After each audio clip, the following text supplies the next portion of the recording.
Just for everyone's awareness, we are going to turn on the live stream.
So I think I'm going to call this meeting to order.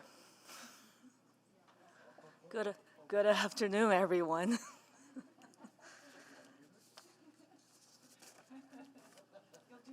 Thank you. We'll go ahead and get started, and when the mayor joins, he'll have the chair back. Easy. Before, the first thing we'll do is a land acknowledgement. So and thank many of the members of the public for joining us in person. At this time, I'd like to acknowledge that we meet on the traditional land of Treaty 6 territory and acknowledge the diverse indigenous peoples whose ancestors' footsteps have marked this territory for centuries, such as Cree, Dene, Saulteaux, Blackfoot, Nakota Sioux, as well as Métis and Inuit, and now settlers from around the world. I'd like to do a roll call at this time. Go this way. And we'll start with Councillor Wright. Good afternoon. Councillor Knack. Good afternoon. Councillor Principe. Hello. Councillor Stevenson. Good afternoon. Councillor Paquette. Good afternoon. You're doing great. Thank you. I am here. Mayor Sohi. He'll be here soon. Councillor Hamilton. Good afternoon. Councillor Rutherford. Good afternoon. Councillor Salvador. Good afternoon. Councillor Carmel. Good afternoon. Councillor Rice. Good afternoon. And Councillor Jans. He will be with us soon. Sorry, I'm here. Oh. I'm here, just unmuting. Oh, great, thank you. I'd like to call the adoption of agenda.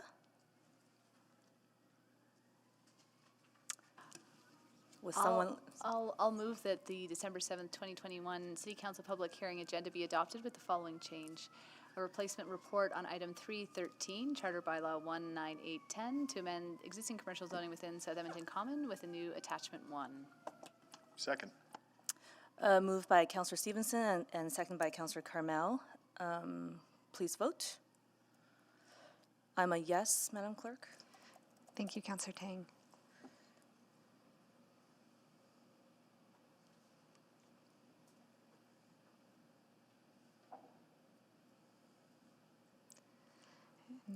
We're just missing Councillor Jans' vote.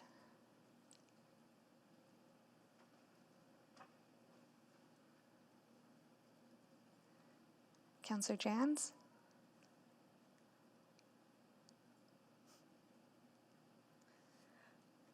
Thank you. We have 12 votes, Madam Chair. Great, please display the vote, and passed. Do we have any protocol items? No. Okay, I'd like to call for persons to speak, but before that, I'd like to explain the public hearing process. The clerk, if this is your first time especially, the clerk will call out the bylaws to be dealt with. I will call out the names of the people registered to speak to each bylaw. Next, council members will select the bylaws that they wish to discuss and vote on any bylaws that have not been selected for discussion. Council will then deal with each of the bylaws that were selected for discussion and debate. For each item, administration will first provide an overview of the bylaw.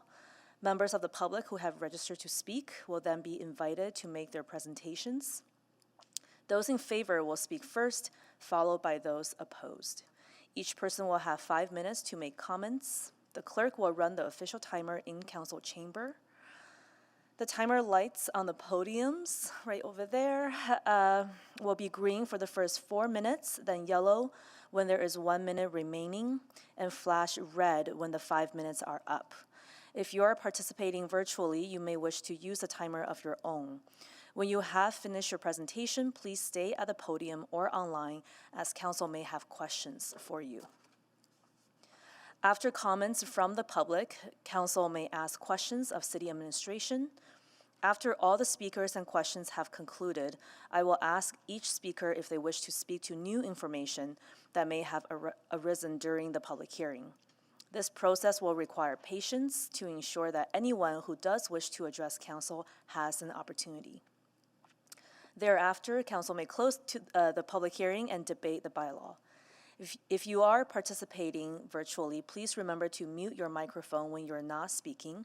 If you're experiencing any technical difficulties, please reach out to the office of the city clerk using the contact information provided in your confirmation of registration or at city.clerk@edmonton.ca. If you're here with us in person, when it is your turn to speak, please come down to the podium to present. Please remember that the temporary mandatory face coverings bylaw 19408 is in effect.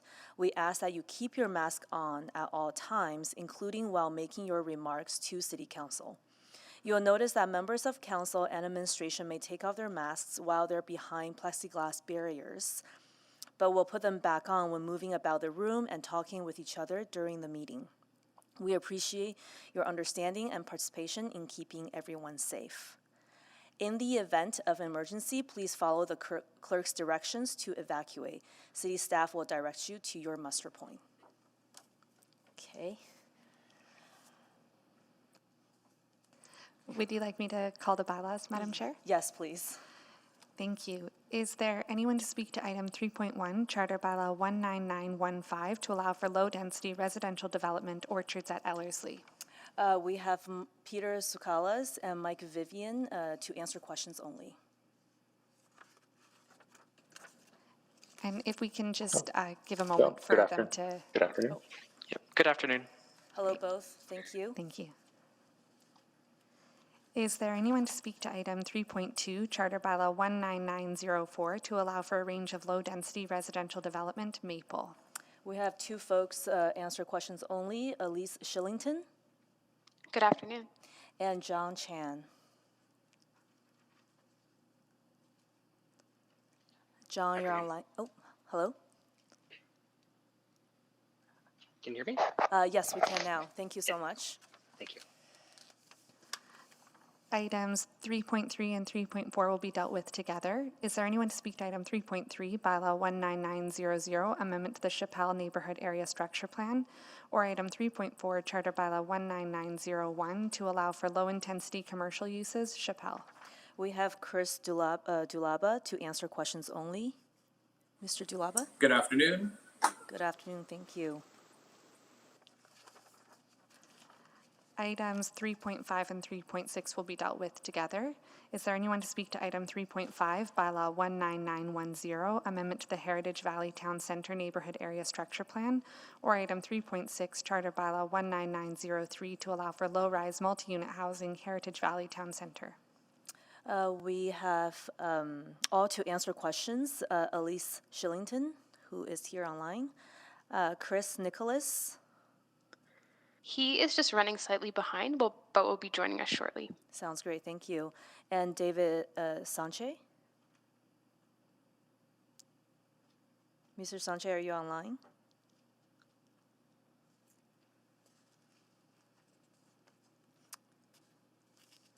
No? Okay. Maybe they'll join us after. Okay. Is there anyone to speak to item 3.7, Charter Bylaw 19902, to add cannabis retail sales to an existing neighborhood shopping center, Clairview Town Center? We have Mr. Pritam Longoa in favor. Yeah, good afternoon. Good afternoon. And can we get clarification? I believe there may have been a slight mix-up with the registration, clarifying if that's to answer questions only or if they wish to present. Do you wish to present? I think it's with presentation, right? I'm just here representing my husband, Pritham Longwal, but I think it's just to answer questions. Oh, to answer questions. Thank you.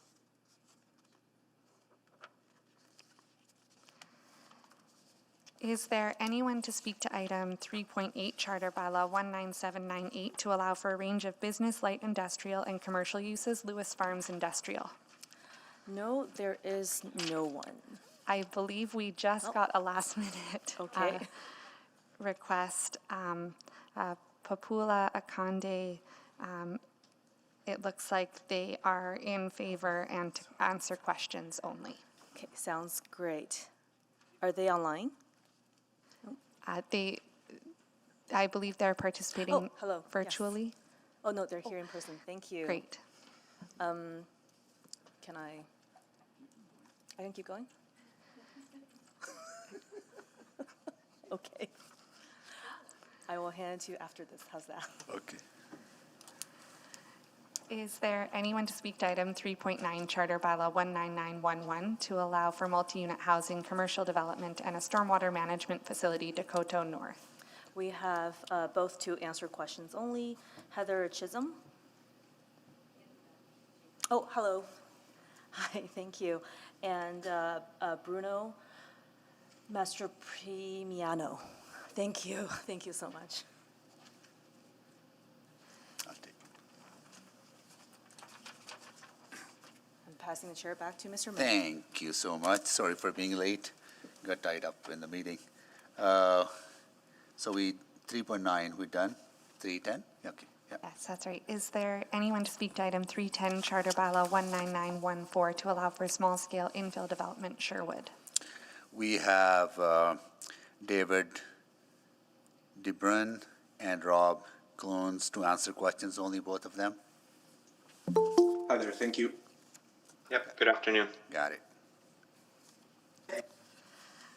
Items 311 and 312 will be dealt with together.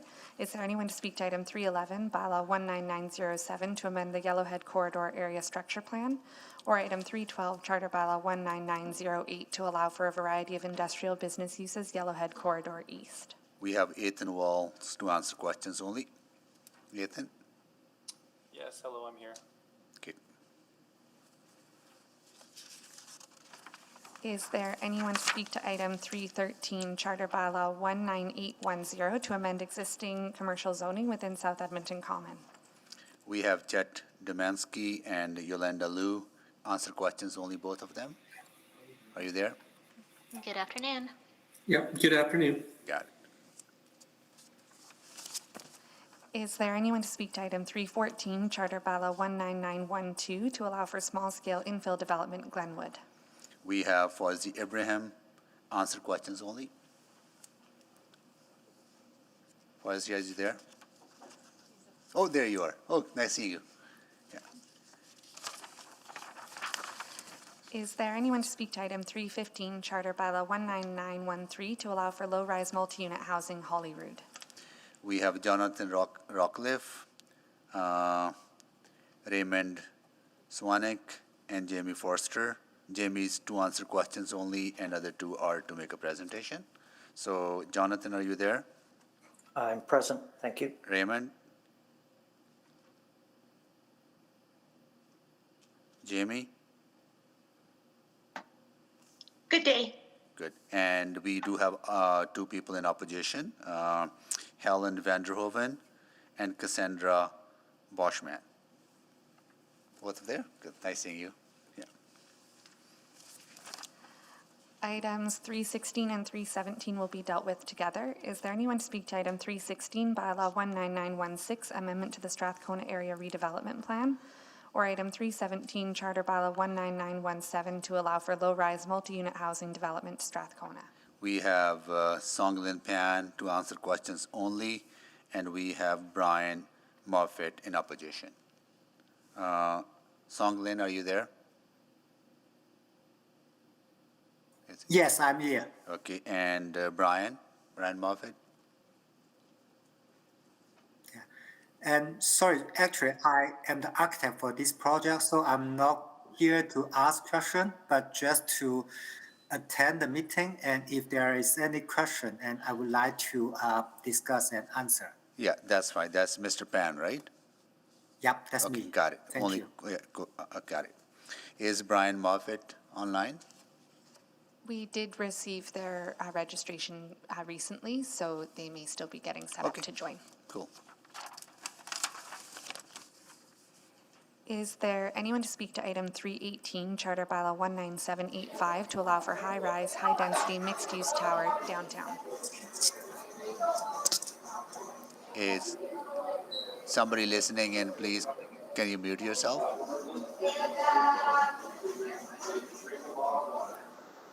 Here you go. Okay, we do have David Sanch and Marcella Figuera to answer questions only, both of them. David, are you there?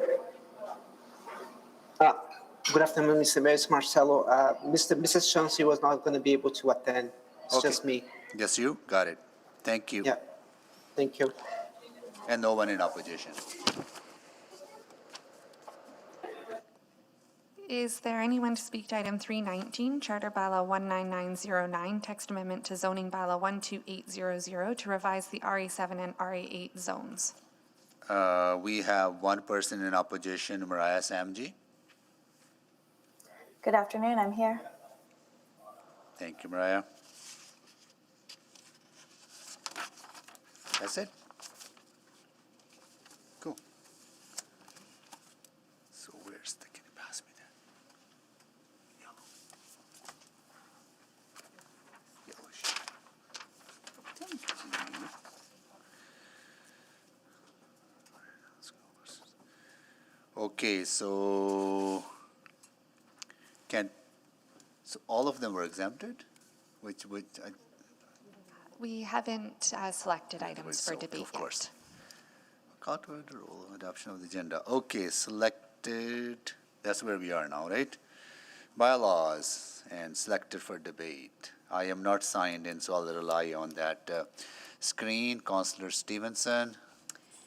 Yes, I'd like to select, I just have very quick questions on 3.3, 3.4, 3.5, 3.6. Ooh, slow down. 3.2?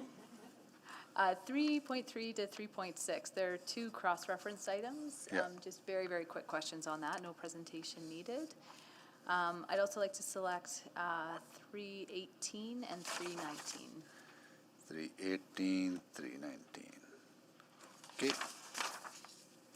Councillor Salvador. Thank you, Mr. Mayor. I'd like to select item 3.15, please. 3.15. Okay. Councillor Jans. 16, 17, please. 16, 17. Councillor Rice. Already selected by other councillors. Got it. Okay. And Councillor Wright. 3.2 and 3.9, please. 3.2 is already selected. And 3.9, we will select that now.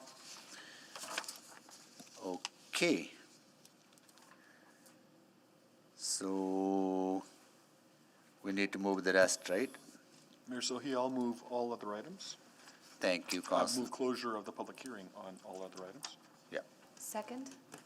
Councillor moved by Councillor Cartmel and seconded by Councillor Stevenson. Okay. So move of the closure of the bylaw on rest of the items not selected. Yeah. Please vote. Infirm. And in the meantime, I'll try to sign in after we are done with this. And we have 13 votes, Mr. Mayor. Okay, display the votes. That is carried. Mayor Sohi, I will move first reading on items 3.1, 3.7, 3.8, 3.10, 3.11, 3.12, 3.13, 3.14. Second. Councillor Stevenson seconded. Please vote on first reading of these items. Affirm, Madam Clerk.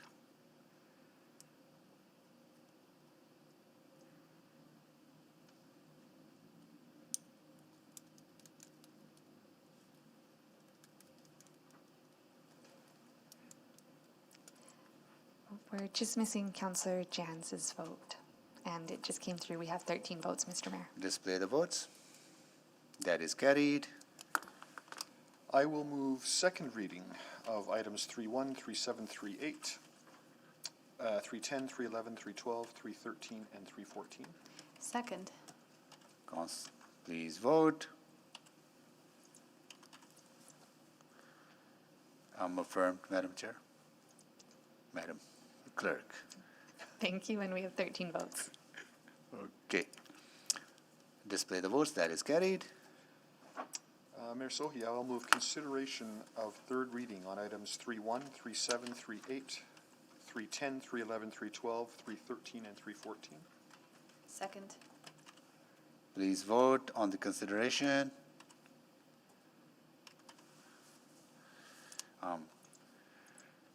Affirmed, Madam Clerk. Sorry, in favor. Thank you, Councillor Jans. And we have 13 votes, Mr. Mayor. Display the votes, please.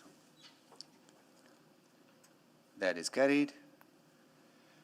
And I will move third and final reading of Charter Bylaw 19915, Charter Bylaw 19902, Charter Bylaw 19798, Charter Bylaw 19914, Bylaw 19907, Charter Bylaw 19908, Charter Bylaw 19810, and Charter Bylaw 19912.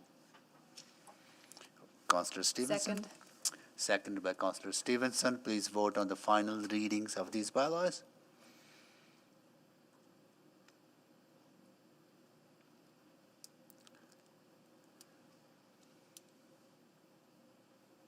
Display the votes. That is carried. Okay. So, Madam Clerk, you're going to read back to us what we have already done, or we done that already? I certainly can if you'd like. It's not customary at public hearing, but may be helpful for those following along. For listening in, for them to know which items have been already passed, if you could do that. Yes, certainly. So this afternoon, City Council has given the following bylaws 3 readings, meaning that they've been fully dealt with on today's agenda. So item 3.1, Charter Bylaw 19915. Item 3.7, Charter Bylaw 19902. Item 3.8, Charter Bylaw 19798. Item 310, Charter Bylaw 19914. Item 311, Bylaw 19907. Item 312, Charter Bylaw 19908. Item 313, Charter Bylaw 19810. And item 314, Charter Bylaw 19912. Thank you so much for that. Now we go to our first item, which is 3.2, Charter Bylaw 19904, to allow for a range of low-density residential development, Maple. Would you like a presentation, or if it was just questions of admin? This was exempted by Councillor Stevenson, and Councillor Wright also had some questions. Is it, you want a presentation? Sure, please. Sure, please, yeah. Thank you. Mr. Rod Heinrichs will provide the presentation. Thank you.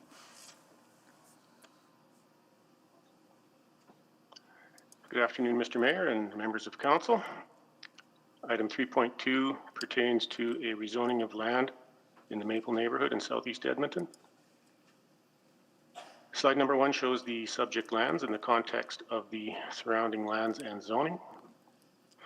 Slide number 2 shows the land in context of the Maple Neighborhood Structure Plan, which was originally approved in 2010. The site is located at the southernmost portion of the neighborhood and is designated for low-density residential land use. This application proposes to change the land from AGI, Industrial Reserve Zone, and RMD, Residential Mixed Dwelling Zone, to RLD, Residential Low Density Zone, and RMD, Residential Mixed Dwelling Zone, for the purpose of facilitating the development of housing in the Maple neighborhood. The surrounding lands to the north are zoned to accommodate a public park, as well as low and medium density housing under a variety of zones. The land to the west, across the rail right-of-way, is also planned for low-density residential use under the guidance of the Tamarack Neighborhood Structure Plan. The lands to the south and southeast are part of the Transportation Utility Corridor and are designated as a special study area within the plan. This designation is in anticipation of the lands being surplused by the Alberta government at some point in the future, at which time a planning exercise and amendment to the plan will incorporate the lands into the Maple neighborhood. The time frame for this decision by the province is unknown. A subdivision application for the subject site is also being reviewed by administration at this time. Slide number 3 shows the subject site overlaid on an air photo and the proposed subdivision. The Maple neighborhood has been building out with the provision of secondary emergency access connections. This application represents an important step towards the 34th Avenue. This slide illustrates the roadway improvements that will be required as part of the ultimate development of this area and will be implemented through the subsequent subdivision and related servicing agreement. With regard to public engagement, notifications were sent to 101 surrounding landowners in August. One response was received expressing opposition to the application. The opposition was rooted in concerns about the additional housing and how it could exacerbate the transportation issues within the area. Next slide, please.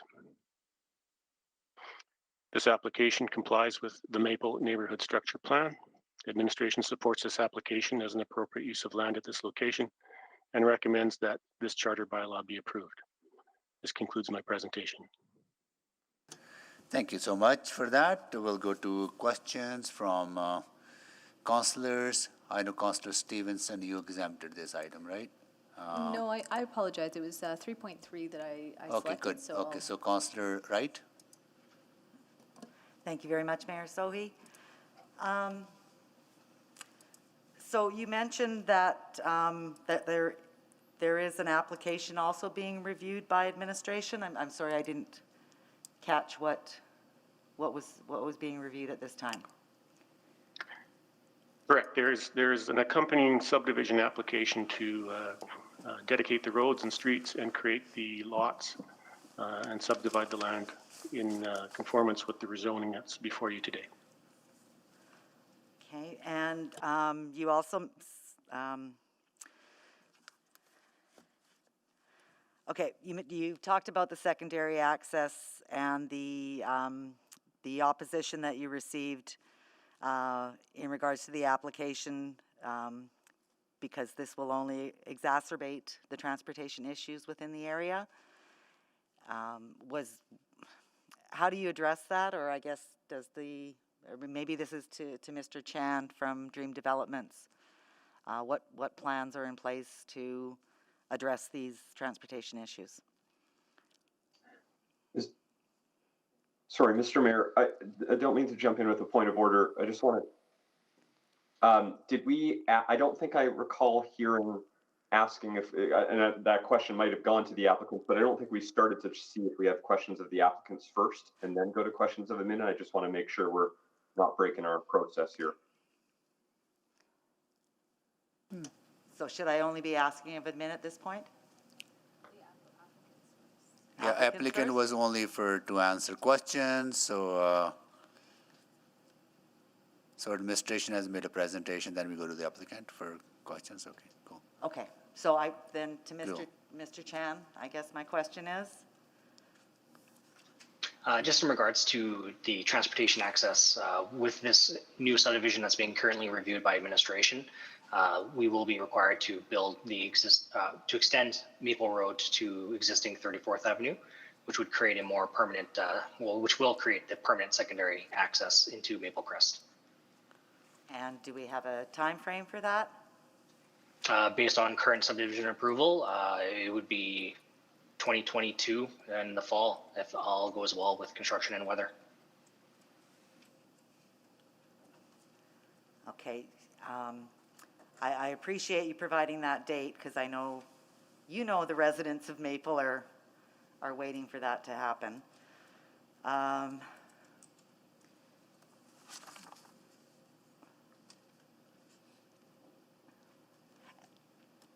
And I don't know if this can be, and maybe I'll have to ask administration if this can be written into the approval. Or Okay. When we come to administration, you can ask that Okay. question, Okay. Councillor Wright. Yeah. So the access, then, I just need to go back to the slide that shows the access from Maple to 34th. And then where does 34th,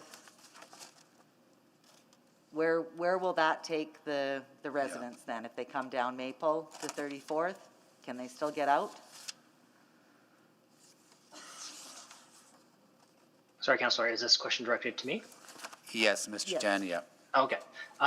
The existing access would be through 34th Street, which kind of turns into West Railway Road, which will cross the tracks, ultimately onto 23rd Avenue. So they can head down south down Maple to 34th Avenue. And then south down West Railway Road, and then west onto 23rd Avenue. Okay, and who will maintain that West Rail Road and 23rd Avenue? I believe currently it is being maintained by the City of Edmonton.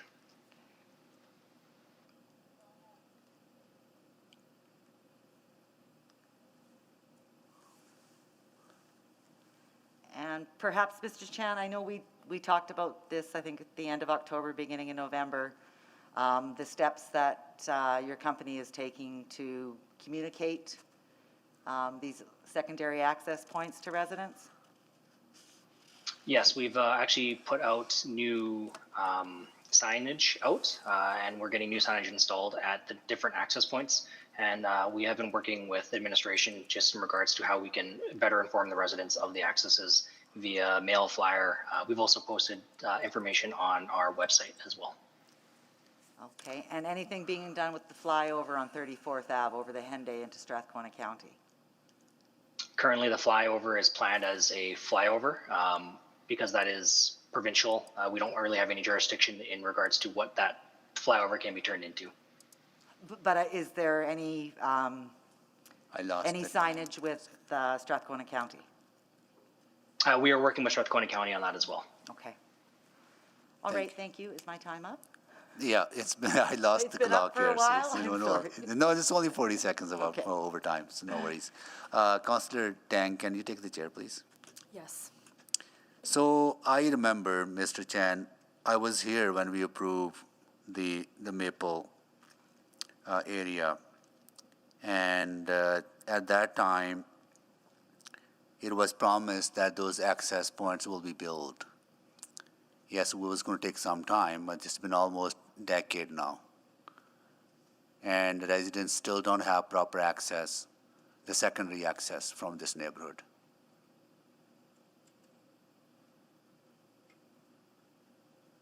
Currently, there's still 3 access points into Maple Crest, albeit via secondary access. Yeah. The primary access is still through Maple Road, but we've never gone out of the way to stop traffic from leaving Maple Crest via the secondary routes that are not outside of our control.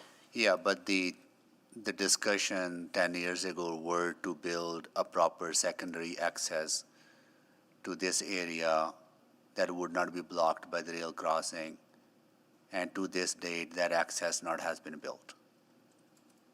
I guess that is correct. The secondary access has not been fully built yet, but the secondary access as per the approved NSP and ASP is always going to be across the railway crossing. Okay, and those secondary access roads, even though you're saying there's city responsibility to maintain, I'm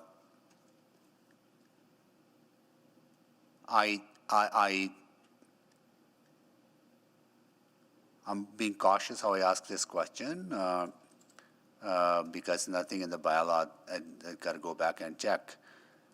But the expectations at that time were that those secondary access points will be maintained properly until that permanent secondary access was built.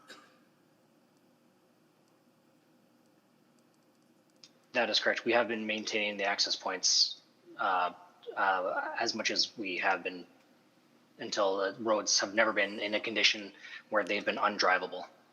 Yeah, because we just had a tragedy on that rail crossing a couple of weeks, about a month ago. So yes, it that's was very one- unfortunate what happened there. Yeah.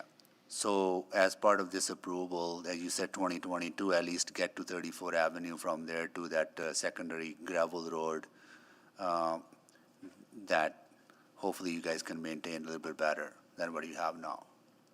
No, for sure. And we have been, again, working with the administration on what we can do to help improve the condition of the road. Not speaking for administration itself directly, but we are working on some solutions. Okay, good. All right. Thank you for that. I'll take the chair back. Councillor Wright, you need a second round, Councillor Wright? Okay, okay.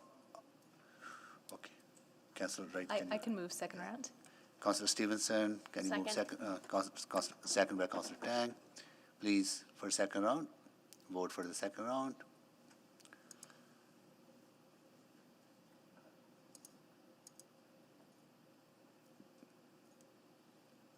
In favor. Thank you, Councillor Jans. We have 13 votes. Display the votes, please. That is carried. Councillor Wright. Okay, thank you. Can I now ask administration? Oh, this Or- was to, I thought you had questions for the public, sorry, for the applicant? If not, then we don't need a second, or you could have gone to straight to the. Okay, Okay. I'm sorry. Could go to admin, yeah. Yeah. We're done with, no questions to the applicant? No, I think that's all for Mr. Chan, thank you. Okay, got it. Okay, you can go to admin, yeah. So for administration, in documents that I've been reading, I understand that the transit won't be available to the south portion of Maple neighborhood until the Maple Road is completed. And I'm just wondering, what I was reading, that it had to be completed at 23rd Avenue, is it sufficient if it's completed to 34th Avenue? Will that be enough for transit to get in there and provide services to the people? Thanks, Councillor. Mr. Saeed will answer that question. Councillor Wright, as far as transit is concerned, this site is about 700 meters from the nearest transit stop. In terms of providing service, the service will not be there until we have permanent roadway upgrades. If I can have slide 6 on the screen, what will happen with this subdivision is a permanent extension of Maple, and that yeah, you can go to the previous slide. Thank you. So permanent extension of Maple Road to 34 Avenue with some upgrades at the intersection of Maple Road and 34.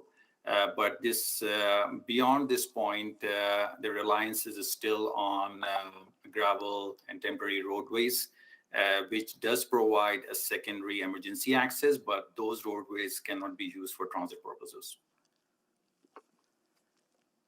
So then I guess at what point would transit be available to those residents to take them to the new Valley LRT line?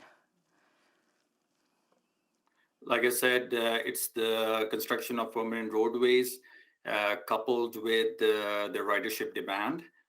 For instance, if this 180 subdivision, 180 units in this subdivision gets occupied and there is a demand, an alternative could be to construct a turnaround for transit, run the bus along Maple, but that can be reviewed if and when that ridership demand is there. Okay, thank you for that. And I think I had another question for admin is, what steps would be required to amend the zoning application to include a condition that the secondary access out to 23rd Avenue be completed within a defined timeline prior to the development beginning? So, Councillor, at the zoning stage and in standard zones, we cannot condition a rezoning application. So what is before you is whether or not the zoning conforms with the plan in place, which is the Maple plan. So at what point after the zoning application could a condition be added? So that is part of the subdivision process, and the review in that, as mentioned, is ongoing right now. And that's done through an administrative process. And at what point would I be able to ask that that be put in the conditions of the application? So right now, council's level of governance is at the rezoning stage. We will work with the applicant to see when that section can be put in place, but it's dependent on construction timelines and occupancy of that subdivision. Okay, and then that would come back before council then, or? It would not. That would go to the subdivision authority. So there's no way that council has the authority or the ability to put a condition like that in? Correct.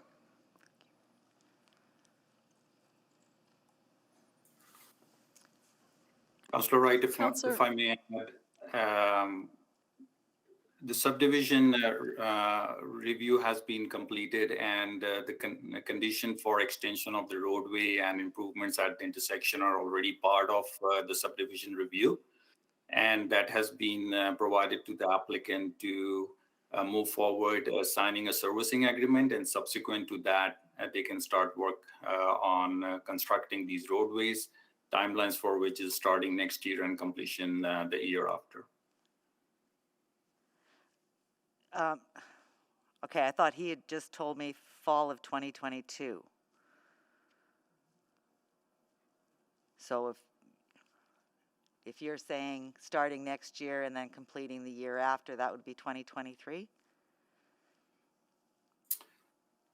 Give or take 4 to 6 months, weather dependent. I think that's a reasonable approximation. Councillor Okay, Wright, and I'm you're out over of time again, I'm sorry. Councillor Cartmel.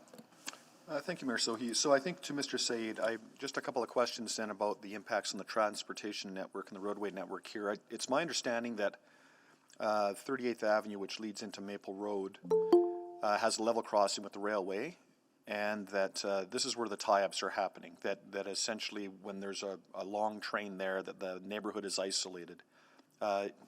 Can you confirm my understanding, first of all? That's correct. And we've had situations where emergency vehicles trying to access the Maple neighborhood have been prevented from doing so because the train is passing at that single access level crossing, correct? That incident happened January of this year. I think there's been more than one, if memory serves. But so I think the suggestion here is that Maple Road's going to be extended to 34th Avenue. But if I'm looking at the roadway network correctly, that ultimately leads to West Railway Road, which in turn has a level crossing over the same active railway. Is that correct? That is correct. So if a train's blocking one crossing, is it not going to block both? And we're not actually solving the problem with this potential, or what is being offered as a potential solution as a secondary access? Am I missing something? So length of the train is such that it will block one access, and as per the federal regulation, they are not allowed to block, stop the train for more than 5 minutes. More recently and in past years as well, FRS has been in close coordination with the rail company in terms of making sure that when they need the access, that crossing is open. There are alternatives to access this site as well. If I can have slide number 6, please, on the screen that shows the secondary access to the south, which Councillor Cartmel, you were mentioning, and then also going east, crossing the bridge into the Strathcona County. Right, but in order to get to that access, Mr. Said, you have to get to Range Road 232 to backtrack in. Like, I'm just thinking about emergency access. That's a pretty long route. So I just want to review what your initial answer was. That I think I understood you to say that first of all, trains can't be long enough to block both crossings. Are we certain of that? I'm just Yes. Okay, well, I'm not certain of that because I'm looking at other places in the city where we block several crossings at once, and it looks like they're farther apart than those two crossings. So that would be a question. And then the second question is, I understand that the railway is not supposed to block these crossings for more than 5 minutes at once, but we've seen a practice where they unblock the crossing for 30 seconds and then block it again. So I'm not sure that the spirit of that regulation is actually fulfilled consistently. Do you have any thoughts on that? There may be instances where it's not fully, but like I said, should there be an emergency, there are options available to use either the south crossing or access the area via 34th Avenue through the county.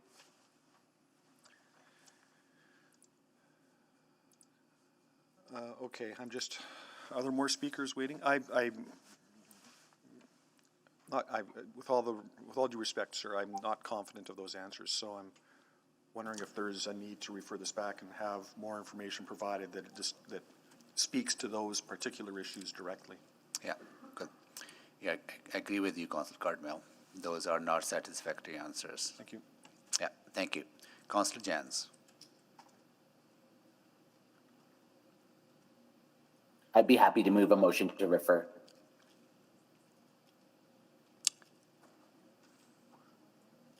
You haven't moved it yet. I do have some questions to administration. Maybe Councillor Wright, you want to consider that? I don't. Yeah, or Councillor Jans. Okay. Anyway, can I ask questions to admin first, Michael, before you move? Yeah, of course, of course. Good. I'll just say, Yeah. I was just going to chime in to say I wasn't happy either, but yeah, go ahead. Good. So, Mr. Syed, your answers to Councillor Cartmel's questions might be that if residents are stuck, they have these circuitous routes to leave the neighborhood or escape if they need to. But for emergency access vehicles, it is pretty tough to get into the neighborhood if that rail crossing, if 38th Avenue is blocked.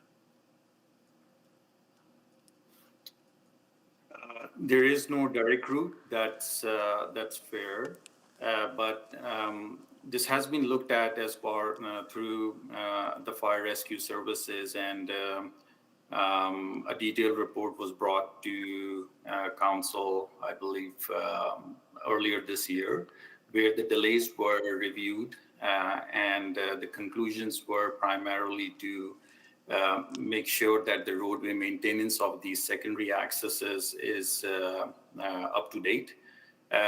We continue to build permanent roadways as part of the development process, and also continue monitoring emergency response times for alignment with targets. Those were the conclusions from that review. Yeah. Mayor, just to add, if I may. Oh, sorry. Just right here. So the application before you today is a rezoning that will help facilitate the construction of that secondary access to the south. So in terms of timelines, if this were to be approved today, if that was council's will, the developer could then go and seek further approvals to construct that access. So just wanted to highlight that yes, there may be outstanding questions regarding the rail line and how it operates, and we can answer those questions outside of the public hearing. But the application ahead of you today will facilitate that construction of that secondary access and alleviate some of those safety concerns. And absolutely, I appreciate that, but that segment of the connection that will be built does not actually provide the whole connection. It still connects you to that secondary, poorly maintained gravel road that is very difficult to drive on. And this was part of the original deal 10 years ago to provide that secondary proper access. So that's what I'm trying to get at. Am I still in the confines of the legal to ask those questions, or? Yeah, those questions would be relevant to the application. I think just Mr. Pollock is talking about the zoning being before you. If it was completely, if this rezoning application approved would give that full connection, absolutely, I would get it. But it only builds a small segment that's still not providing you the proper secondary access. Yeah, and understood. And the way the neighborhood was planned was to have that secondary temporary access until that permanent connection was made. And that is only going to be made through subsequent development applications. Got it. I'm out of time. Absolutely.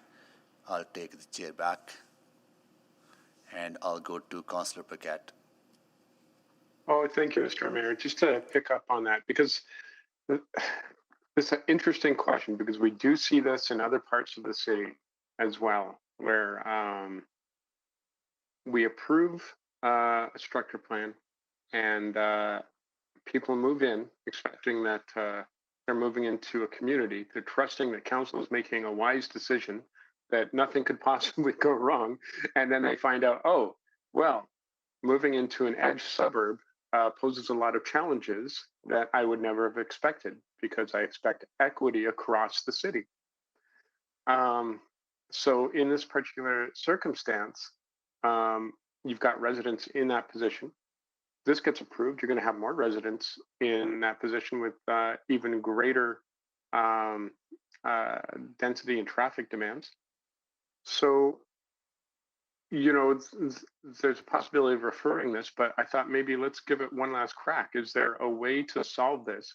Or have we literally made it our policy that the only way to solve the problems with development is more development? So, Councillor, that is a good question, and it is a question of how development proceeds in new neighborhoods. As you mentioned, new neighborhoods aren't all developed at once. It takes time. So in terms of the emergency access and the secondary accesses that were created through the planning process, that emergency access has been maintained by the developer. And then as we go through subsequent development phases, we get further and further along to that ultimate solution, which is that permanent secondary connection, which this is marching towards. Councillor? Okay. So, sorry, go ahead. Yeah, Councillor Paquette, I think Mr. Pollock identified one of the challenges is that when the neighborhood structure plan comes here for approval, there's a certain development expectation about how fast development's going to happen. And then sometimes it doesn't happen that quickly. And so this is the challenge when this is the challenge and opportunity in that the developers pay for their arterial roads and new development. But because they pay for their arterial roads and new development, it means that it has to happen at the pace of development, which can end up in a situation where Edmontonians' expectations and council's expectations perhaps are out of line with the pace of development and when those roads should be opened. So that's generally speaking, and I understand this situation is a very challenging one in that there has been some incidents with the rail crossing, and so the reason for support of this application is that we understand that we need to encourage more development in order to get that road built eventually. So we think we've inherited a situation in which a previous council approved a development application with some challenges associated with it, and we're trying to work our way through it as administration, giving you the best advice in order to help with that. Yeah, no, I totally understand that. And that's not on administration. And it's actually not even on the developer. That's on council decisions and council direction and council policy. So regardless, we have communities like this one in these situations. Unless we want to start putting everything on a tax levy in order to solve these knots, the only solution is to go forward. If we approve this, I'm just a little bit worried. Maybe you can offer me a little bit of comfort or maybe potentially a solution. If we approve this, how much longer? I mean, it's the pace of development for sure, but realistically, what can a councillor go back to their community with and say, well, here's the situation, and this is an expected timeline? Because just saying, well, pace of development, probably not going to be something that makes a lot of sense. So part of this challenge is communication and setting realistic expectations. But the other challenge is that people are in this situation right now and probably want some kind of solution. So thoughts on that? I understand that tension, and I have a lot of empathy for the situation. It's the current system that we have in terms of it is dependent on pace of development, and I wish I could give you a better answer in terms of the road would go in this year because we are expecting it to develop this quickly, but it really is dependent on the applications coming forward for potential rezoning and or for them coming for subdivision. And I can tell you that the subdivision team will absolutely make sure that this roadway is conditioned as those subdivision applications come forward, because we understand the importance of it. Well, thank you, Mr. McCabe. You just made a very good case for the city plan. Thanks. Thank you, Councillor Paquette. Councillor Rice. Thank you, Ms. Mayor. I just have a very quick question in terms of the promised park and in this area. I do understand, and the community does care about the green spaces and for the residents in the community.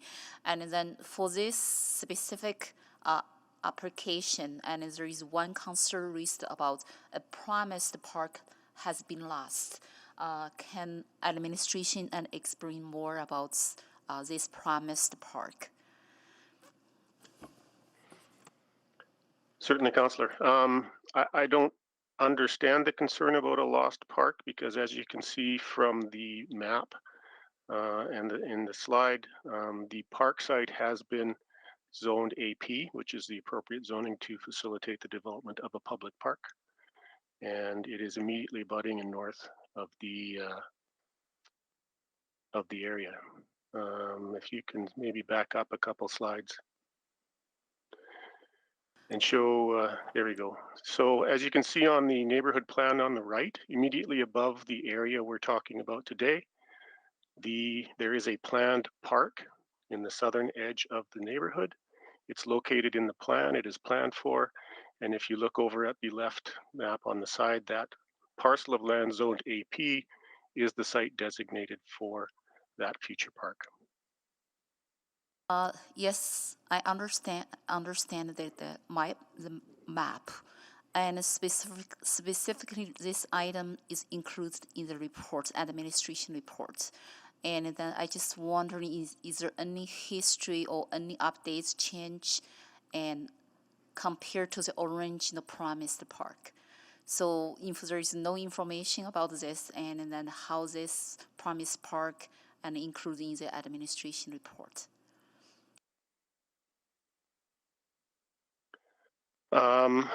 The park, much like the roadways, the park land will be dedicated as part of the subdivision application.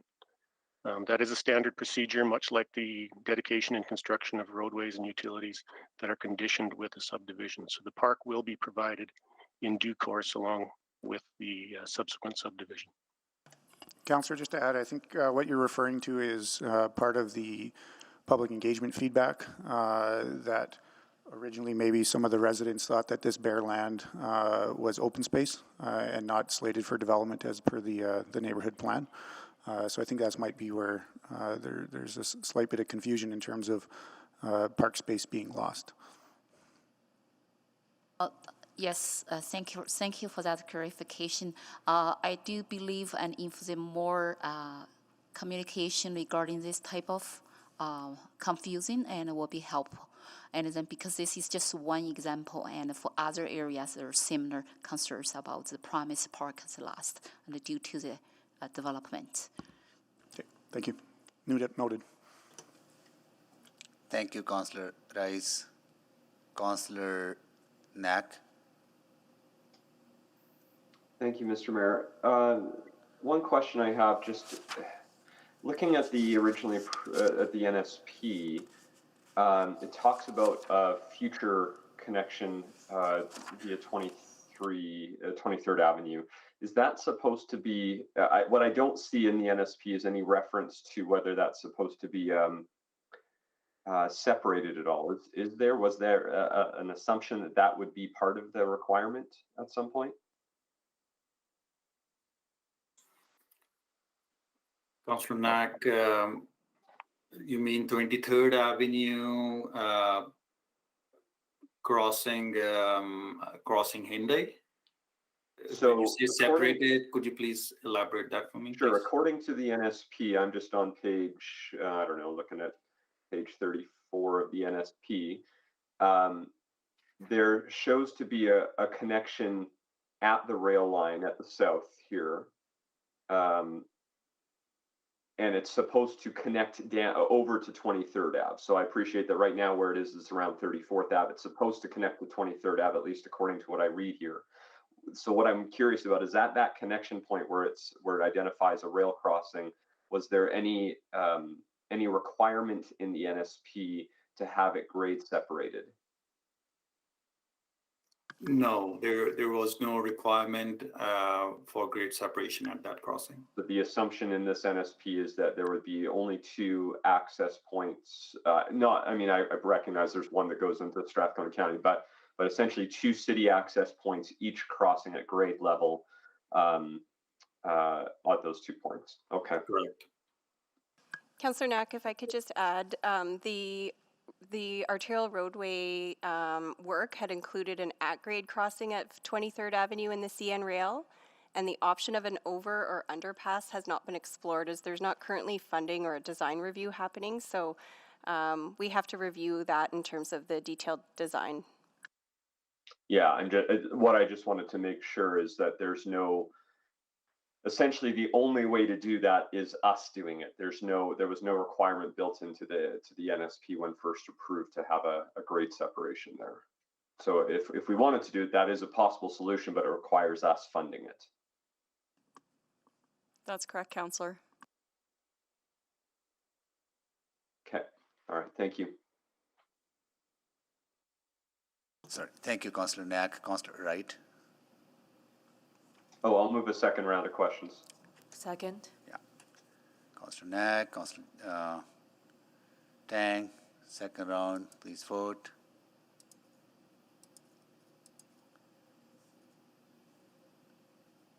Display the votes, please. That is carried.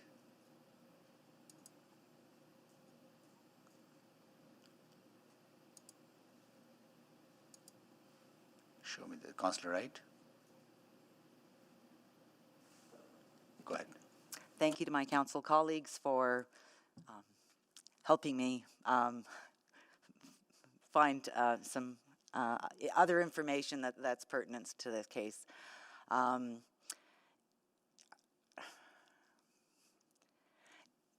No amount of rezoning or infrastructure is going to bring back the life of Christina and the pain that her family has suffered back on October 26th. But if we can do something to prevent this situation from happening again, I understand from the reports that emergency services provided, it was determined that it's not warranted to have any, I guess, extraordinary measures of infrastructure put in. But if it's your family member or if it's your house burning down, then it's important. So if we can do something to keep this from happening again, I'm sure the family members would be very appreciative of this, as well as all the residents who were expecting this to be done several years ago, for them to get access out of the area in the event of emergency or a train blockage.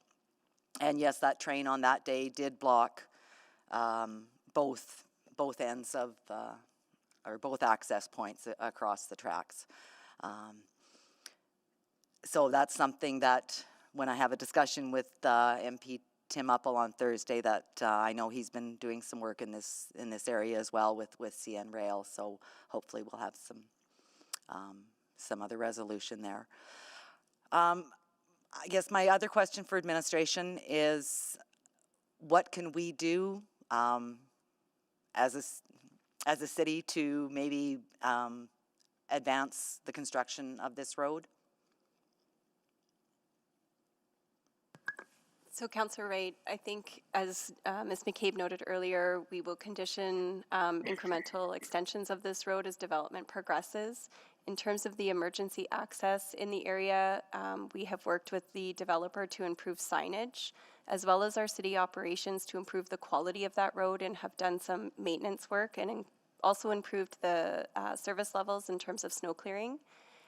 And I think secondly, the application before you helps to further facilitate the construction or the extension of Maple Road down to 34th Avenue.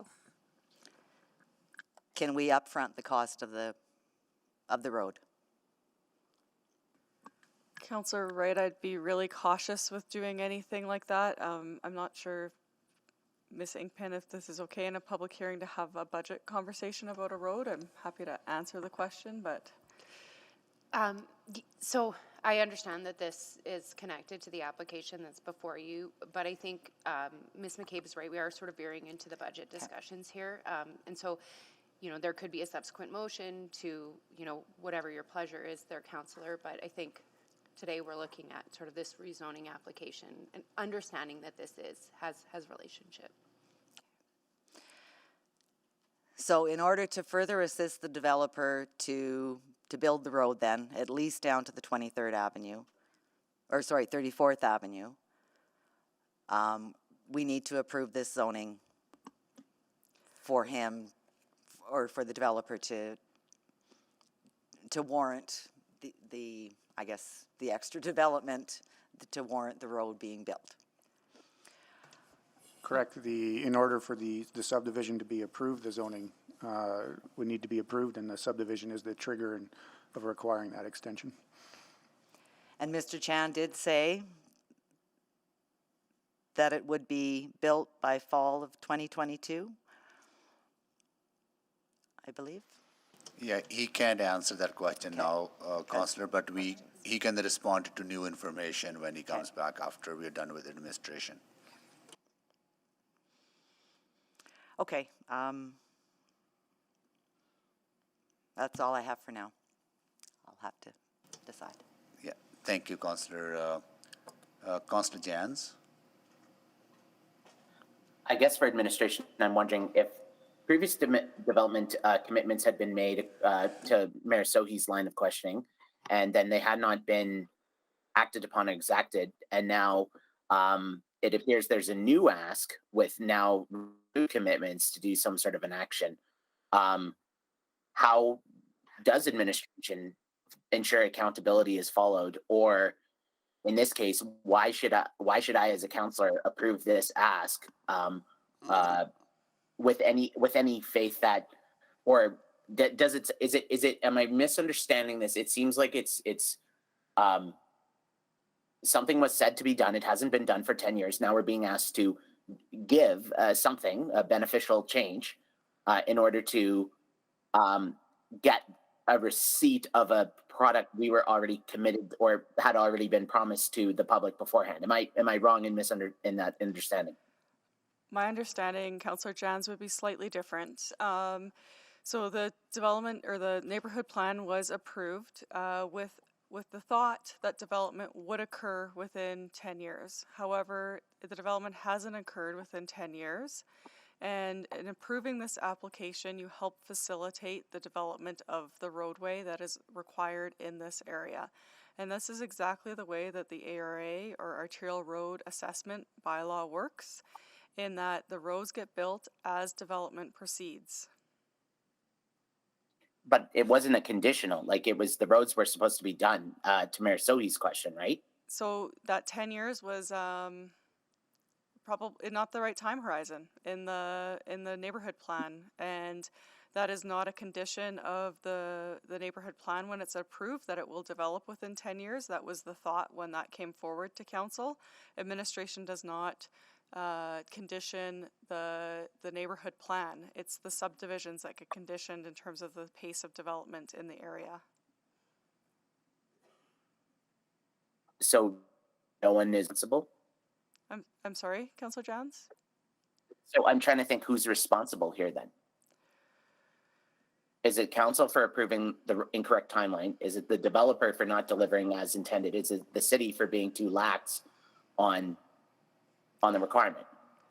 So with respect, I would say that we're not lax with the requirements, Councillor, but go ahead, Ms. Inkpen, I can follow up. Well, and I just want to remind council here that what we have before us today is a rezoning application. And so I can understand that there may be some questions about the overall plan in the area, and like I said, those are relevant, but I want to remind everybody that we are in a land use public hearing, and so talking about who's responsible for what in the past and so on and so forth may be more appropriate in a different forum. But really, the decision that's before you today, and I understand and appreciate that there is relationship to the accesses here, but you're asking to be making a rezoning decision today. So I just want to sort of tighten that up and bring everybody back onto track. Fair comment, but these are interlinked, aren't they? Like what we're being asked as what I see as being presented as carrot seems to be overdue carrot by 10 years. The timeline. Am I correct? The 10 years, I think, is a moot point. I understand that's what the developer said at the time of the neighborhood being developed, but we don't have any certainty when those neighborhoods are developed that that's what's actually going to happen, because it's based on the pace of development, and that's the current system that we have now. So we don't have some sort of accountability lever to say you never delivered the sidewalks as intended or as promised.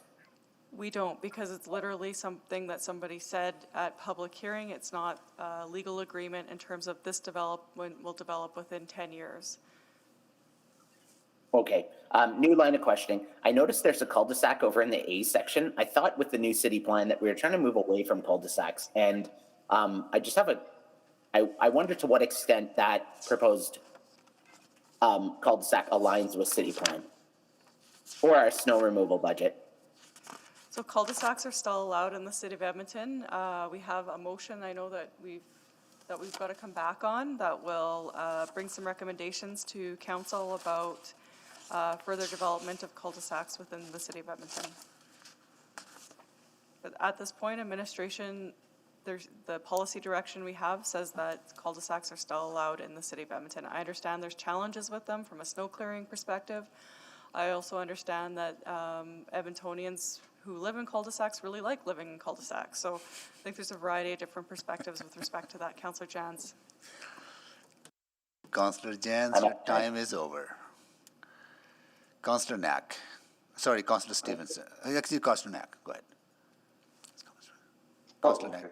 Thank you, Mr. Mayor. Or is Councillor Stevenson first round? It's okay, go ahead. Okay.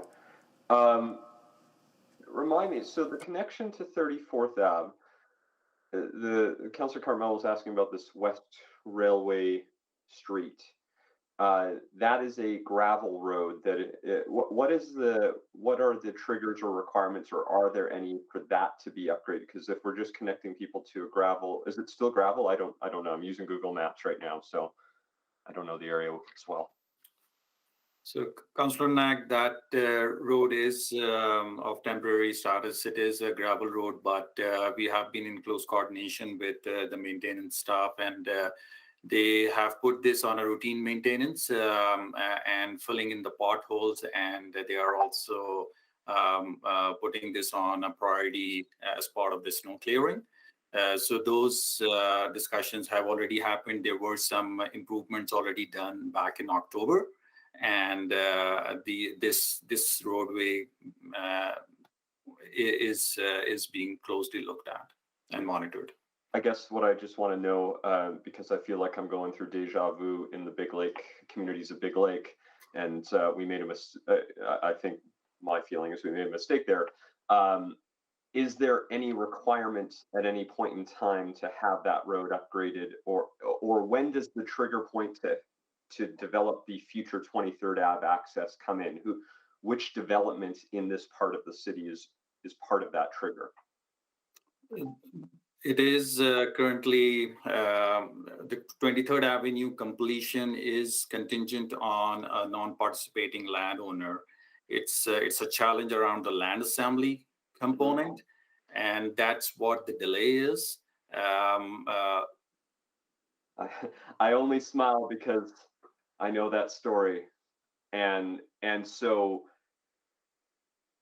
that does worry me, because I know, not unlike the community of Trumpeter right now, which has a non-participating landowner and something that could take 15 years, 20 years. I'm wondering if we're creating, can that road that will not be upgraded, the West Railway Street, actually support the traffic volume that could be using that from a safety perspective? At this point, the traffic volumes are fairly low. Just to keep that in perspective, currently Maple has, as per 2019 census, about 1,000 units, single family. That includes single family and multifamily.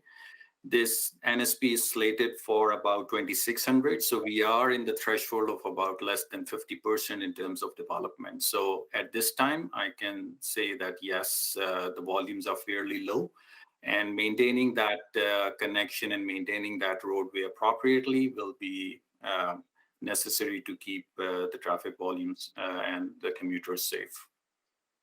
So right now, that road exists. So somebody living in that community can access that road right now. It's just they access it from further north. There's this 8th Street, it looks like. So you go up and take 8th Street onto a gravel road that leads you all the way down there. So what this does is it creates a paved road down to 34th Ave, but then there is still the connection to this road. So, okay. All right. I think those are my questions. Thank you, Mr. Mayor. Thank you, Councillor Knapp. Councillor Stevenson? Yeah, just really quickly to build on some of Councillor Janz's questions. We're as council, we're asked to approve neighborhood structure plans and rezonings without knowing the street network, without having the subdivision plans. So just wondering what opportunities there are maybe being explored through zoning bylaw renewal in terms of clear policies and guidelines around subdivision, which equates to the road layout, and other mechanisms and opportunities for City Council to be involved in those decisions. Thank you, Councillor Stevenson. The zoning bylaw renewal is not going to contemplate subdivision design. That would perhaps be better suited through policy work related to district planning or subsequent design guidelines.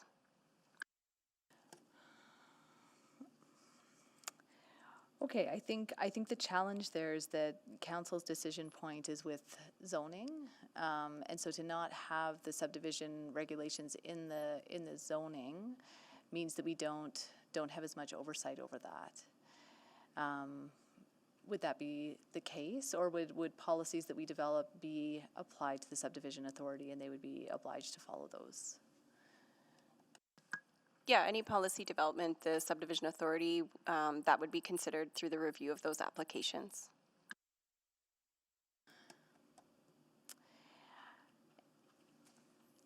And yeah, just in terms of the council oversight, though, we wouldn't see or have say over how those policies are being implemented. Is that correct? The subdivision approval is through the subdivision authority, right? Correct. Okay. So that doesn't come to council. Okay. Okay. Well, I think certainly an area for future conversation. But thank you for those answers. Thank you, Councillor Stevenson. Councillor Tang, can you quickly take the chair? As a couple of questions. So the road connection can be included, making sure that's done at the subdivision level, and that you're working on that, right? Making sure it's done. That's correct. Can the proper maintenance of that gravel road, the West Railway Road, can that be included as part of the subdivision agreement? So that maintenance of West Rail Road is already part of our maintenance that the City of Edmonton conducts. So maintaining is one thing, but I mean, building it to a little bit higher standard so that it's actually drivable on it, right? So could that be part of the subdivision agreement with the developer? It's not an area that we're looking to require an improvement. There's to upgrade the road when we know it's temporary. So right now it's being held as a temporary access road. I would have to look into whether that could be a condition of the subdivision application. So until the permanent 23rd Avenue connection is built, right? Why would we not ask as a condition of subdivision for the developer to have the secondary road maintained to a higher standard? So if I can add to Ms. Patron's answer. As far as developers' obligation is concerned through the arterial roadway assessment bylaw, any temporary construction is not part of that. The bylaw is for the permanent construction of the roadways, for the permanent roadways rather. As far as keeping this gravel road passable, there is commitment from administration to do that. And in order to pave this roadway, a higher level cost is in the realm of about over $2 million. So that will be a significant undertaking, whether it's for asking the developer or administration. I understand the cost implications, absolutely.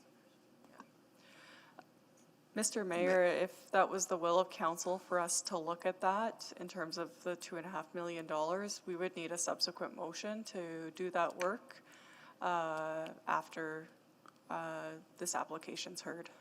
And that would mean cost sharing with developer, or asking a developer to build it to a higher standard? We would have to explore that. Our Okay. recommendation today would be that the developer, we don't have it's not a mechanism through the ARA bylaw that we would collect that, so it might have to be city funded, but I'm not certain at this point, so it's something we definitely would have to explore. Okay, got it.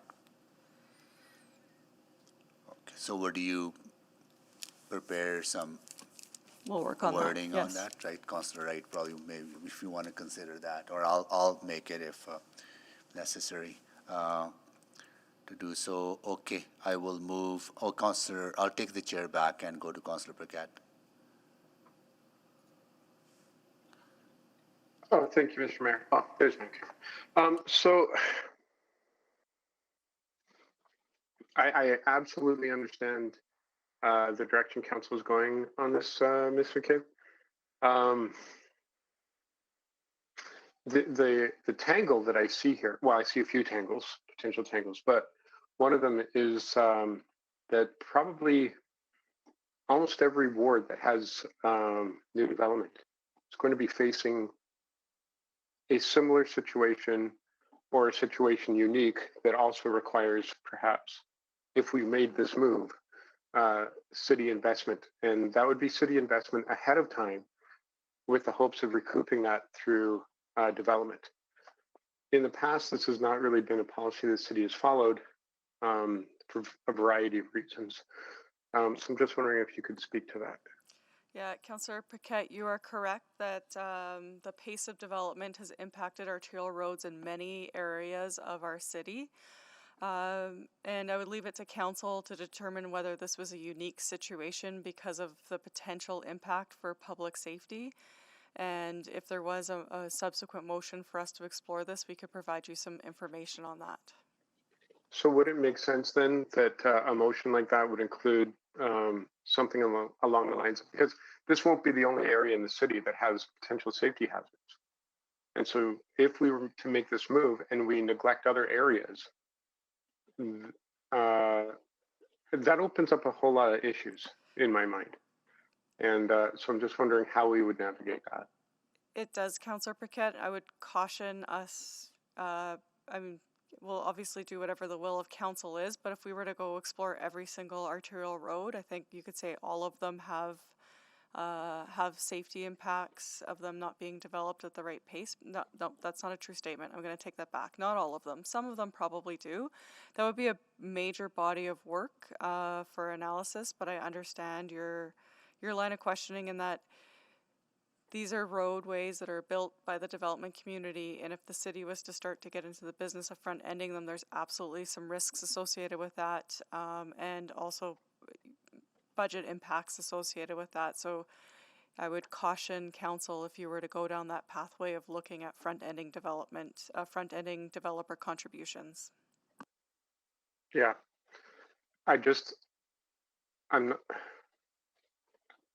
it's a really, really challenging conversation because I'm sure every councillor, now that they're putting their thinking caps on, are identifying roads that they think, oh, you know what, that needs a little more TLC, that needs a little more attention, that needs a little more investment, and it's going to be all across the city.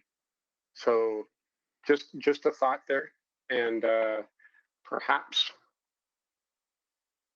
Mr. Mayor, and I don't know if this is the right direction, and it's almost like these are two separate discussions. One is land use, and then one is how do we deal with development and roads that we wish were better improved, and should we conflate and tie them together?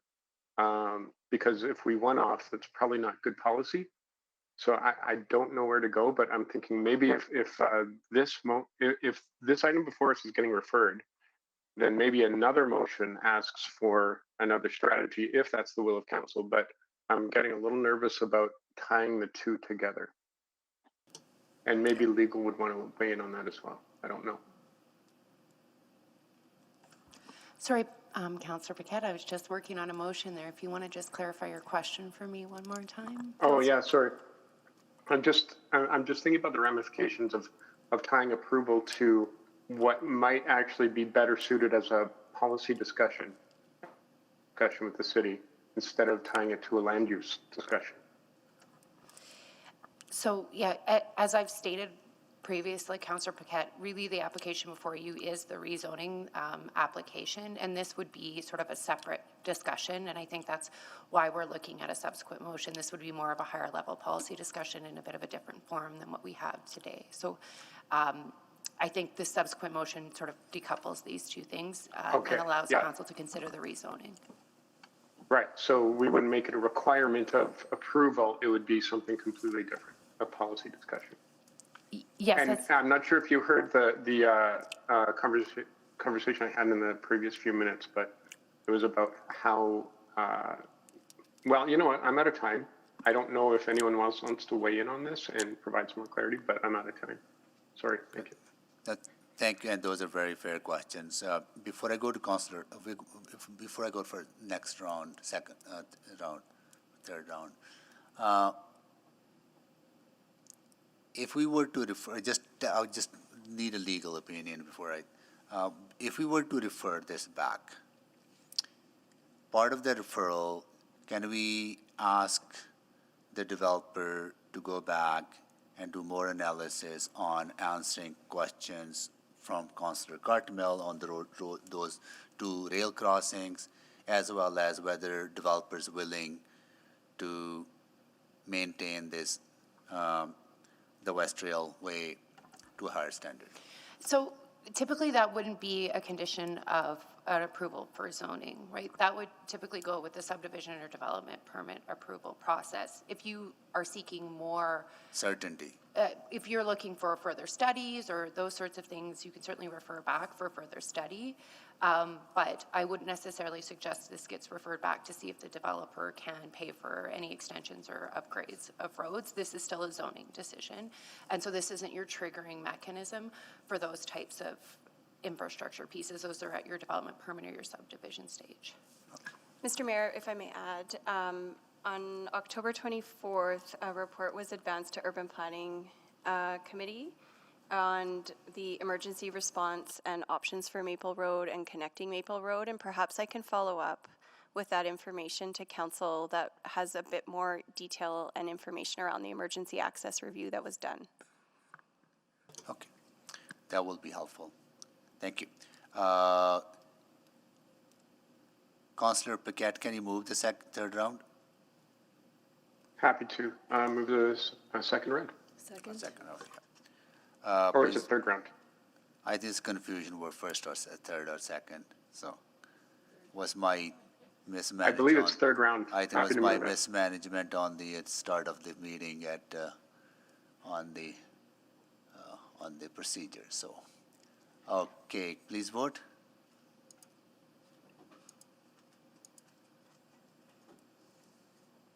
Display the vote.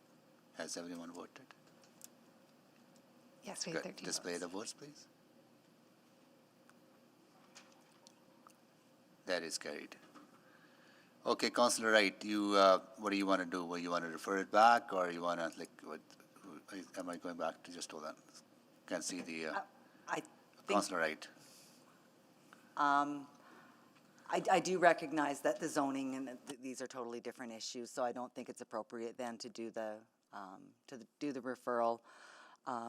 But I would like to get some more information as far as what other mechanisms might be in place that we could address this issue. Would that be in the form of a report? I do have to put forward a motion for that. Councillor Wright, yeah, we could do that. It would be through a subsequent motion where we would explore potential options for this roadway.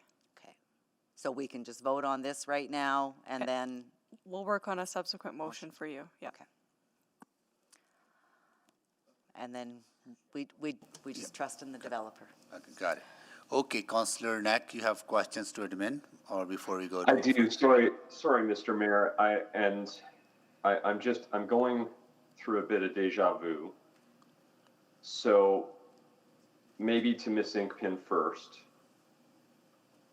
A relevant land use consideration still is how people access their neighborhood and the corresponding connecting roads is a relevant land use consideration. Is it not? You're correct, Councillor.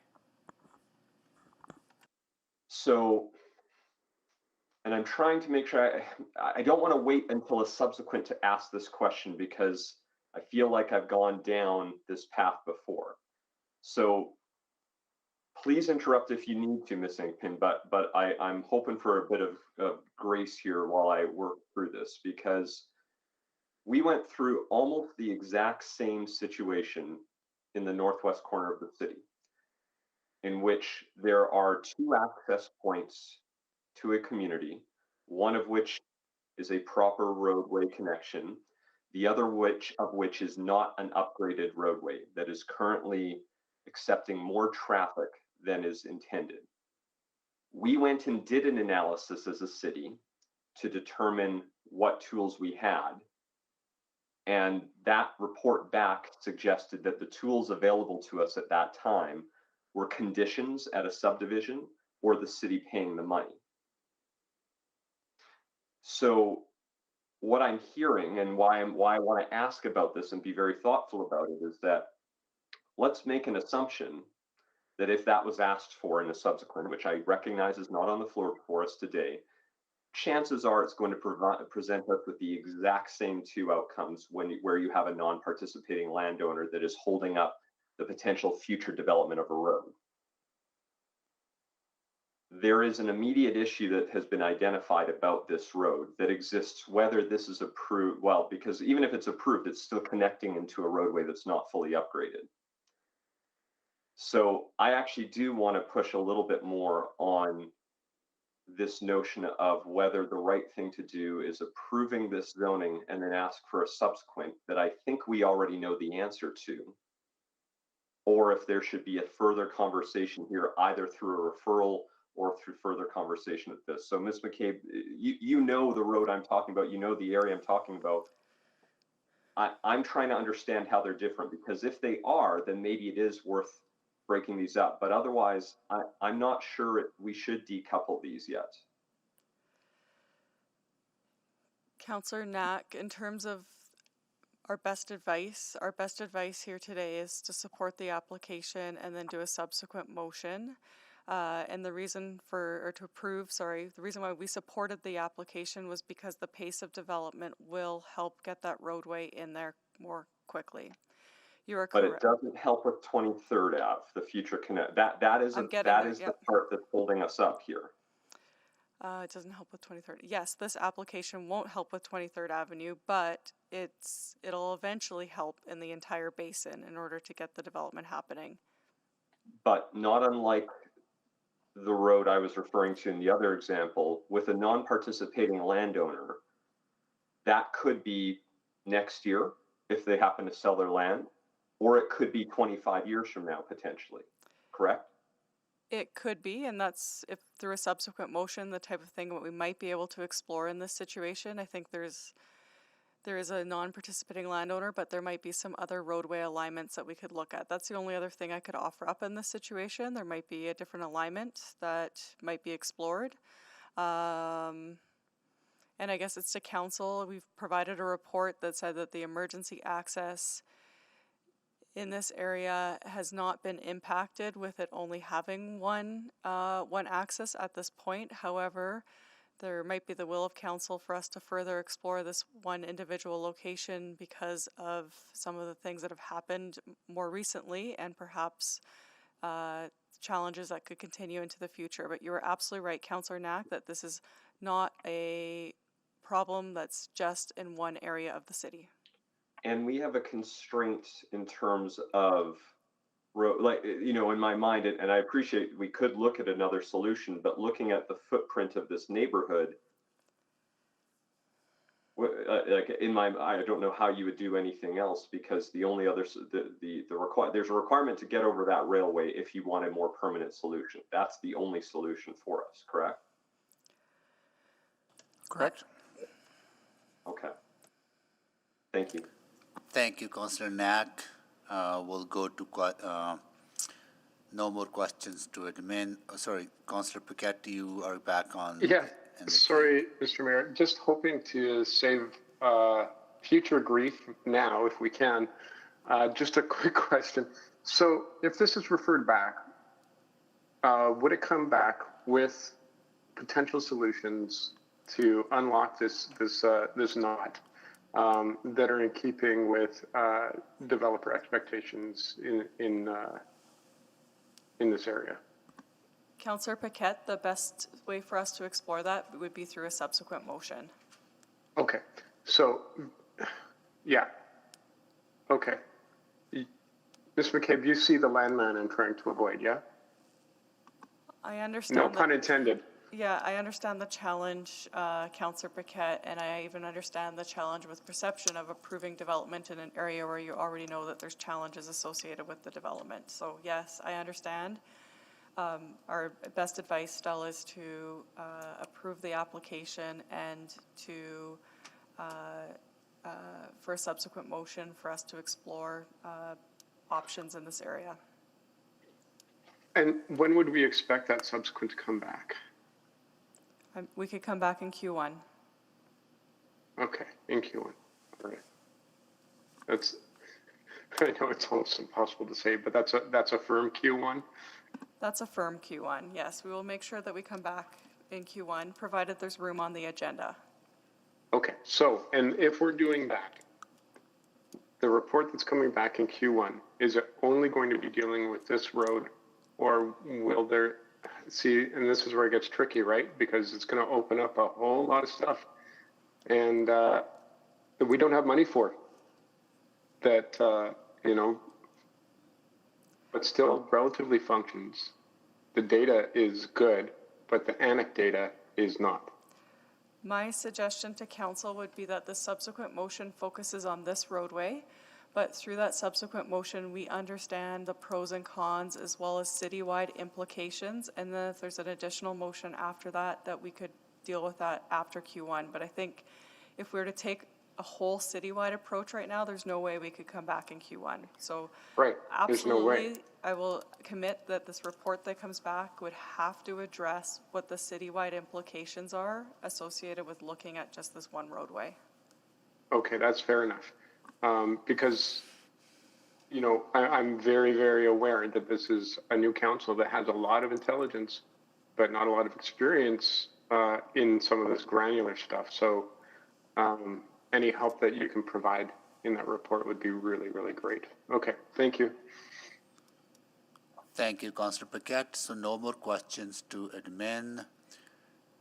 New information, any new information that applicant would like to respond to? Hi, Mayor Sohi. Just Alicia Langton here from Stantec. We just wanted to reiterate that this application supports the subdivision of the area, which will condition Maple Road to 34th, and Dream commits to building Maple Road to 34th in 2022, weather permitting. So that's absolutely a condition and a commitment that Dream makes and will be a condition of that construction and engineering drawings. Okay, Councillor Tang, can you take the chair? I do have some questions. Yes. So the permanent access, two permanent access part of the initial approval 10, 15 years ago was 38th Avenue access, which is built with rail crossing, Then the other one was connecting to 23rd Avenue, and that won't be done because of the non-participating landowner. Am I right?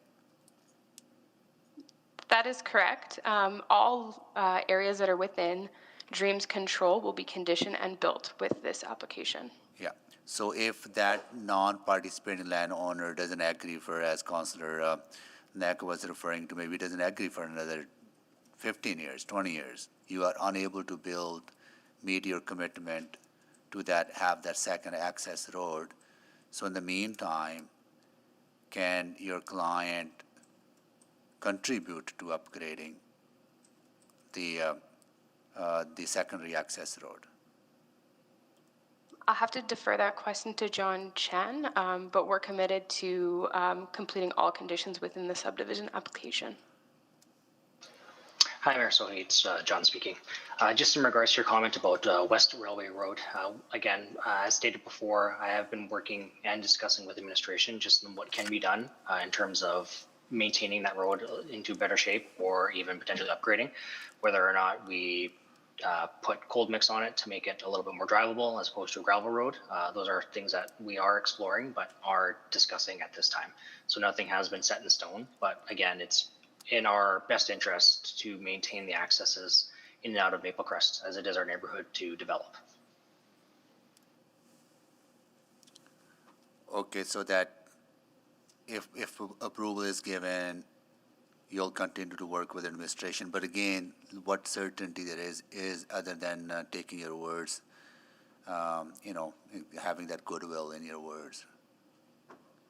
To be perfectly honest, even if we don't get approved, this is still in our agenda to make sure that we maintain the accesses and work with the city administration.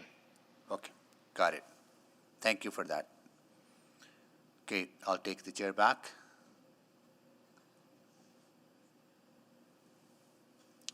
Any further questions to the applicant on new information? Seeing none? Okay, cool.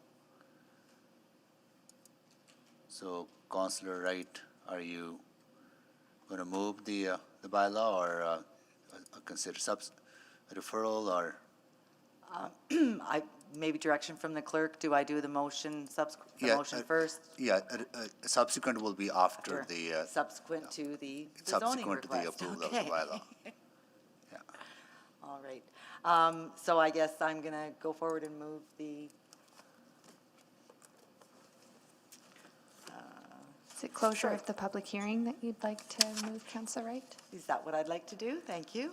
I'll move the closure of the public hearing on Charter Bylaw 19904. Second. Okay, closure of the public hearing bylaw. Please vote.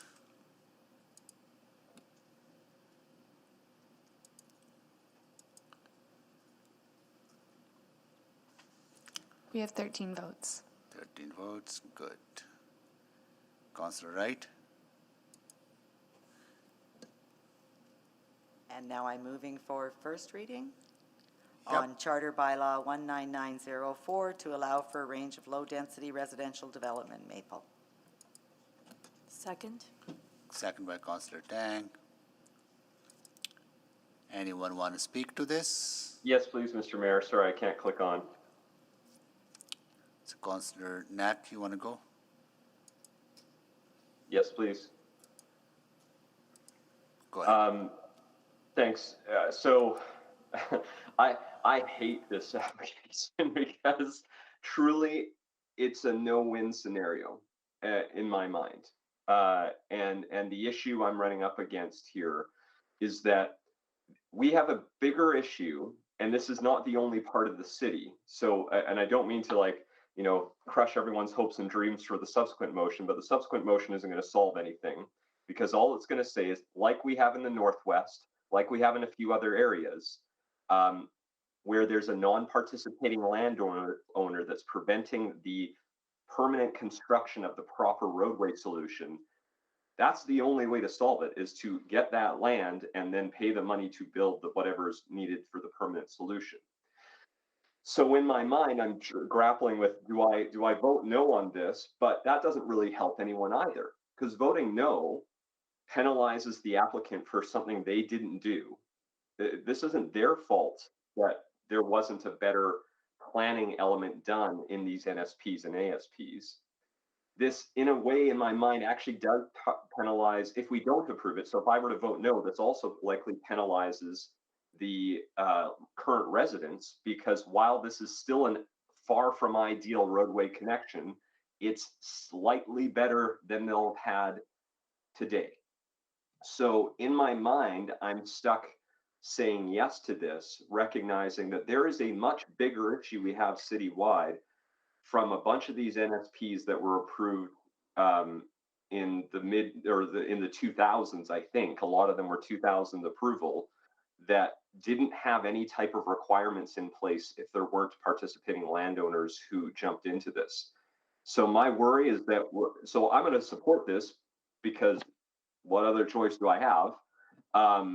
Recognizing that we'll vote on a subsequent, which I'll happily support, and it will tell us the same thing we know everywhere else, which is there's no real solution until the participating landowner pieces get sorted out, and then we figure out the money situation. So that's why I hate it.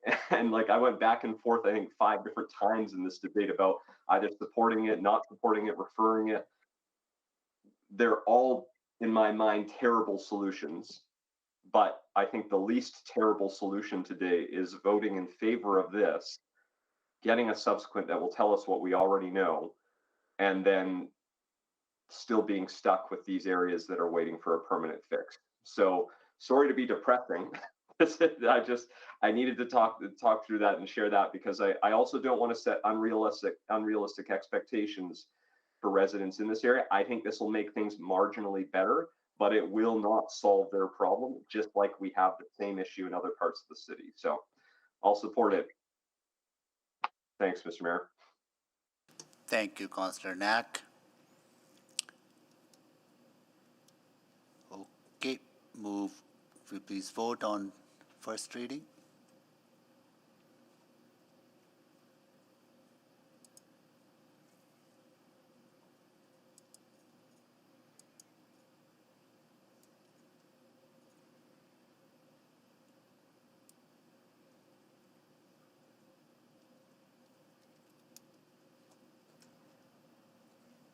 Display the votes, please. That is carried. Councillor Wright. And I move Charter Bylaw 19904 to allow for a range of low-density residential development Maple for a second time. Second? Can we speak at second point? I totally forgot. My mistake. It's customary to speak at first reading, but if you wanted to speak to second, it would be appropriate. Yeah, I just thought I should say something. I was thinking about something else, if council allows me. I agree with Councillor Knack that this is an incremental improvement from where we desire to be, and where we need to be is going to take a while because of the complications in the area and the lack of participation from one of the landowners. And absolutely, they have the right not to participate. They are the landowners. But I really, really want to stress this point that there has to be a solution, and I am comforted by the developers' words that they are taking this issue very seriously to provide that or improve the condition of that temporary access to the to that secondary road, because this has to be it has to be done. And so I want to stress that point again to the developers, so that please work with city to improve access whichever way you can. Thank you. I'm done. I'll take the chair back. Yes. Yeah. Okay. Second round. Sorry.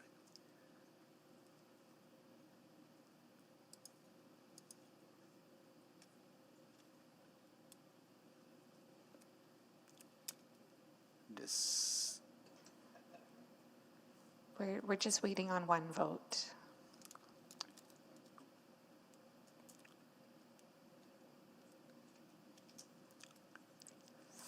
We have 13. Display the votes, please. That is carried.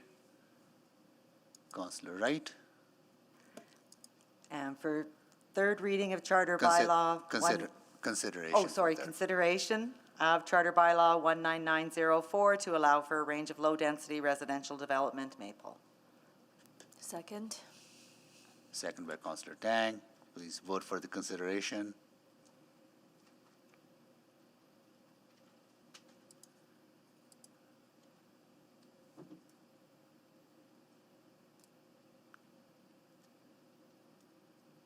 We have 13 votes. Please display the votes.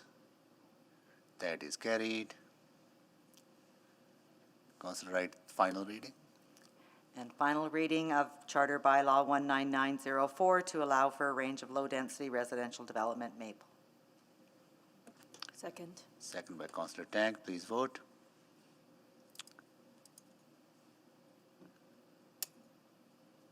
Display the vote, please. That is carried. Thank you. Okay, we are done with 3.2. Apologies, Mr. Mayor. Did Councillor Wright have a subsequent motion that she wished Yes. to make? Yes, please. Do you have it ready to?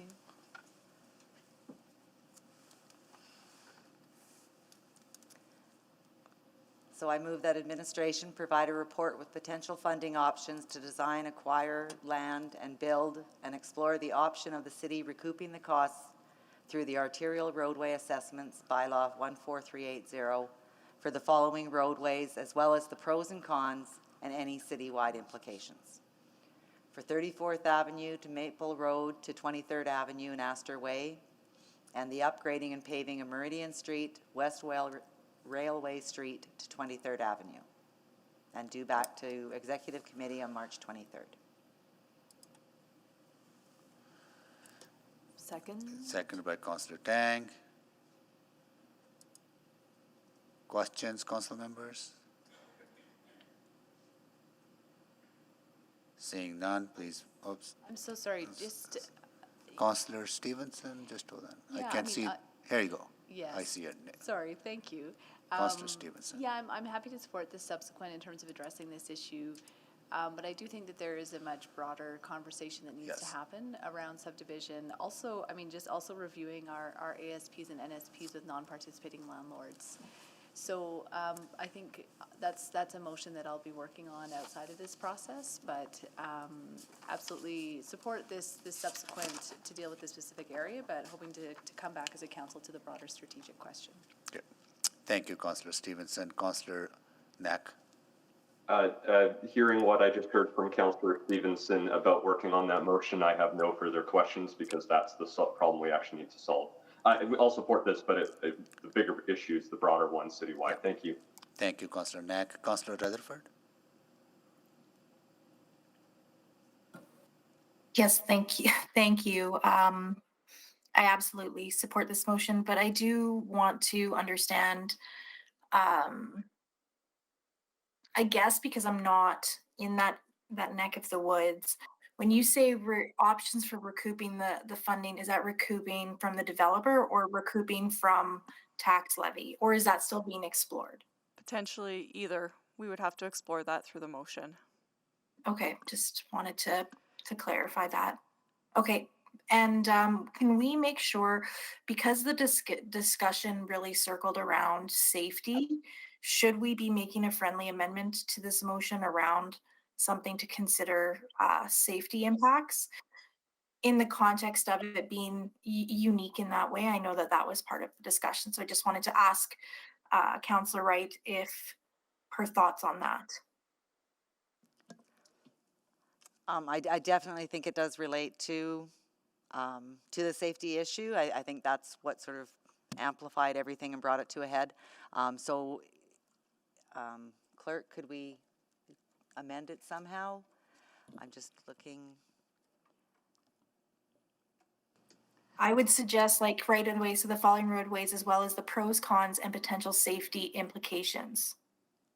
Along with any citywide implications. Yeah, I like that. Yeah.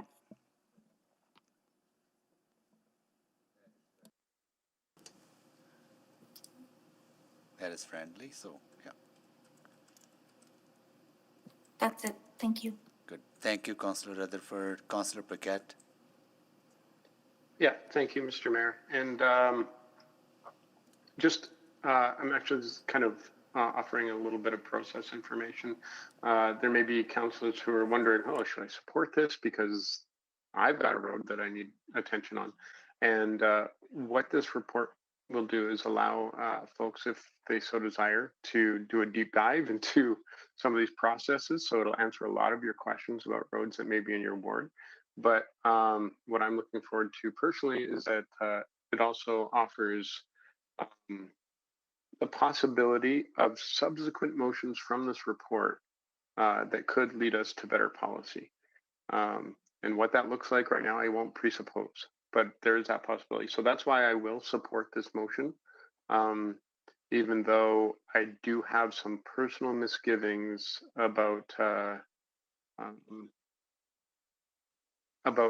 directing city resources just to one area. How to say this correctly? One area, because we might be feeling strongly about it at a certain moment. And so, but having said that, I've got great compassion for anyone dealing with anything called Meridian Street. So that's why it's got my support. Thanks, Mr. Mayor. Thank you, Councillor Paquette. Councillor Tang. Thank you, Mr. Mayor. Yeah, I know this motion is very specific to a particular area, but I think the whole time I'm sitting here thinking about the wider impact across the wards, and I'm not particularly cognizant of any specific on the other side of the southeast, but I will be curious if administration can maybe share that information, and I'll be curious of other parts of the city, including some of the ones flagged by Councillor Knack and Councillor Paquette. I do think, in general, we have a tendency to react when something tragic happens, and if this work can lead to more preventative approach, so that we don't have to ever hear about another tragedy, I think that is a positive approach. So I think there's a lot of trust on the table right now, and I look forward to when this report comes back. Good. Thank you, Councillor Tang. Councillor Wright. Thank you, Mayor Sohi. I just want to thank council for their support on this. I do know that it will open a can of worms and across, but I think that's what's needed to address some of those issues, as Councillor Stevenson says, with the NSPs. And so thank you very much for your support in getting further information for all of us. Thank you, Councillor Wright. Please vote on the subsequent motion.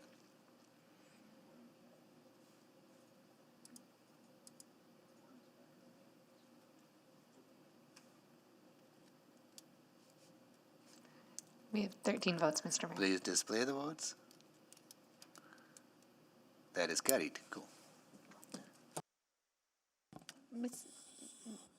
Mr. Mayor, I'm sorry, could I ask that we extend orders into our break, just recognizing the items 3, 3, 3, 4, 3, 5, 3, 6 that I selected, I have very short questions on, and I know a number of people have been waiting on the line. Would that be all right with council? I don't grant consent to that. Okay. And that's only because we have an ordinary break scheduled, and that's the only opportunity for people who are not around council but other administrative staff supporting us to have a bio break, stretch their legs, etc. Very fair. We'll come back in exactly 15 minutes. Okay.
Good afternoon. Hello. Councillor Stevenson, I'm here. Councillor Paquette, Hello. Councillor Tang. I'm here. I'm here, Councillor Hamilton, Hello. Councillor Rutherford, I'm here. Councillor Salvador, Good afternoon. Councillor Cartmel, he'll be coming shortly, Councillor Rice. Good here is afternoon again. Okay, Councillor Cartmel is here. Okay, Councillor, can you register your? Good afternoon. Good. And Councillor Rice is here. Councillor Jans. I'm here, but thankfully the giant concrete barriers are no longer in the bike lanes. Thank you to city administration if you're listening.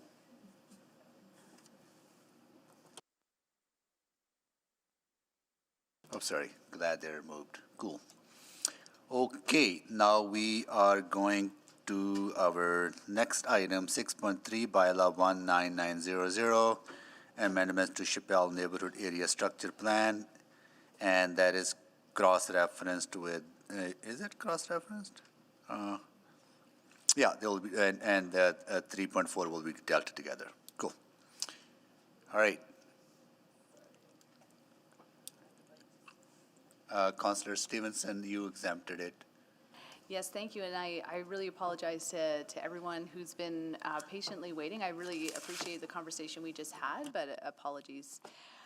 This is really just a question of clarification. I noticed in both of the ASPs that the updated neighborhood statistics didn't include the net units per residential hectare.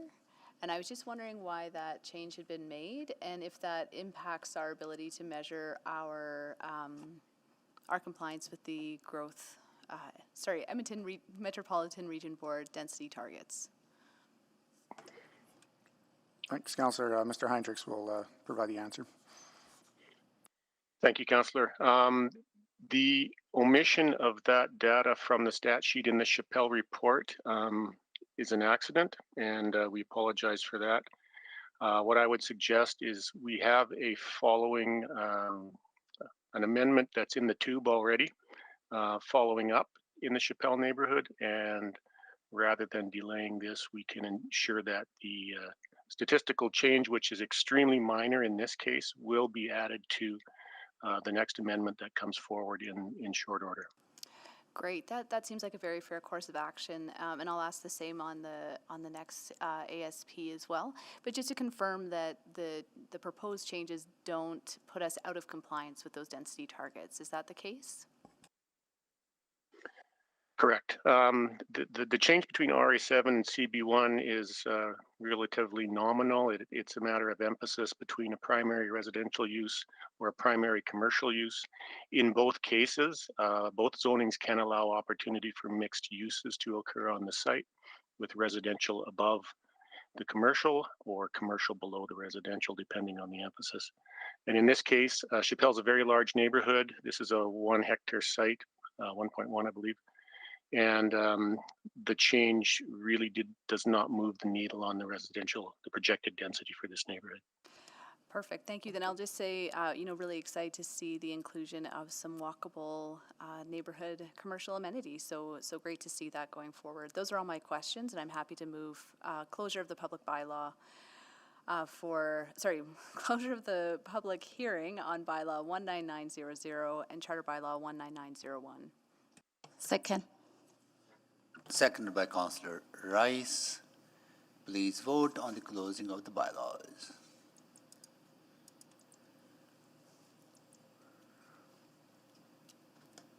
Go.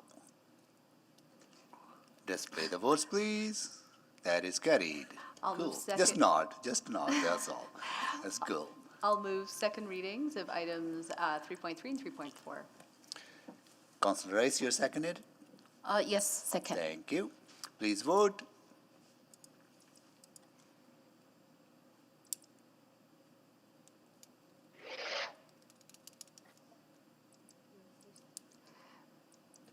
Display the votes. That is carried. I'll move consideration of third reading of... Second. Second reading, 3.3 and 3.4. Second. Seconded by Councillor Rice. Please vote on the second reading.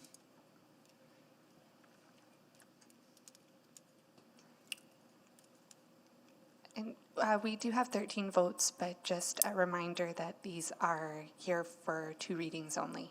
Is it only for 2 readings? Okay. Yes, got they have all to the go votes. to the Empton Regional Board Yes, because of of course. pipeline Got it. considerations. So this, that is carried. Okay, the second reading has been carried and it will come back to us for third reading. In a couple of weeks or like, The process is usually about 2 to 3 months, and it will come back to a regular council. oh, I thought we were slow. Sorry, Mayor, Mr. Here, Mayor, and do we allow to speak on the? Oh, we already passed 2 readings. I tried to correct the request and it doesn't work. We have to revisit, recall back the second reading. So who would have to move that? This, everybody supported the passage of 2 readings. So what would be the process for us to recall second reading or revisit or rescind? Or could we speak to it at third reading when it comes back? Yeah, to you will council? have the chance to speak to it in 2 months. Or soon, or late. No, I just have 2 sentences very short. I want to say. Yeah, then we have to reconsider, or we can, I would say, and I trust that Ms. Inkpen will jump in if she disagrees, that it would be at the discretion of the assembly if if we just if you wish to. grant permission. Chair, is that okay? Legally fine? Yeah, if you want to allow Councillor Rice to speak to this very briefly without rescinding Okay, got second it. reading, I think. Is everyone okay? Everyone okay? Councillor Rice, go ahead. I just want to say that I'm very happy to support the well-planned growth of our community, and specific for the Chapel, this huge community, is a newer community. And then the bylaw amendments in this word and specifically related to this community will help ensure my constituents will have easy access to services in a well-designed neighborhood. I just want to say I really support this. Good. Thank you, Councillor. Thank you so much for that. Cool. And I like that idea of not following the rule all the time. Right, so. Well, and I would See, suggest. it makes it easier. Makes Mr. it easier for us to do the work, right? But it's technical issue. I No, actually no. clicked. No, just kidding. What? Yeah, and I would just offer that if the system is not allowing you to click on, I'll do my best to keep an eye out if you want to indicate another way or Yeah, or or just use your raise- microphone or raise a hand. as well to interject. Cool. All right. Okay, we're done. So we're done with 3.3, 3.4. Councillor Stevenson, you also exempted 9910 and 9903. Yes. Do you need a presentation from No, administration? it's the exact same question. Just hold on. If there's no presentation from the administration, and we do have some speakers only, any questions to public members? Any questions to the public members? Ended up just being able to Councillor Stevenson, you don't have any questions to the public members, right? No, Okay, that's right. good. Then we can go to admin. Great, so my question is just the same in terms of the stats included in the ASP. Same answer? Could you just repeat the question? Are you looking for a specific stat, or is it? Oh, sorry, so it was the same issue that the units per net residential hectare were not included in the updated ASP stats. So I think in the bylaw they've been included, but perhaps not in the report itself. If Mr. Heinrich can clarify that. There is some. Sure, the unit projected residential density for the Heritage Valley Town Center file is included in the bylaw. They were missed in the Chappelle file, but not, they do seem to be present in the bylaw for Heritage Valley Town Center. And this is page 8. I guess it was just missing the units of measure. So there's gross population density, net population density, gross unit density, net unit density. And those are just so the net unit density would be the net unit density per residential hectare?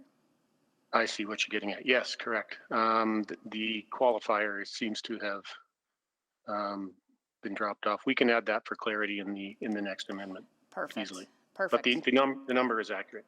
Are accurate, and it still has us well on side of our density targets? Yes, the EMRB target density for neighborhoods is 45 units per hectare, and the Heritage Valley Town Center is well above that, 157 units per hectare.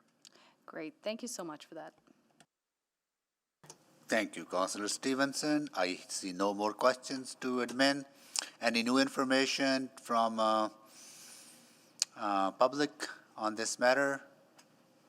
Seeing none, can we close the bylaw? I'm happy to move closure of the public hearing on bylaw 19910 and charter bylaw 19903. Okay, seconded by Second. Councillor Rice. Thank you, Councillor. Please vote.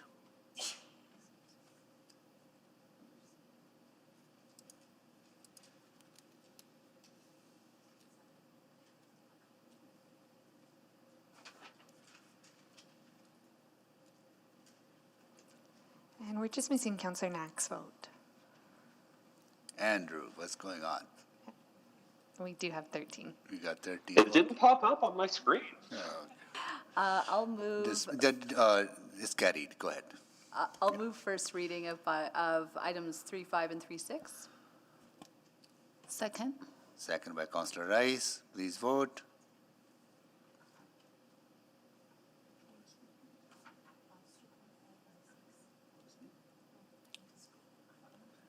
Before we vote, Councillor Rice, you want to speak to this, or do you?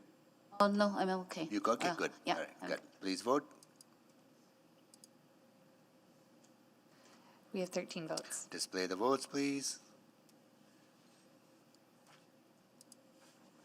That is carried.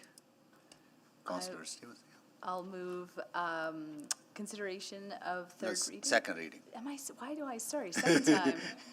It's because, okay.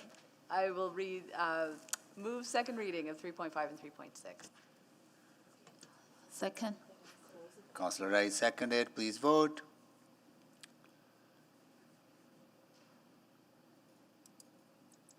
Yes.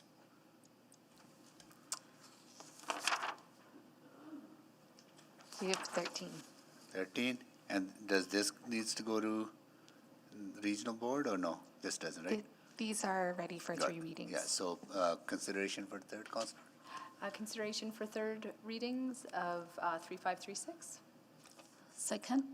Second by Councillor Rice. Please vote.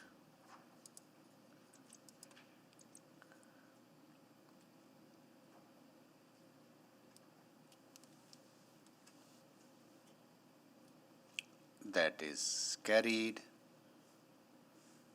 Final reading, Councillor. I'm sorry, and I'll move third and final reading of bylaw 19910 and charter bylaw 19903. Second. Second by Councillor Rice. Please vote.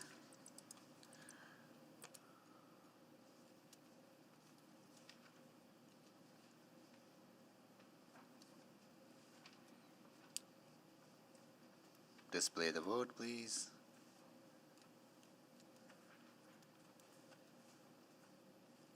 The system seems to just be delayed in projecting it, but it has carried unanimously. Got it. Cool. Okay.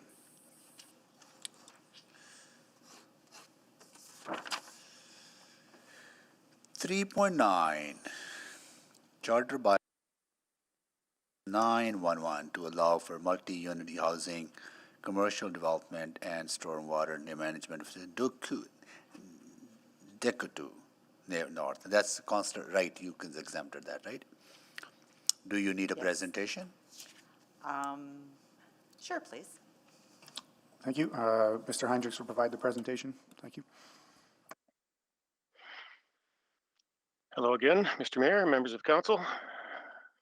Item 3.9 pertains to a rezoning application in the Decoto, Decoto North neighborhood in southeast Edmonton.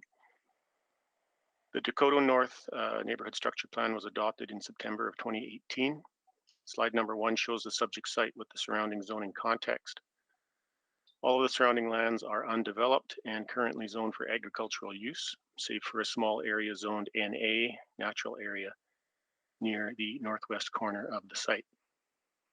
Slide number 2 shows the subject site in the context of the neighborhood structure plan, which is shown in the top right, and the city plan shown in the bottom right of this slide. The subject site is planned to be a commercial and residential mixed-use core within the central part of the neighborhood. The application proposes to rezone the site from AG, agricultural zone, to CSC, shopping center commercial zone, RA7, low-rise apartment zone, RA9, high-rise apartment zone, and PU, public utility zone, for the purpose of facilitating the development of a commercial residential mixed-use center and a stormwater management facility. This application complies with the neighborhood plan, as the zoning designations are consistent with the plan's objectives. With regard to public engagement, notifications were sent to 282 surrounding property owners in 2018 and 277 in August of this year.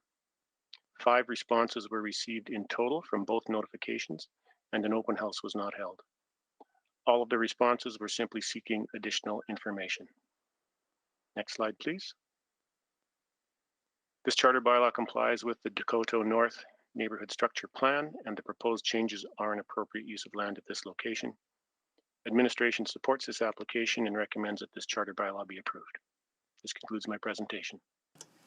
Thank you so much for your presentation.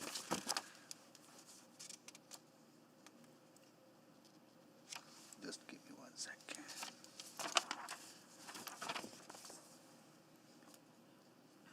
We do have public speakers on this, on questions only. Any questions to the public speaker, members of the public? Councilor Wright, do you have questions to the members of the public? Yes, I do. Okay, go ahead. So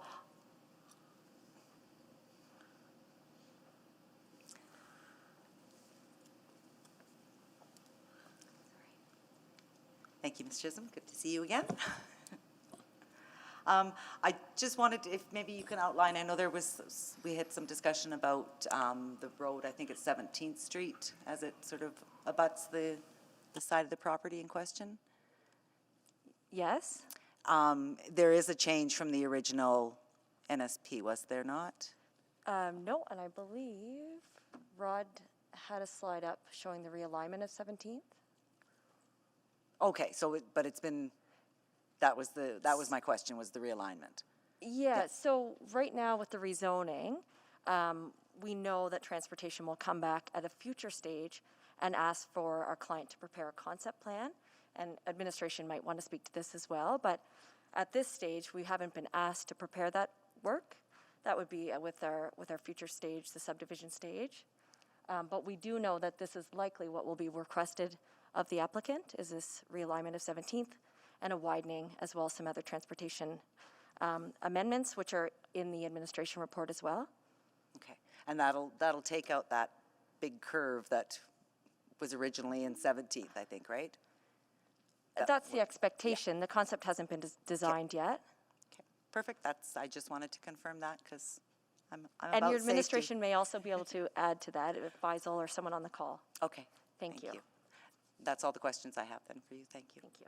Thank you so much, Councillor Wright. Questions to admin? Councillor Wright. So I guess just confirming what Ms. Chisholm had indicated, that would be part of the subsequent application then?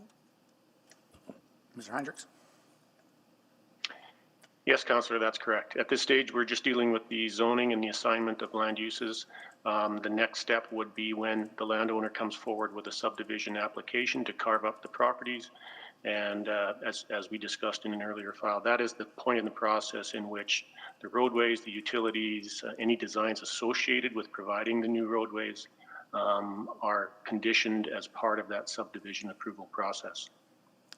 Thank you. And then just one other question, and I don't know if it should have been to Ms. Chisholm or not, but for the RA7 and RA9, does that also allow sort of street level commercial use as well, or is it just strictly residential?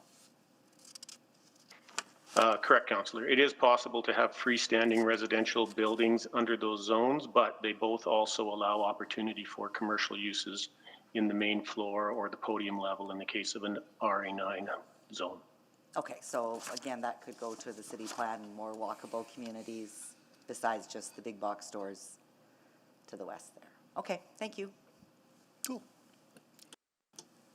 Thank you, Councillor Wright, Councillor Tang. Can you just quickly talk about the transit access points?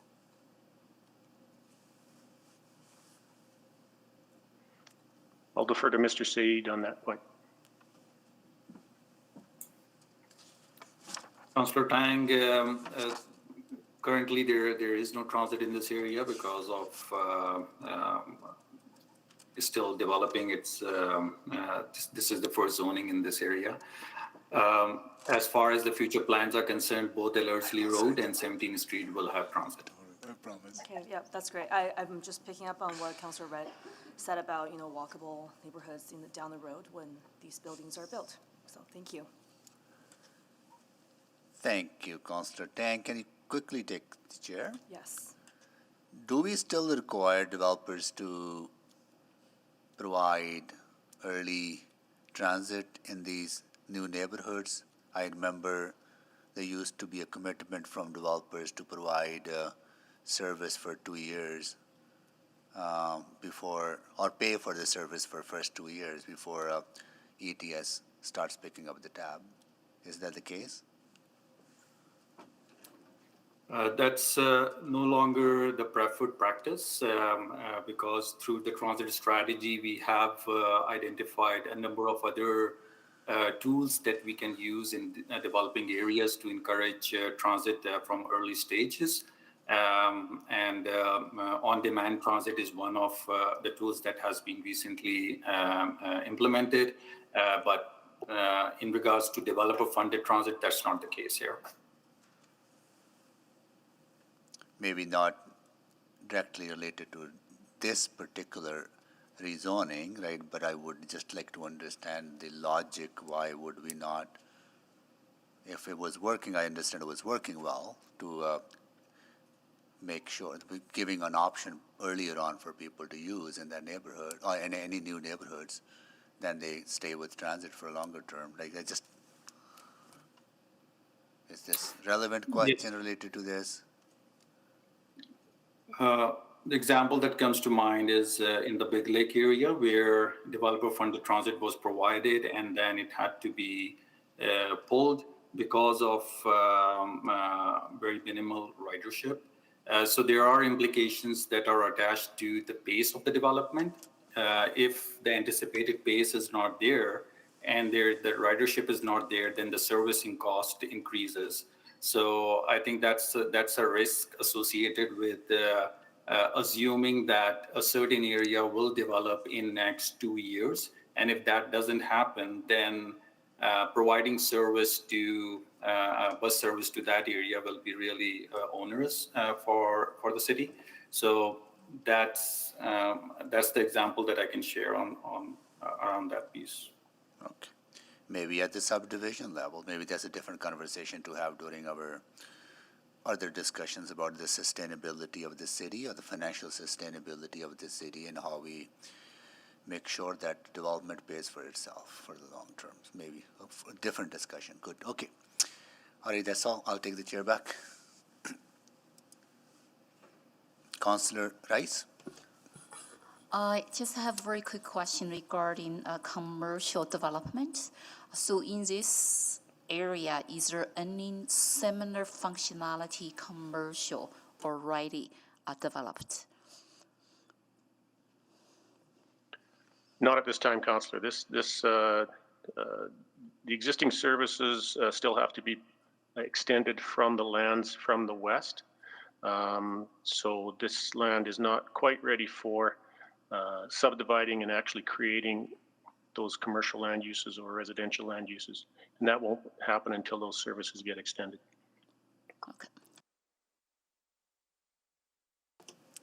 Thank you, Councillor Rice. No more questions to the administration. Any new information from the applicant or members of the public on this? Seeing none. Okay, we are ready to move the closure of the bylaw. Okay, I move first reading of Charter Bylaw 199. We need to close the bylaw first. Oh, sorry. I move to close the public hearing for the bylaw 19911. Second. Okay, that's, okay, please vote.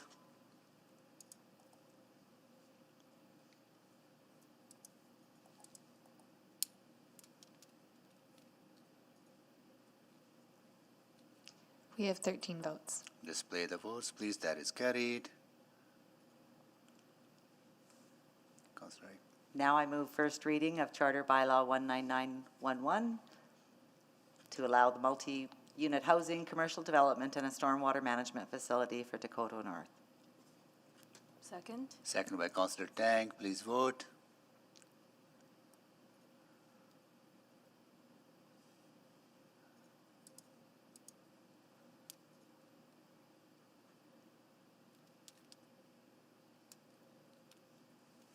Display the votes, please. That's carried. Now I move second reading, and I learned from Councillor Stevenson, I can just say 3.9. Yes. Second. Second by Councillor Tang. Please vote.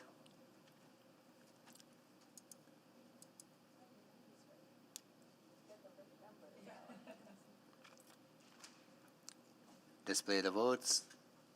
That is carried.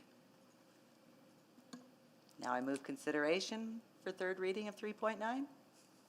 Please vote. Sorry, Second. second by Councillor Tang. Please vote.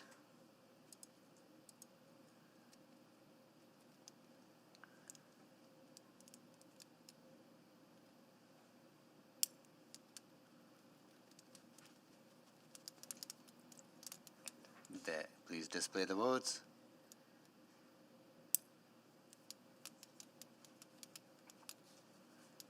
I assume it's carried, right? It, sir? it did is carry carried, unanimously, carried, yes. okay. Carried unanimously. Councillor Wright? Move third reading of 3.9, please. I think now you have to read the whole chapter bylaw 19911, yeah, for third Fine. reading, yeah. Okay.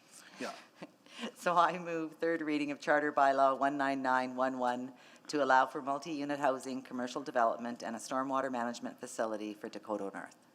second by Councillor Second. Tang. Please vote.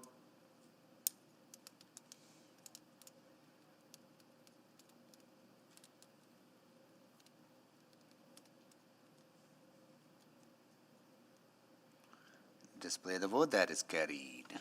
Cool.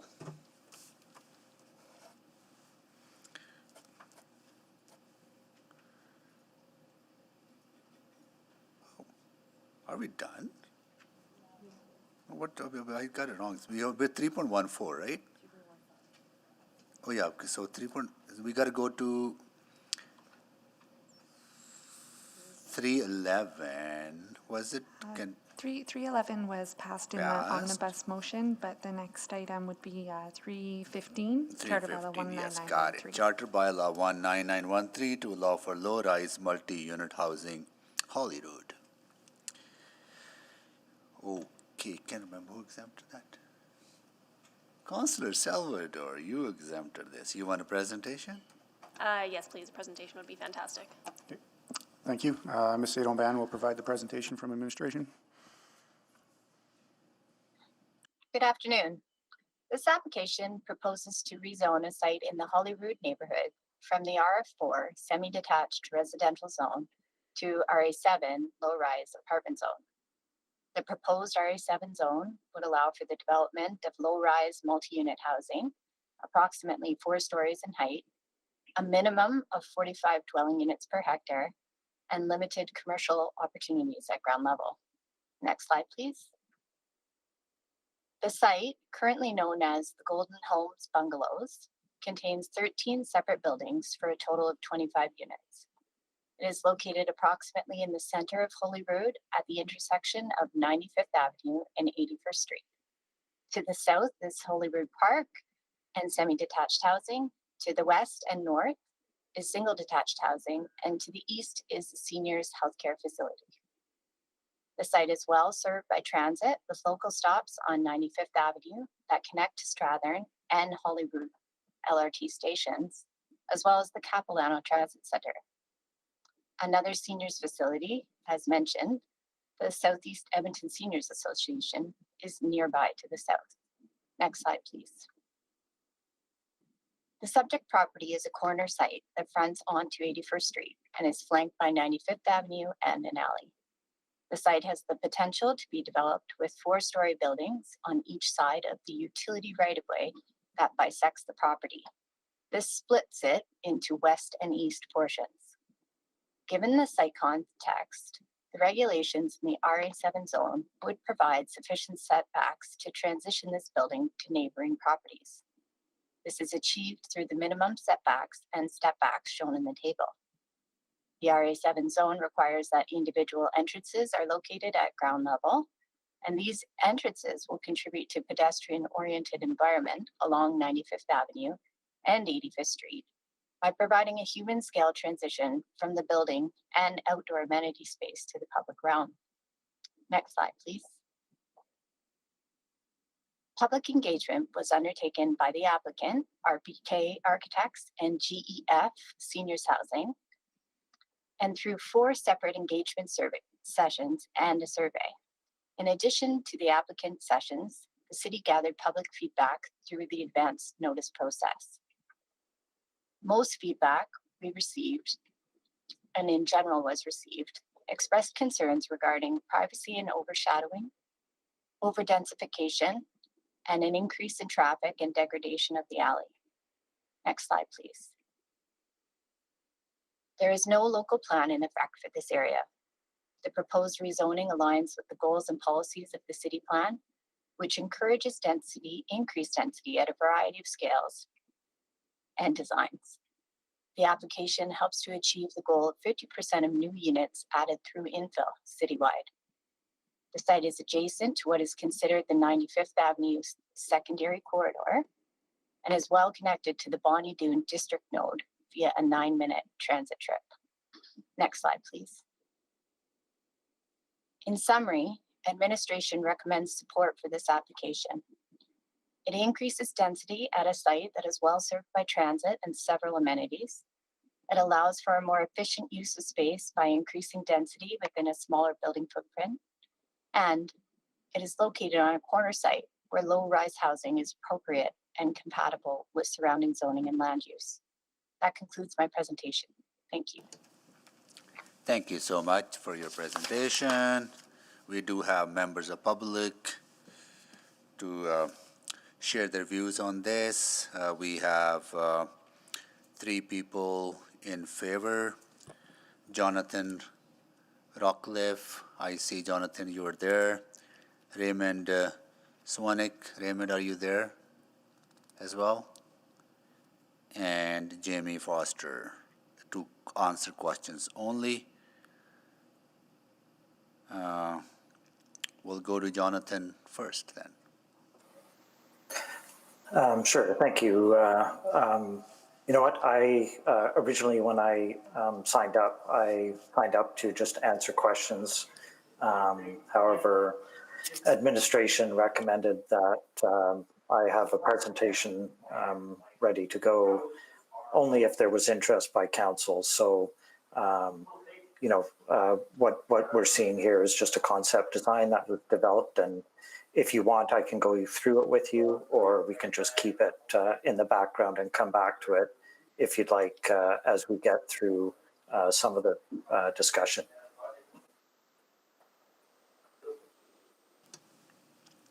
I think it's entirely up to you to, if you think council members and public will benefit from your presentation. I think we could just put it to the side then and just talk about the switch from to RA7 zoning.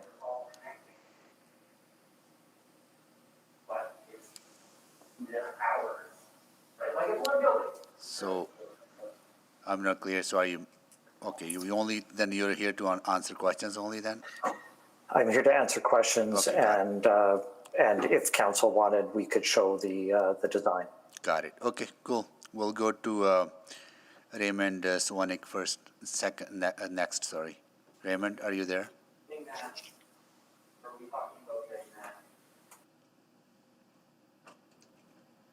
I don't believe that they've joined the Google Meet.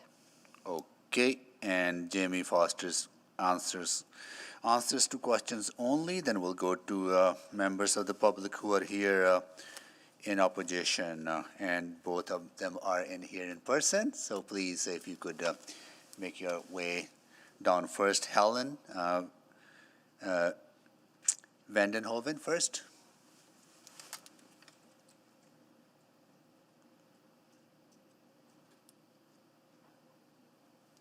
Thank you, Mayor Soe and Council, for hearing me today and allowing me to bring my concerns forward. I am indeed a homeowner in Holyrood. My home is located across the alley from the proposed redevelopment. I'm not opposed to a new development replacing the Golden Homes, and I do support affordable housing for seniors. I am, however, very disappointed and frustrated regarding the rezoning community consultation process. There has been no community consultation based on the rezoning question itself. RA7 was presented as the only option. The community was asked to provide feedback and choose between 3 options. Option number 1, RA7, option number 2, RA7, and option number 3, RA7. This predetermined zoning is disrespectful to the people that call Holyrood home, particularly those that neighbor the proposed redevelopment. It implies agreement with RA7's rezoning. I was encouraged by city admin to bring my concerns to the community consultations held by the developer and the architectural firm. But my question to you is, how is it possible to bring RA7 zoning concerns to a developer that has presented RA zoning as the only option? Does that not make any concerns from the community irrelevant? I was assured that the developer was building below density that RA7 would allow, but the last diagrams that were shown were for 43 units and 30 parking stalls on half the property. RA7 zoning leaves the door open for a second stage development that could be at equal or increased density dependent on funding, according to the developer. RA7 zoning would provide no unit restriction, would allow a second stage development when funding is secured, and would have the greatest negative impact on privacy to neighboring properties. This proposal allows for at least 4-story apartment buildings directly across the back alley from neighboring backyards. I'm concerned about the volume of traffic that would access this alley because there are 30 parking stalls in the diagrams that they showed us, and then presumably 30 more in a second development. And these parking stalls would only be accessed from the alley because there's no access from 95th Avenue. The alley is narrow, utility poles on one side falling apart, and it's not maintained. And I I'd just like to say a couple things about density in that area from 79th Street to 80th Street, Holyrood Court, which used to be 4 3-story apartment buildings, had the addition of the building in between all those low-rise ones, and that whole block is very dense now. And the nursing home that's on the corner of 80th Street and 95th Avenue is dense in terms of activity around the nursing home because there's a parking lot with staff coming and going. There are commercial deliveries, visitors that are looking for parking in that area. There's a new apartment building that's still under construction at 83rd Street and 95th Avenue. And then move one more block west and you run directly into the LRT and the Holyrood Gardens. So density is there already. I am opposed to RA7 zoning for the Golden Homes redevelopment. RF5 would be preferred because of the density cap and that it would be subject to the mature neighborhood overlay.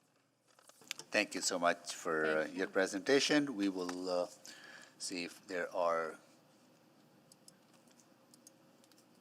questions from council members. See that. Councillor Salvador. Thank you, Mr. Mayor. And really want to thank our speakers for hanging around and for your patience today and for taking the time to share your perspectives. It's truly valued. So I guess just a follow-up. It sounds like in terms of primary concerns, the consultation process, can you maybe just elaborate a little bit on your experience there? I think once again, it's the fact that the rezoning was Can you stay close to the mic, please? Sorry, was predetermined in that the developer and the architectural firm just presented RA7 designs and plans at their consultation meetings. So it took me a while to figure out, like, where do I take my actual zoning concerns? Like, it's not relevant to a developer who's already decided or applied for an RA7 zoning. Okay, I appreciate that. And you did mention you felt that RF5 would be more appropriate specifically because of, was it the density cap or what? That's a elements major of it? concern because I think that with the door open to a second stage development, that having a density cap would be more suitable for the area. Okay. Well, I definitely have some follow-up questions for administration and hopefully someone who's on the line from GEF. If we can take some time to ask questions after we've heard from all of our speakers, that would be great. But thank you so much. Thank you. Thank you for being here. Really appreciate your presentation. And we'll go to our next speaker, Cassandra Boschman. Cassandra?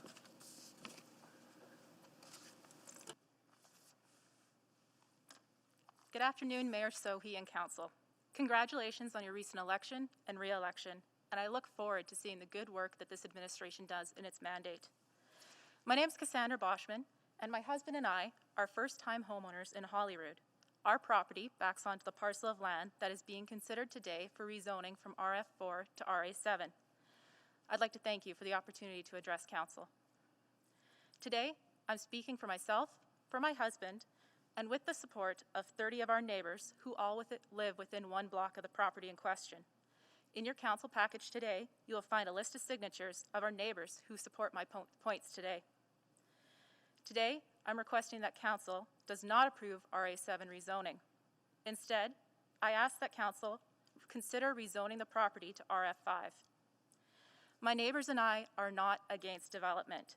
We support affordable seniors housing, and we see the need to increase density of the current Golden Homes duplexes. We are simply asking that development is respectful and considerate to homeowners. We believe that RF5 would achieve this goal.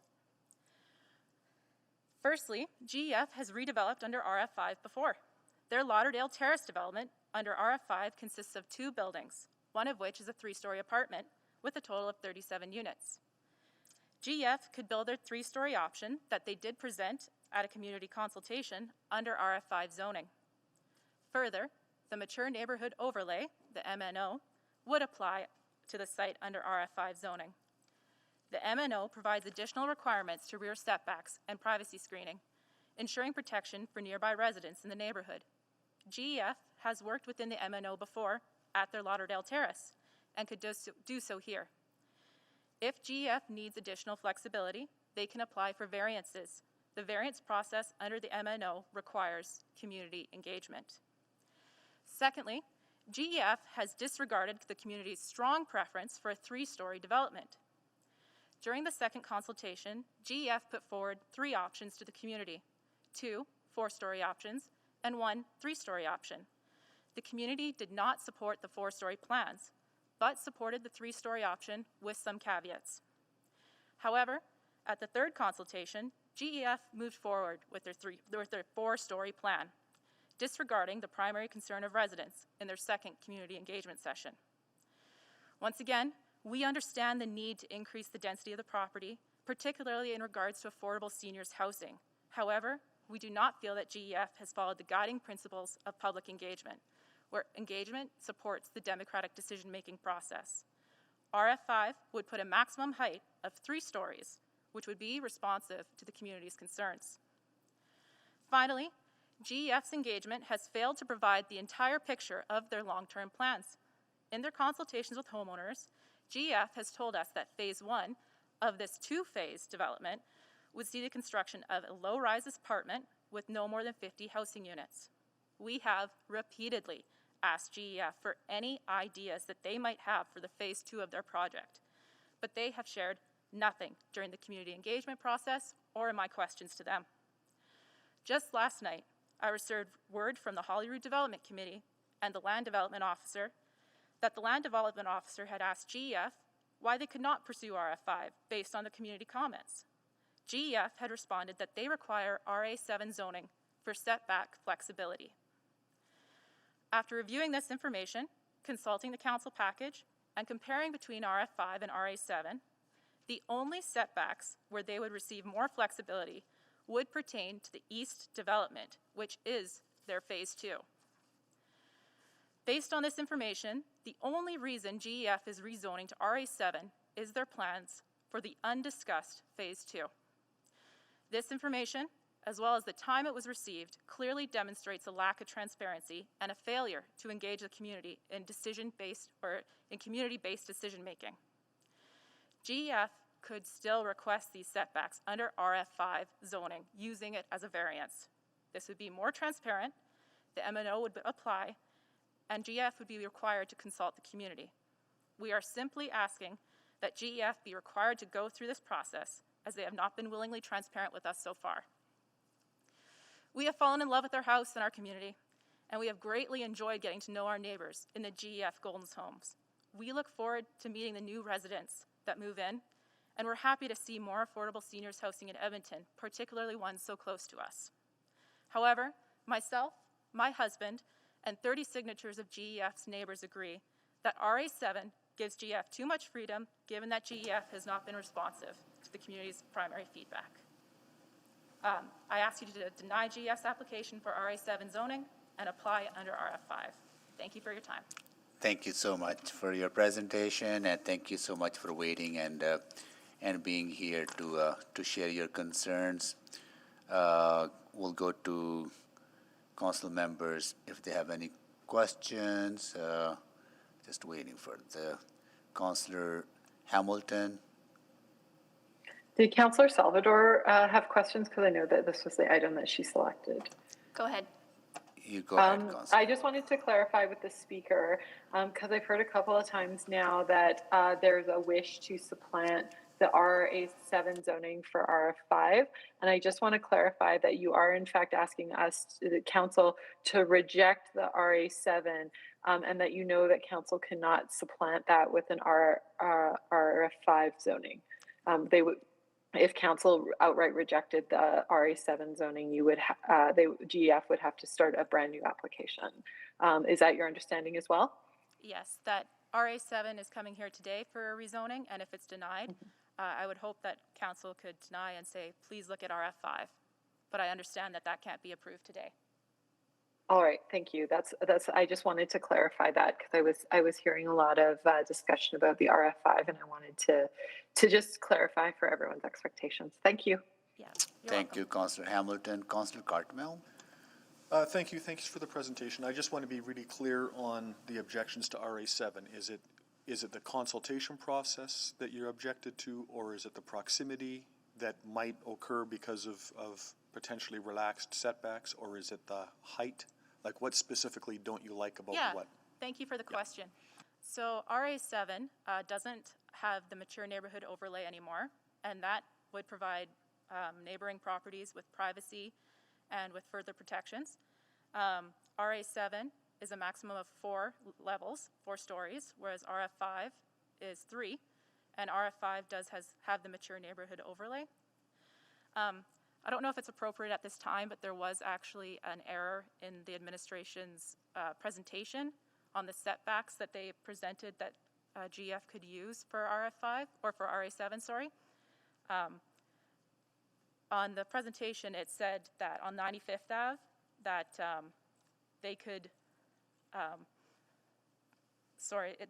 it's just that it could be 3 meters from 95th Ave is what is actually correct in the zoning bylaw, and on the slide it said 1.2 meters. So I'm just trying to draw attention here to the fact that RA7 still gives GEF some flexibility, I'm just trying to draw some attention to that there's an error, on the slide there. So it's about the edge protections. It's about protections. It's about the number of stories. And it's also about the density. So RF5, you could build up a maximum of 59 units for RF5. For RA7, it's like unlimited density based on the the hectare per floor ratio. So let's break it down a little bit. If it's a 4-story building, but it's fairly far, it's reasonably distant from your home, does that matter much from a 3-story building? I believe it does, speaking for myself. And I believe that the mature neighborhood overlay is really key here. And I would have to see the plans of what that 4-story building would look like, or that 3-story building would look like. So I'm unable to say that at this time, but.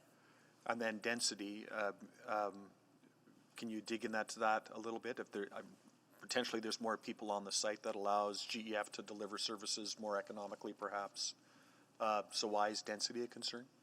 Yeah, so for density, like my neighbor was saying, that back alley is frequently used. There's the extended care home, so there's a lot of people coming and going and visiting residents there. And it is like a very walkable community, and it's right by a school. And so RF5 would limit GEF to 59 units, but they could apply for a variance, and they could apply for a variance without even doing a public consultation on it. It just goes to the city at that point for a number of units and for bedrooms. So the primary concern on density is traffic. Potential traffic. Yep. Yeah.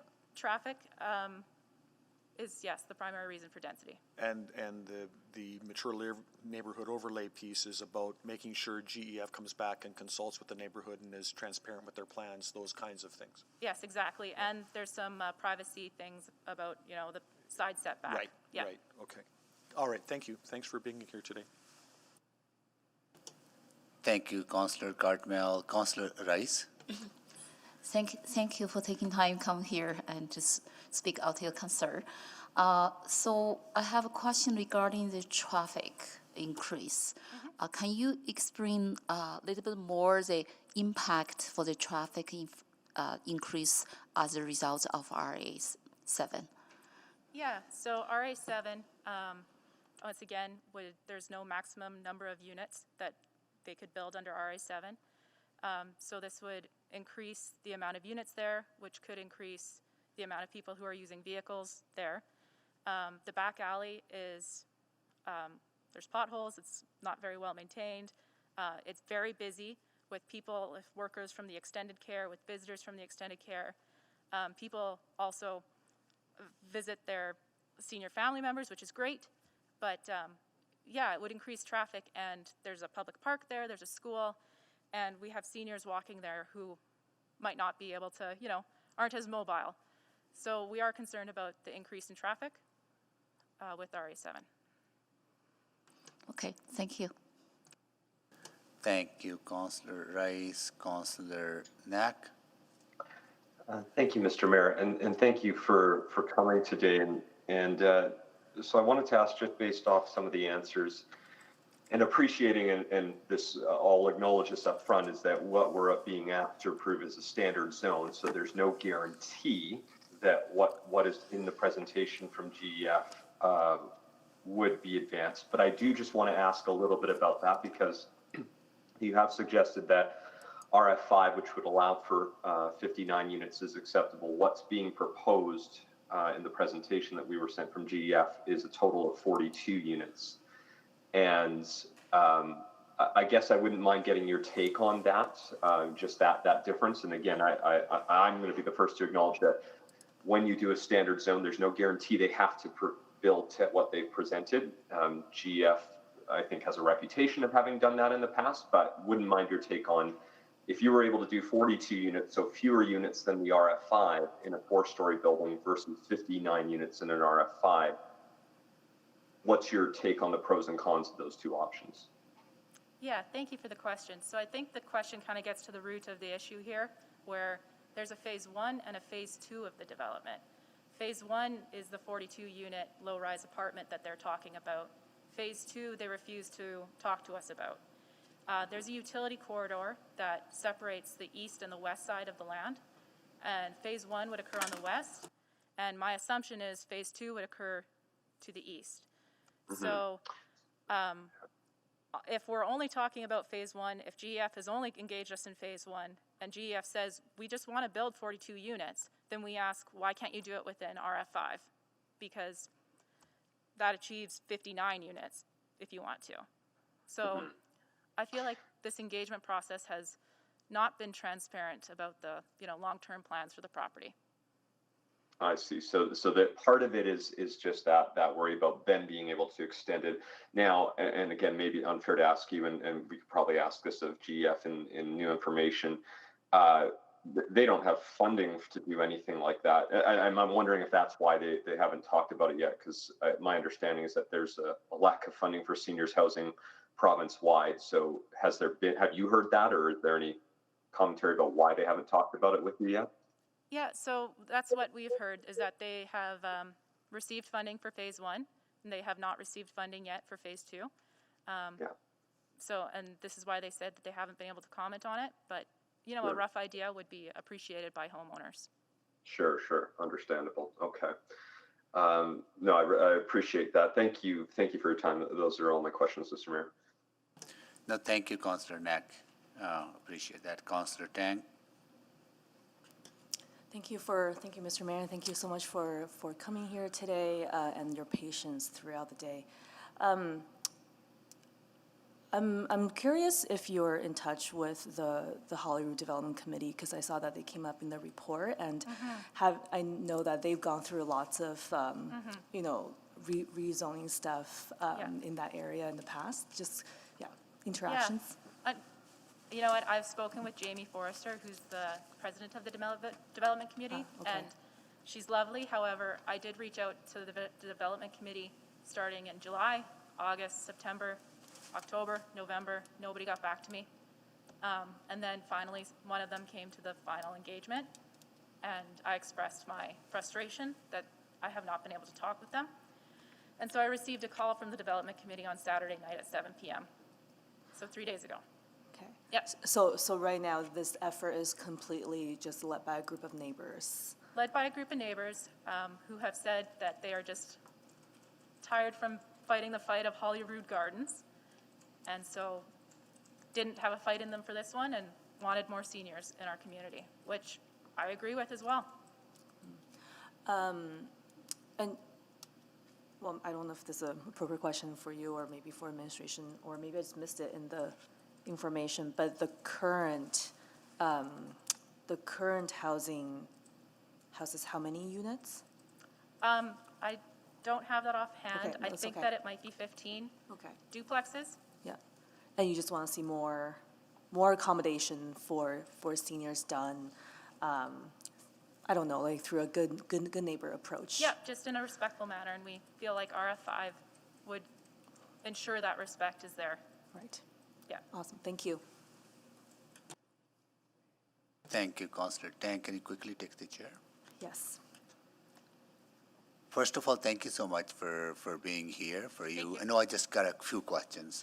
Okay. Yeah, for you and also Ms.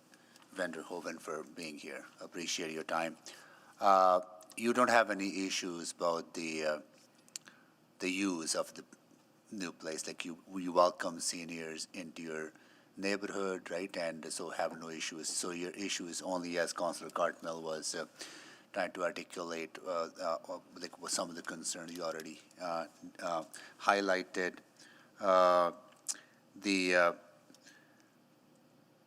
On the traffic, we'll ask this question to GEF as well, right? When they come back for new information.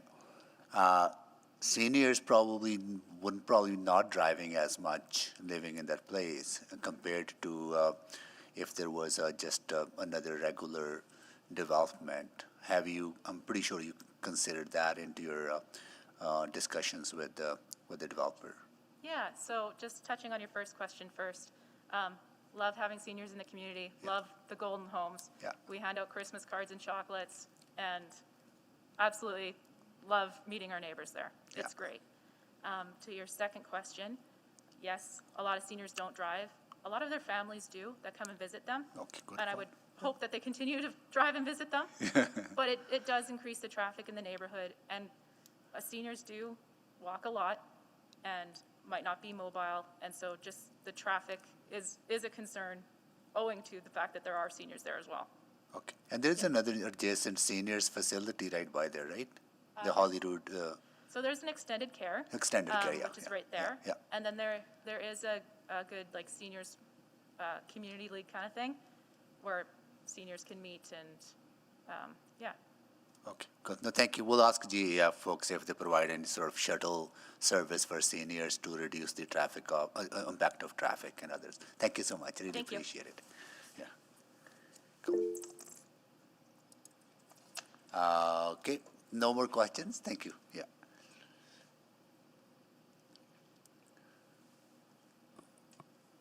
We'll go to admin for questions.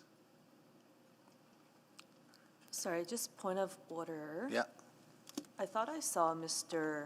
Swanek check in. Yeah, he Are would we- have are to we, like, wait. He past can't. that? He Okay. cannot For the new make a information? presentation. But he's welcome to respond to any new information when we Thank go you back. for the clarity. Yeah, cool. Okay, Councillor Salvador. Thank you, Mr. Mayor. Yeah, so a few questions, and I guess I'll just start with, let's start with the lane, just because that's been mentioned a number of times, and just kind of the quality of the lane, the state of the lane. When is this area slated for alleyway renewal? Mr. Saeed? It's in next 10 years plus horizon. Okay, and are there ever any opportunities when these types of projects move forward to do any sort of collaborative, upkeep of the lane or maintenance? Is that an option? Definitely, yes. The expectation here is upgrading the lane to likely a commercial standard. The lane right-of-way is 6 meters there, which is good. And there is precedent in the area where we have made similar ask, and those conditions were met at the development permit stage. Great, and as you just said, that would be met at the development permit stage. That's where we get that surety. Correct. Okay, great. And maybe this might be better suited for GEF, but I'm wondering if we have any data on the availability of seniors housing in this general area. Just trying to see what that housing mix looks like, and how this might contribute to meeting that goal. So we have a neighborhood that can fit all life stages and ages. That information you are correct, best directed to GEF. Okay. However, I can tell you that the RA7 zone allows the full suite of residential uses from apartments, condos, seniors, or supportive living as well. Okay, that's interesting. Just to follow up on that, so can you contrast that with RF5 for me as to would those exact uses you just mentioned be permitted in RF5? Correct. All of our residential uses are broadly permissive. Okay, great. And then just for some clarity, looking at RF5 versus RF7, recognizing that the MNO only applies to RF5, for the lane setback, which would be, my understanding, 1.2 meters unless the building goes above 10 meters, at which point that would change to 3. Am I correct? That's correct. Okay. Okay, great. And I also had questions around it was the right-of-way for the utility piece. Can you just elaborate a little bit on that and what the building pocket would actually look like, factoring in the requirements for separation space for the right-of-way specifically on the east portion of the site, since the potential phase 2 was mentioned a few times? Like, how big of a building pocket are we looking at? I would assume that really cuts things down. Yes, Councillor Salvador, just checking on that. I think, if I remember correctly from some background notes that we have, it's 10 meters from the setback required from the utility right-of-way on either side. That's bisecting the entire site. Okay, so I'll probably direct some questions at GEF around what that pocket could look like then. Hang on just one second here. Yeah, no, the rest of my questions for now are going to be directed towards GEF. Thank you. Thank you, Councillor Salvador. Councillor Jans. Thank you. My question to administration is, does this align with city plan? Yes. But yet, earlier when we were discussing the cul-de-sacs in another position, we heard that it doesn't necessarily align with city plan, but administration was recommending it anyway. Am I correct?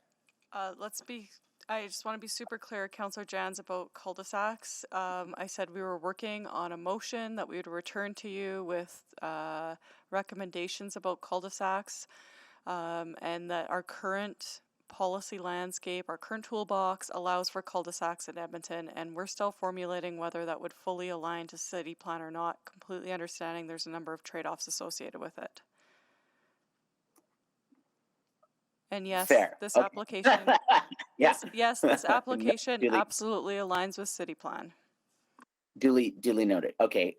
So I guess my question here is, I feel like we're kind of partially, it's a bit of a timing piece where we're caught in a bit of a situation where right now there is the MNO, there's other conditions where this project would not be permitted. But I think as we move ahead in the district planning process, et cetera, there may be a reconsideration of a project like this as a permitted use.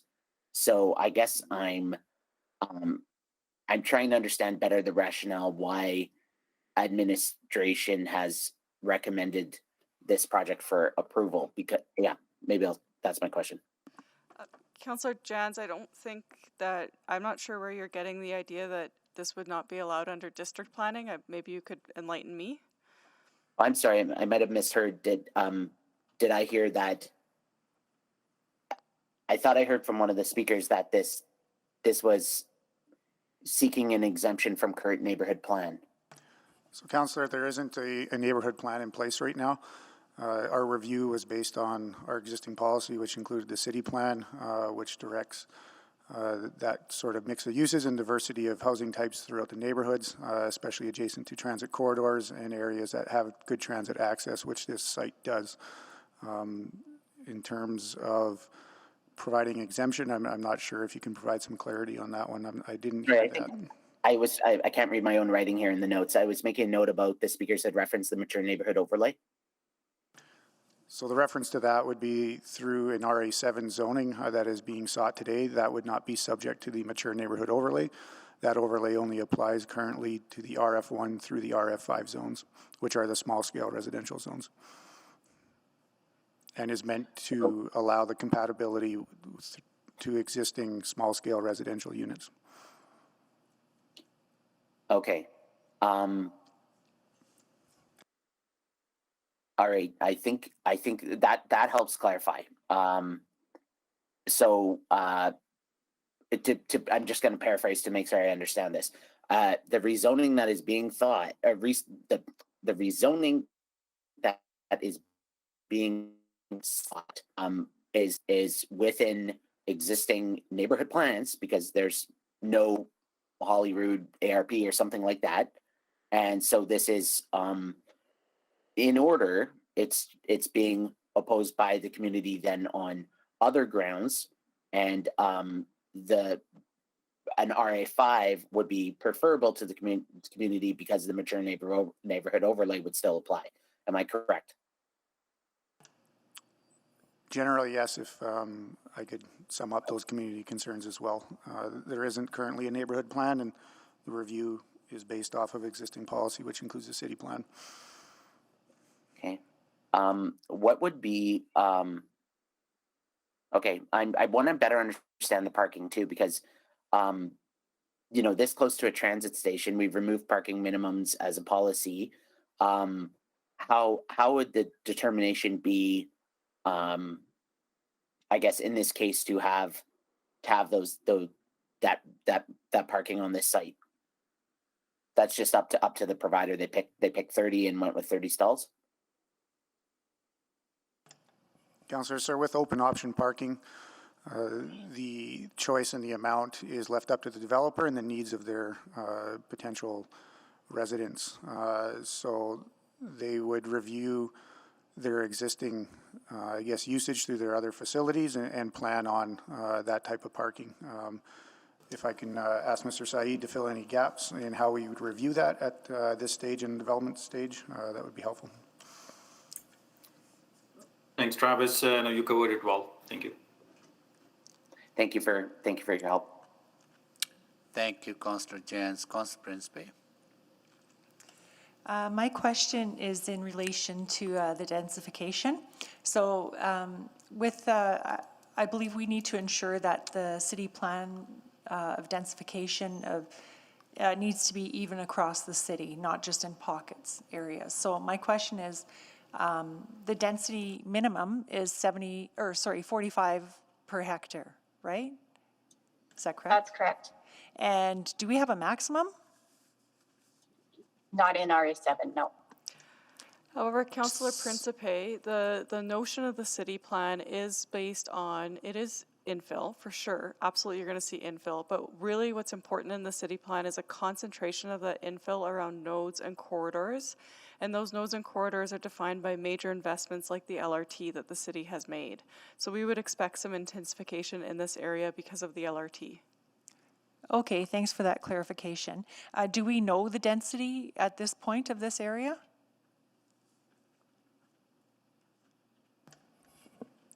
Councillor, if you gave us a moment, we can come back to that and pull the data on from the latest census. Okay, thank you. Thank you, Councillor Principe. Councillor Stevenson. Yeah, just a few quick questions. So thanks for clarifying that the alleyway improvements could or would form part of the development permit approval process.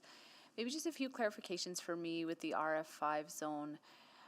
So my understanding, and it could be wrong, is under the M&O and the 8.9 meter height restriction, is it typical to see 3-story development, or do you typically see more 2 and 2.5 story? I don't know if there's actually a typical. It depends on the type of development and the demographic they're going for. But it's either that 2 kind of plus den or that mezzanine at the top level, or that a full 3 stories. Great. And under RF5, under the standard zone, there would be no variance. The development officer wouldn't be able to issue any variances to the density. Is that correct? Correct. Great. I think those are all my questions. Thank you. Just looking at those 2 different zoning options. Thank you very much. Thank you, Councillor Stevenson. Councillor Tang?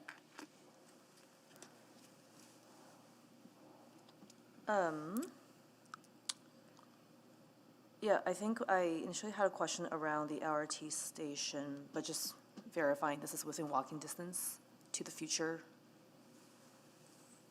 station? It would require a transit trip, Okay. like by bus, which is available on 95th Avenue. Right, okay, thank you. And then to the point of density, just so I'm clear, it seems that it's not so much the number of units within this phase 1, but it's the uncertainty of how many more units there will be in phase 2, and there's a lot of lack of transparency around that. And I feel like we were having this conversation at the last public hearing because we can't necessarily hold the developer to account based on the intent to build. And so that leaves open a lot of, I think it leaves a lot of anxiety. Am I right in that understanding? Correct.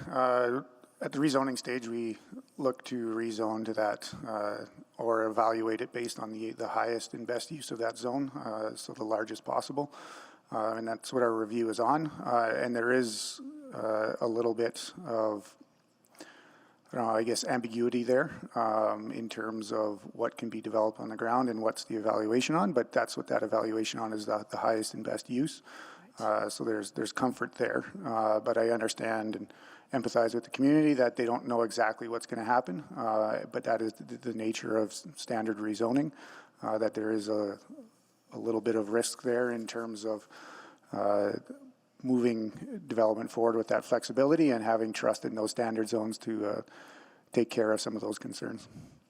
Yeah, I think I might have questions for the developer later, if they can come back. But anyways, okay, thank you for verifying that understanding. And I do remember at the last public hearing, Ms. Petrin, I think you offered, there is communication with the developer to, as an attempt to kind of hold them to what their intent is. But I think in this case, there's still so much, there's a lot more uncertainty compared to, at that last conversation that I think would just be a lot harder to do with these other tools.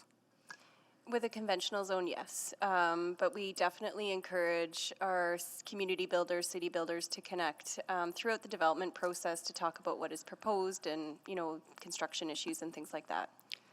And if I may add, one of the challenges too is if you have a DC where you get what seems like certainty here at City Council, it actually doesn't also create certainty. It also doesn't help create public trust, because what's in that DC, if it ends up not being able to be built, then we're back here with another application to council that also doesn't help create trust in the community either. Right. So I think there's trade-offs on either side in terms of the standard zone and direct controls. Gotcha. Thank you so much. Thank you, Councillor Tang. Councillor Wright. Hi, I just have a question. The concern seems to be the traffic through the laneway and that, and I'm just wondering to administration, there's no restrictions that traffic couldn't access off of 95th Ave for the development? So as part of MNO, any redevelopment will require access off the alley, and that is supported from active modes and transit stops and safety of pedestrian perspective. We are not creating additional interaction between the traffic and the pedestrians, but in this case, access from alley is expected, and as I said, upgrades to the alley will be required at the development permit stage. Okay, and that, but you had mentioned it would be 10 years before the city would look at any renewal, but in this case, then it would fall to the developer to improve that access? That's correct. Okay, thank you. Thank you, Councillor Wright. Councillor Tang, can you take a chair? Yes. Yeah. So vehicular access from the back alley, but there will be access to 95th Avenue for people who living there to walk over to 95th, get it. Correct. The zone will require entrances facing the road. Okay, got it. Go. What is, like, this is more about high level related to this as well. Like, how do you ensure some form of transition from single family, then R2, RA7, setbacks, height restrictions, that people, you're not looking into people's backyard, people from RA7? How do you ensure that? There's got to be some guidelines to give some certainty and privacy to people living behind this building. Yeah, so thanks for the question. Through the zoning bylaw, there's a number of regulations in there that help that transition. Generally, as you go from those smaller scale buildings to the bigger scale buildings, those spaces in between buildings sometimes increase. In this case, in the RA7, it's surrounded by an alley, which in itself is 6 meters. That rear setback is 7.5 meters from that alleyway. So we're talking about 13.5 meters between any building to the property line of those rear houses. That would be a garage that would be facing that. Okay. Then people have their own setbacks into their property. Correct. Okay, got it. Okay, got it. Good. Thank you for that. Appreciate it. I will move the second round. Second. Can we please vote?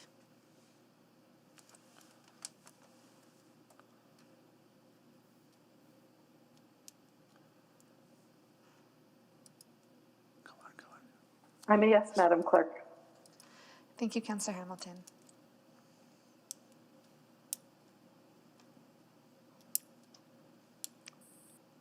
I'll have to vote verbally yes. I got the frowny face again.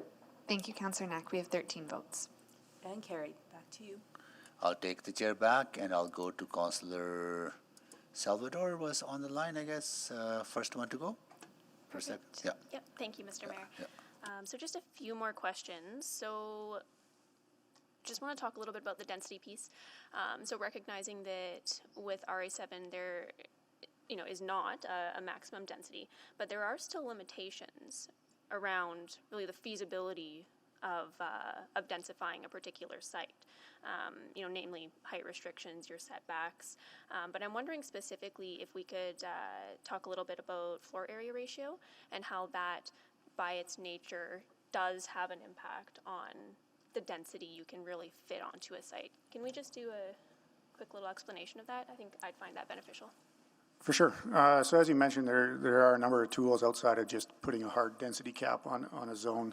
The height, the setbacks, and the push and pull that are results of that, and also the floor area ratio, which is a derivative of the amount of building space per the site area.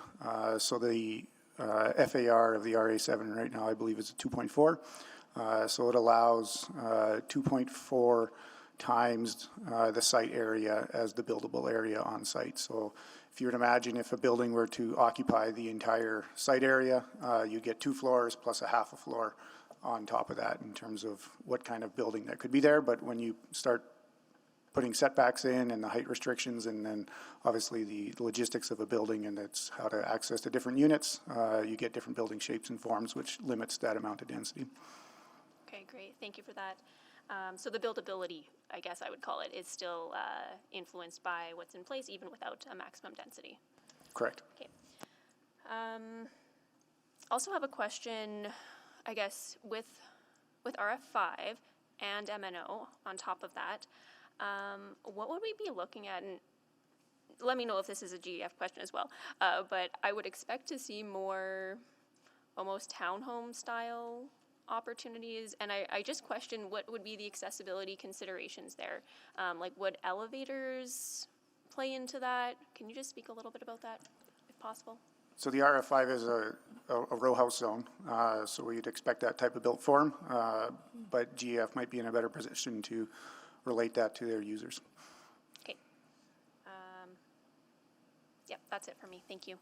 And just, I might add to answer Councillor Principe's question about density. Holyrood neighborhood right now, as of our latest census data, has a unit per hectare of 17.6. So there's 17.6 units per hectare across the neighborhood. To put that in perspective, our new neighborhoods are required to build out to 35 units per hectare as per the Edmonton Regional Board.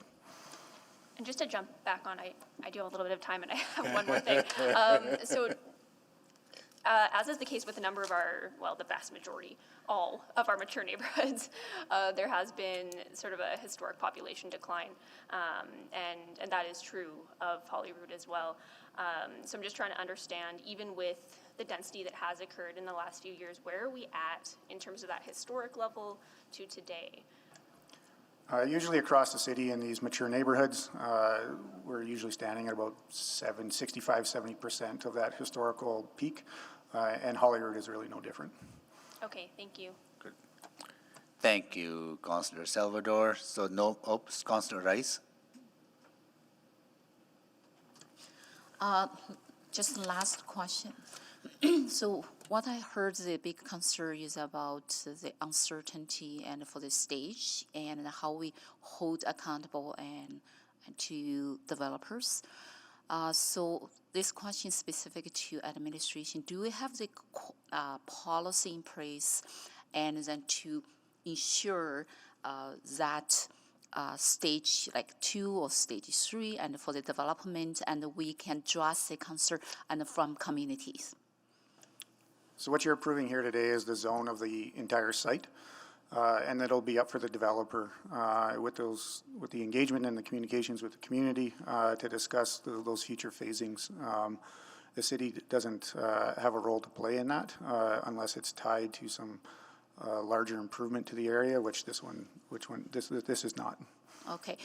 For me to ask this question, because this type of concern is not only in this specific application and is actually citywide, and I heard many similar situation even in my own ward as well.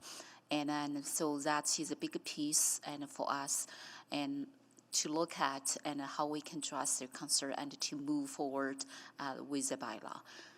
No, and understood. And there's uncertainties with the development process and through the financing of the project or the marketing of the project. There's a lot of steps involved between rezoning and the actual building of the building, which are very difficult to regulate in terms of time-wise. We can control the permitting of it, of which we've committed to do it expediently, but beyond of connecting strict timelines to development, it's very difficult to do within a standard zone.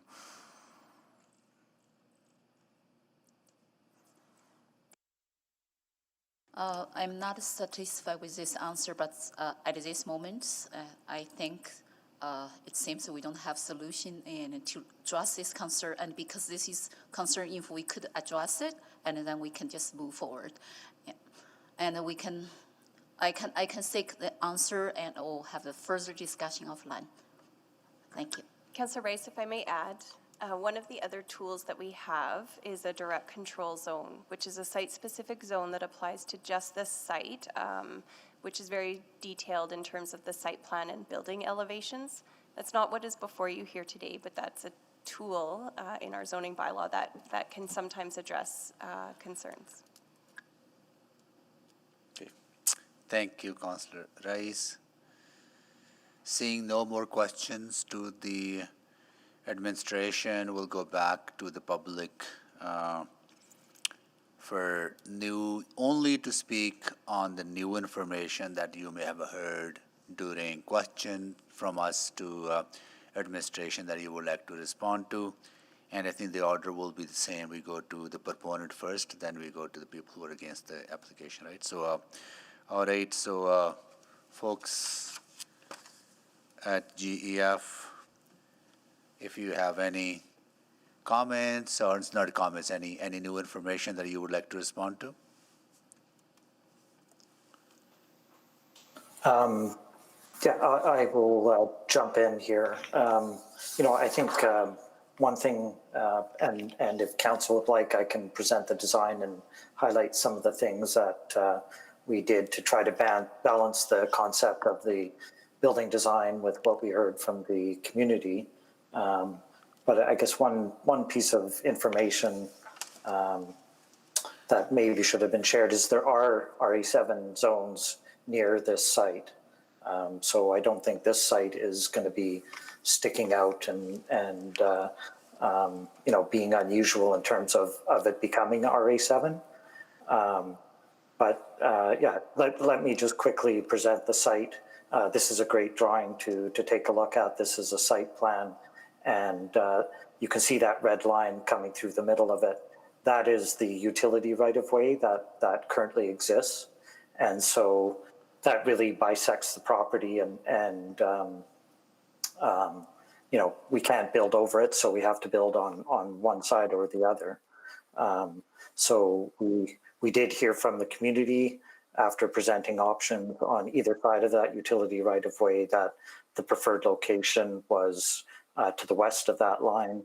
We also heard a lot about the concerns of the development being close to the laneway in terms of privacy and access to sunlight. So, hence we kept the building as far away from the laneway as we could. In terms of the parking, it has to be off the lane. That was brought up. And then in terms of the footprint of the building, there's a few reasons that 4 stories is preferred to 3 stories. If it were 3 stories, it would be farther spread out. And, typically, we'd like to have elevators and hallways close, and the more things are spread out, the longer people have to walk. But it also retains more of the existing landscape. There's some great trees that currently exist, and by keeping the footprint smaller, we retain more landscaping. We retain more views through the site for those houses across the laneway towards the schoolyard. Sorry, just we did some sun shadow studies because that was one of the concerns. So this sort of demonstrates what the sun shadowing will be like on those neighboring houses at different types of or different times of the year.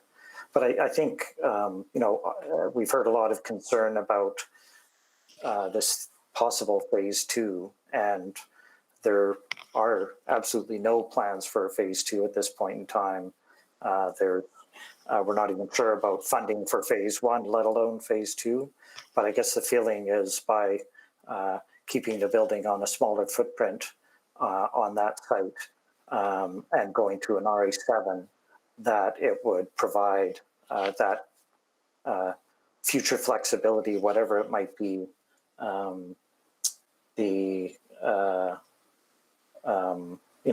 If we were to go to an RF5, we would require a variance. One of the requirements within that zone is the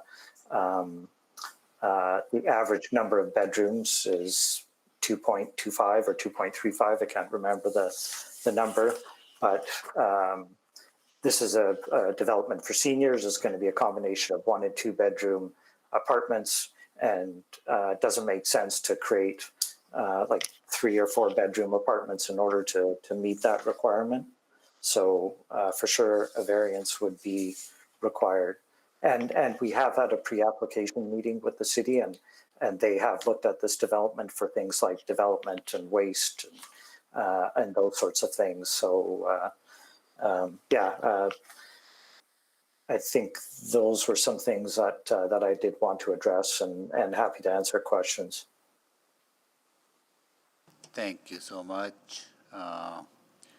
See if council members have any questions. In the meantime, while I wait, I'm just looking at the slides, looking at the the lane, the back alley, the trees around the building and around 95th Avenue and landscaping on the future development site, they look pretty appealing, but how come, can't you not plant more trees along the lane? Is there any restrictions around that to give a little more break to, from this site to the adjacent properties?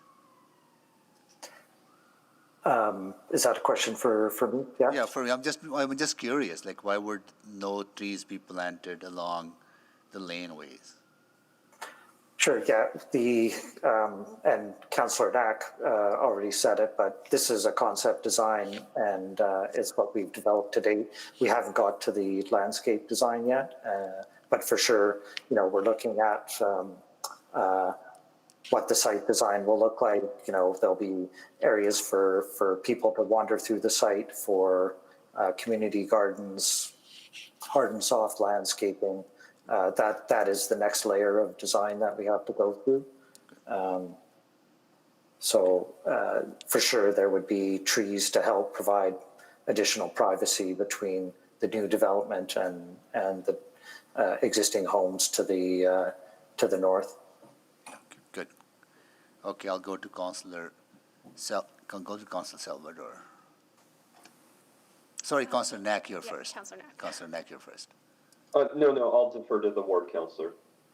Okay, Councillor Salvador, you're first. All right, thank you, Councillor Knack. Well, thank you for that additional info. I'm wondering, can you, and I did ask this of administration, and it was better directed towards you, around the current inventory of seniors housing in the area. Obviously, there's huge demand for seniors housing. To my knowledge, at any time, there's hundreds of seniors on waiting lists. So if you could just speak to how this will help in that regard. I guess I'd probably direct that to Raymond Swanek, the CEO of GF. Thank you, Councillor Salvador. So there is a significant demand for seniors housing, and it's going to continue to increase over the next 10 to 15 years. Currently, we have wait lists of about 600 people, and this will just help to relieve that wait list. If you look at the city statistics, there's a huge number of seniors living in the southeast area, including Holyrood. So this will just help to alleviate some of that, but it won't solve the whole demand problem. Okay, thank you. And then I'm wondering if you could also just speak briefly about, just high level, around the funding model for GEF and what kind of limitations that places on, I guess, how large of a building you can actually feasibly build, and how many units are financially viable based on that model. So our plan was to, 42 units was what we were looking at with the funding. We're trying to apply for co-investment funding through CMHC, and there's obviously a number of conditions there. At this point, we don't have the funding secured, so we're working on that. But that really, it's going to limit the amount we can build. Okay, thank you. And I'll ask the question around accessibility that I asked previously. So I guess I'm wondering, like 3 stories versus 4 stories. When we go from 3 to 4, what implications does that have for accessibility, for elevators? If you could just speak to that from a design and functionality perspective for me. Sure, yeah. The intent is to put 2 elevators into this building, to provide vertical access to all floors.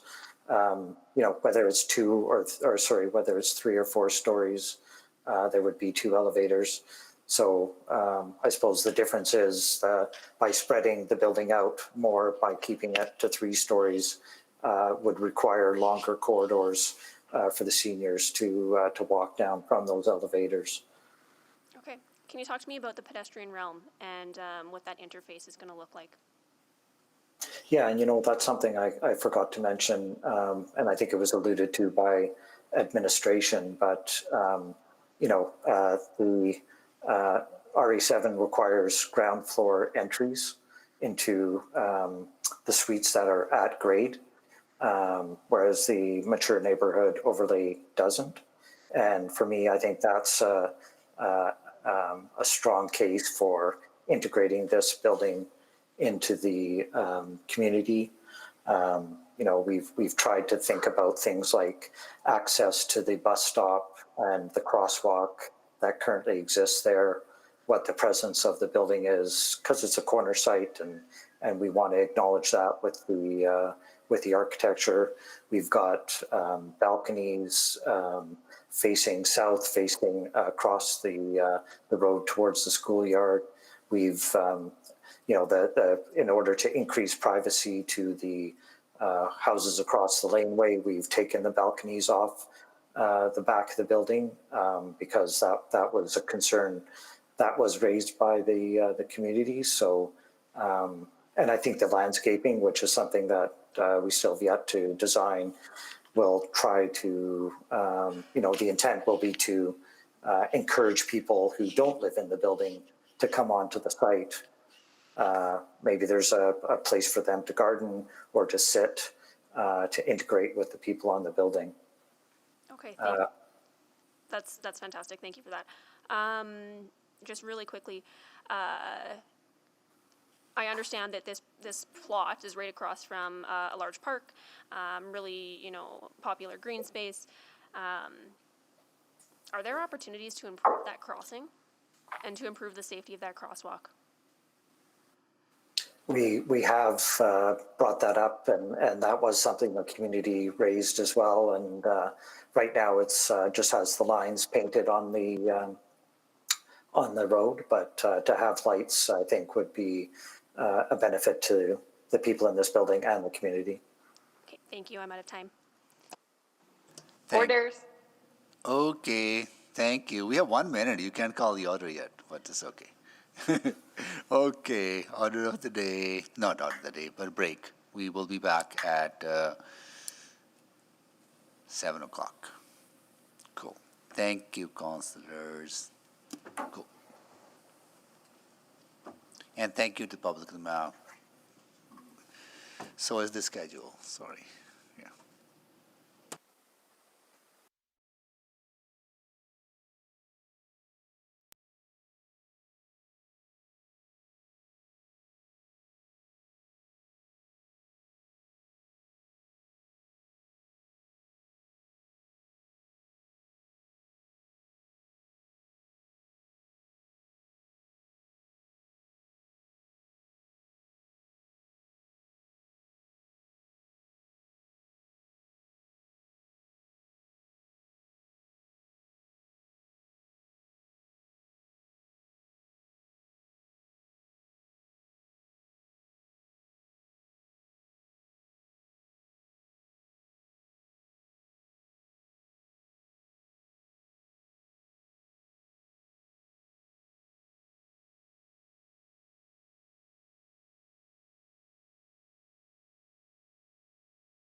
We can probably start. We have council members online, right? Enough council members online to do so? I believe we have 6 council members online, so yes, we would have quorum. 6 and then 4 of us here. Cool. I'll do the roll call. Councillor Wright, I'm here. Good evening. Councillor Knack, Good evening. Councillor Princeby, Hello. Councillor Stevenson, Good evening. Councillor Paquette, Hello. Councillor Tang, Good evening. Councillor Hamilton, Good evening. Councillor Rutherford, Good evening.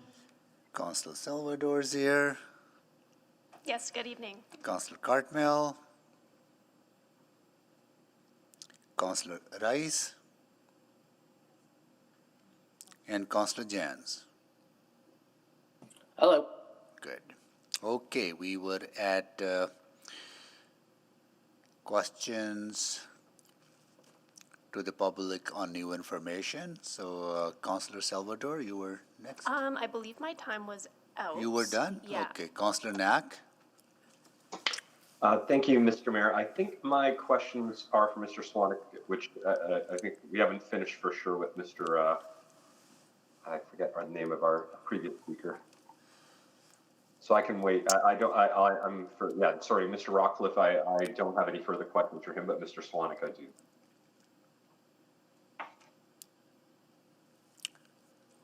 Okay, Councillor Knack, then Councillor Wright. Hi, I just need to get some clarification on the difference between the RA7 and the RF5. The RA7 allows for ground level entrances, is that right? But does the RF5 allow for that as well? Is that a question for me or administration? Yeah, they'll probably be More for question to administration admin. then? Yeah, yeah. Okay, thank you. Yeah, good. Councillor Tang, Hi, this is for GEF, Mr. Romanek. I'm just wondering, for this RA7, the application or the process started from beginning to now since July, right? Or Mr. Rockcliffe, if you can answer that too. I can answer that if Raymond's not on the line. But yeah, we've had the 3 community consultations, the one meeting with the development committee on top of that as well. So it's about 5 to 6 months process. Correct. And if let's say this doesn't get passed today and you kind of go back to square one, say for that RF5, as the community was suggesting, you essentially start all over again. Can you just talk a little bit about the implications for you in terms of construction, but also, I'm thinking that wait list of many of the seniors who are waiting to move? Well, yes, this would just delay the project. We'd have to look at it. We do know that the cost to construct a RF 3-story building over a larger area is more expensive. And the reason we went with 4-story is that it's much more environmentally friendly. One of your biggest carbon footprints in building a building is the concrete. And by having a smaller footprint, you have less concrete, making it more environmentally friendly, as well as it creates more green space on the property. Okay, thank you. Thank you, Councillor Tang. Can you take the chair as well, Councillor Tang? I have just one quick question on Yes. to the applicant and their consultants on the do you just to get a sense on traffic, and do you offer any specialized transportation, a shuttle service, or anything else for seniors in your existing facilities, or do you have a plan for such a service at this facility once it's built? So we don't have specific transportation for each facility. We do have 3 buses that we use to take people on activities and outings throughout the city of Edmonton. Oh, I see. Not on for their daily transportation needs. Do you know the driving patterns in a way that what would the need be for seniors to drive compared to say normal apartment building being built as RA7, same number of units? So what we've seen on our newest projects is that roughly 3/4 of the new seniors drive, and their driving pattern tends to be in the daytime. They tend not to drive at rush hour and stuff, but outside those hours. As well as we also know in wintertime, they drive a lot less because of the road conditions. Okay, got it. Good. That's all I needed to know. Thank you so much, and I'll take the chair back. Oh, sorry. I'll move the second round actually for Councillor Knack. Second. Please vote.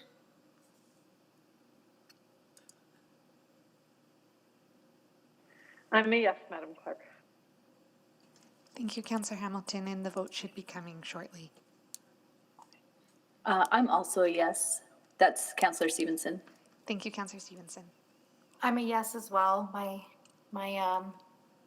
thing timed out. Thank you, Councillor Rutherford. I'm a no. I'm a yes, Madam Clerk. Thank you, Councillor Cartmell. And we have 12. I'm a yes. Thank you. We do have 12 votes, with Councillor Rice still absent, I believe. Okay, please display the vote. Display, oh, sorry.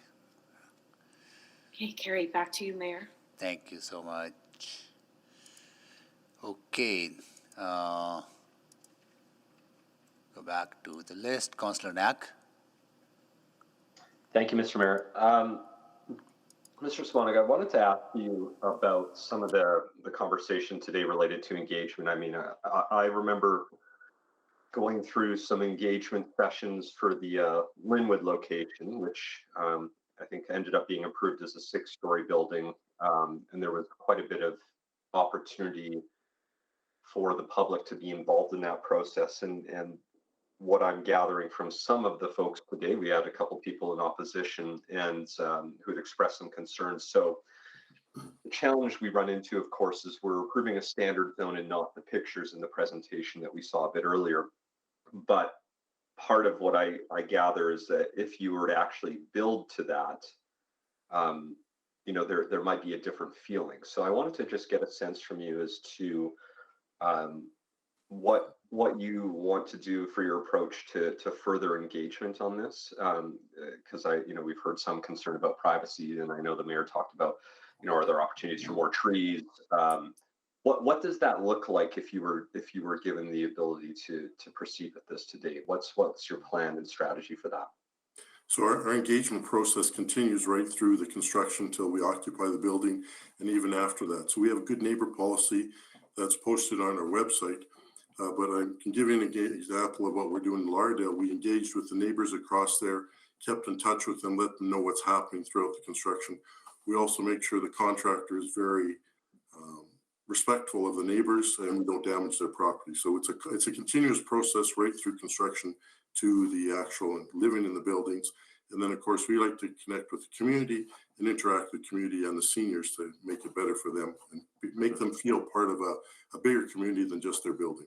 Absolutely. So when it comes to, so you mentioned that you keep in sort of constant communication, have the contractor involved. When it comes to something like landscaping, what is your approach? Do you have an opportunity for the community to help inform that? So if they were hoping to get an extra couple of trees at the back along the alley to help address the concern around privacy, are there opportunities for those type of conversations in the engagement that you would normally do? Yep, there's opportunity to talk about that. And I mean, what you saw there today with the landscaping was just the trees that are currently on the site, which are very mature trees. We want to save as many of those, and obviously we're going to add things. And throughout the current engagement, we've already heard about landscaping. People want raised flower beds, they want benches, they want walking paths. So we've already heard that, and we'll come back and let them know what does our final design look like. Yeah. The other question I think that would heavily sort of be connected to some of the concerns are the setbacks. So I think in the presentation we saw, the second slide showed sort of the distance from the building to the lane and then to the properties across the lane. I imagine based on the actual requirements, you don't have to be as far away as currently shown in that image. But I guess I wanted to get a sense again from you is your plan to try to hold as firm to that as possible, essentially being as close to 95th Avenue as possible to make sure you have as much space separation from the homes? Yes, that is the plan. We have no desire to make the building bigger. The bigger you make it, the more costly it comes, but we really want to keep it as close to 95th Avenue. It's also good for the seniors that are going out to catch the bus or to go across the street and go to the Southeast Edmonton Seniors Association. Okay. And on the last question I have is just around that uncertainty that exists on that other parcel of land. And I heard earlier that the fact is you don't even have funding right now for this portion, right? What we're talking about today, there hasn't been provincial funding secured, correct? Correct. And your ask likely, and I recognize you're applying for a standard zone, and you could sell. That's not been GEF's approach, selling land, getting something rezoned and selling it, but that other parcel of land that is shown just right now with trees, is your ask to the province even inclusive of that, or are you sort of thinking is the reason why there hasn't been a lot of engagement because that could be 15 years away, or 20 years away, or like you're not sort of treating that as an immediate, like you would hopefully this piece if you were to have approved zoning? Correct. I mean, that could be 5 years, 10 years. We don't know. The province over the last few years hasn't had any money coming out. There may be something in the spring, we don't know. So until we can find a source of funding, we don't want to spend a lot of money. And because you have a couple projects, including Meadowlark Lodge, that site where there would be a future 6-story that is waiting provincial funding as well, right? Correct. Yes. Okay. All right. Thank you very much. Those are all my questions. Thank you, Councillor Knack. And that's it to the questions to the applicant. And now we'll go to new information from members of the community who are opposed to the project, right? That's the next step, so, okay. All right. If I could just really quickly jump in, maybe point of order or question. Jamie Foster, I believe, or Forrester, was with the Holyrood Development Committee. Are we able to ask questions of? She is part of the in favor delegation. So she did not respond to any new information. So I don't think we can ask directly question to her unless she has something to say, to which you can probably ask then, right? So that would be the process. So if she has something new to share with us, then she will be able to. I think, Mr. Mayor, if it's your pleasure, I think it would be fine to ask questions of her under new information now. She doesn't necessarily have to have. Oh, I but see. if Okay, Councillor good. Salvador wanted to clear something up, Sure. if she was questions only Okay, previously. cool. That's good. Okay. All right. Go ahead. If that's okay. Thank you so much. Yeah, so I'm wondering, Jamie, we haven't heard too much about the input from the Holyrood Development Committee, but in general sounds like fairly supportive. If you could just speak a little bit about your input and what that engagement process was like, and just high level, how the Development Committee is feeling about this. You bet, actually. Forgive me because I was kind of hoping to clarify a couple things at new information. But just to give you a really quick lowdown, I wanted to clarify a couple things that Ms. Boschman said, actually. I really want to point out that it wasn't that our committee was up for a fight. Forgive me, because I know most of council doesn't really know who I am. So my name is Jamie Forster. I'm the chair of the Holyrood Development Committee. We're actually a subcommittee of the Holyrood Community League. Just a little bit of background information on us. Our volunteer committee takes time to review development applications in Holyrood and provide our feedback. Since 2017, we've devoted a great deal of time to help inform, educate our community on planning, development, and transportation matters that may affect it. We've also worked to provide input and recommendations on these matters from a neighborhood perspective to both our board, city administration, and city council. Over the last 4 years, we've spent thousands of hours largely dealing with one DC2 rezoning in particular, the Holyrood Gardens site. It's located next to the Holyrood Gardens Valley LRT stop. This upzoning is going to transform the 160 market affordable townhome site into a 1,450 unit high-rise, high-density transit-oriented development. The process, which still cannot be viewed as finished, has been extremely long, challenging, and exhausting. Our committee was really pleased to have GEF reach out to us with regards to a redevelopment of this site early on in the year. I believe it was at the end of May. Not only were we encouraged by their genuine engagement efforts, but we were really excited for the opportunity to see a project that would help to bring back affordable missing middle housing, because this would really help to mitigate the loss of those 160 market affordable townhomes that were going to be demolished on the Holyrood Gardens site.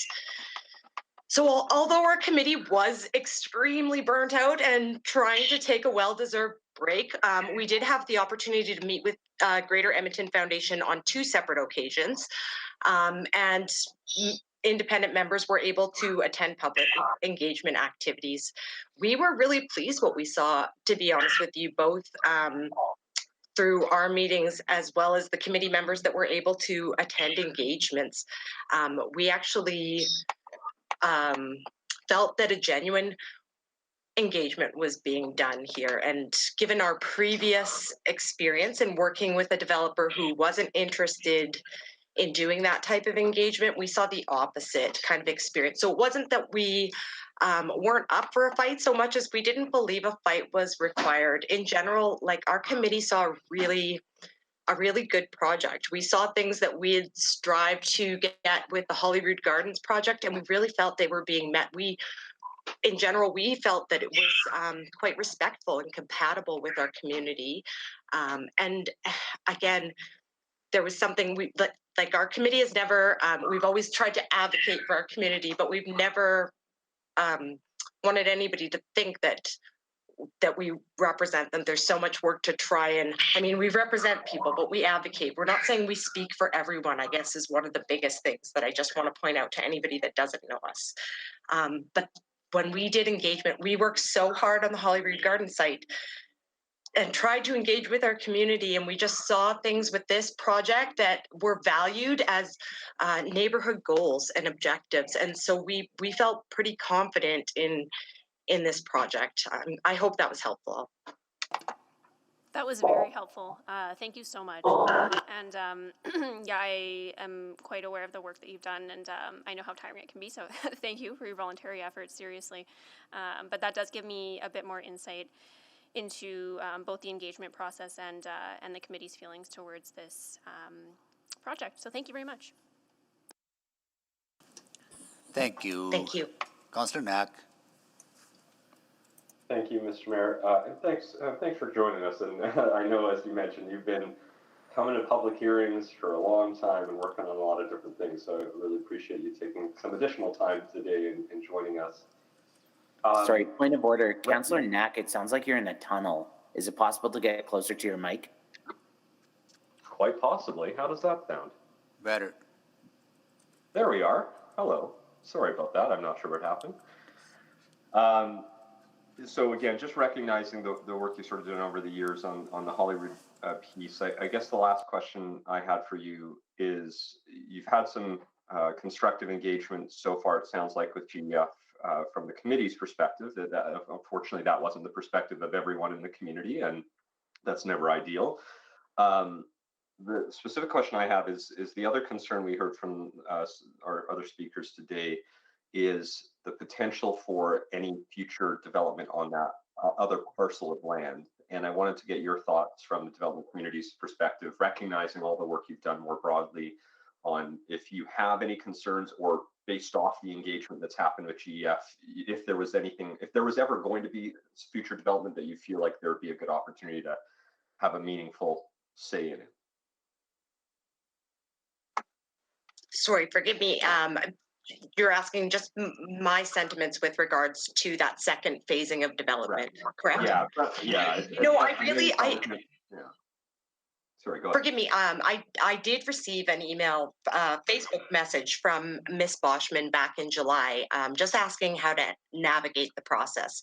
And as our committee had such a good experience with GEF, and I didn't hear from anybody in our community, when I found out the Friday prior to the public hearing that Ms. Boschman was so displeased and canvassing the neighborhood, when I found out from another neighbor, I did try and reach out to her. And she pointed that out as one of her concerns, and I can totally understand where she's coming from with that. So forgive me, again, this is just my personal experience from dealing with the redevelopment that we just dealt with. And I looked up the RA7 zoning, and I think, to me, one of the things that I kind of thought to myself was, again, we're talking about like a 4-story building at maximum. And just for anybody who's not familiar with the Holyrood Garden site, one of the things on that site is a 27-story tower across the laneway from the single-family homes. And in all honesty, our committee really did not think that was compatible with our neighborhood, and we didn't think that was appropriate. So when I see this type of lower development, recognizing our city's goal of densification, knowing that we have to use these sites wisely to achieve that plan, I really felt like it had the balance. And now, in all fairness, like I say, I'm just one person, and I don't own a property that backs onto it.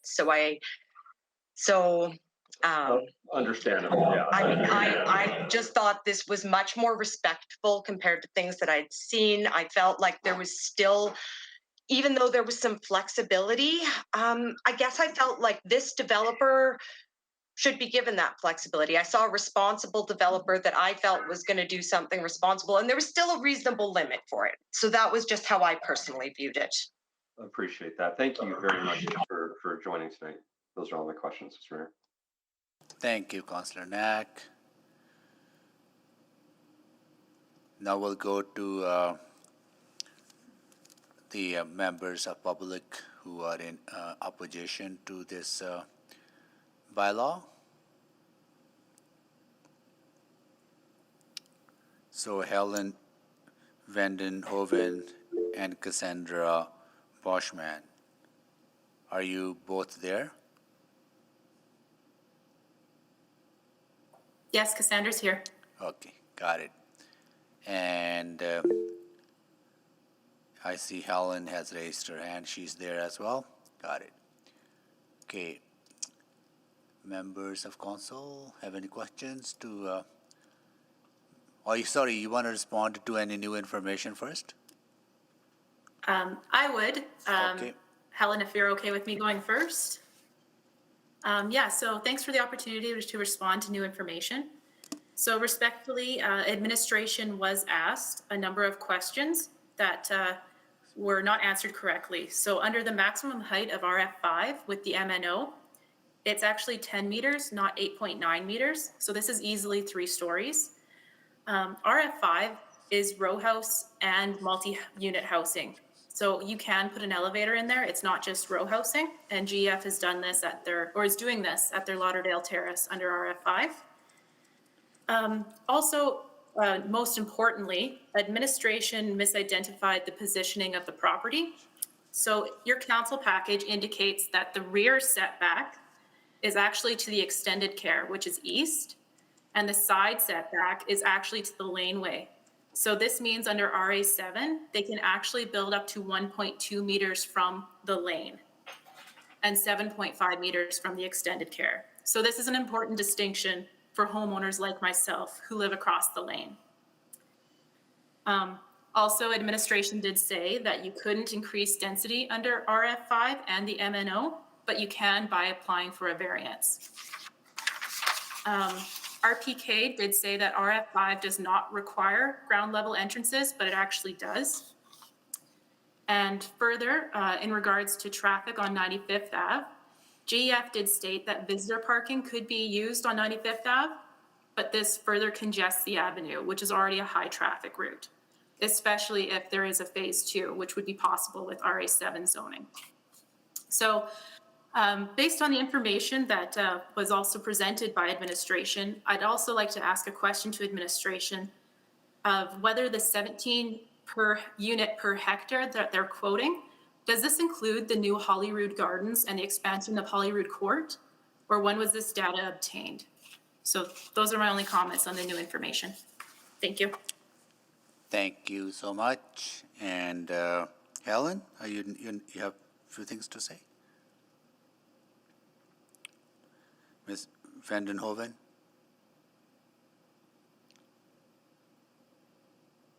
No? Oh, sorry, go ahead. Hi, can you hear me? Yes, we can now, yeah. Okay, thank you. I just have no questions, but a couple of comments. And I appreciate Jamie's comments from the committee, but my opinion as a homeowner that's across the lane from this redevelopment was never sought, and I find it's just been diminished, this feeling that you can transition from the end of my backyard to an RA7 across the alley is just not understandable to me. It just seems wrong. And my other feeling or comment that I would like to make is that I think it's wrong to approve an RA7 without full knowledge of the maximum build-out that can occur with this project. It's just, we have just nothing to go on with what they're going to do with that second, and it could be 10 years, it could be next spring, who knows? I don't think it's fair to approve an RA7 without full knowledge of the maximum build-out that they're planning. So those are my 2 comments that I wanted to make. Thank you. Thank you so much for those comments. See if there's any questions from council members? Good. Seeing none? Good. Thank you so much. Really appreciate you sharing new information with us. And I think there was one question from Councillor Wright to administration, but if we go to administration for questions, then we'll have to go back to public for new information again. No questions? Okay, good, got it. Cool. So we're done with this bylaw. So anyone willing to move? Happy to move the closure of public hearing. So closing the public hearing on Charter bylaw 19913. Second? 1993. So please, sorry, who seconded that? Councillor Tang? Councillor Tang seconded it. Got it. So please vote.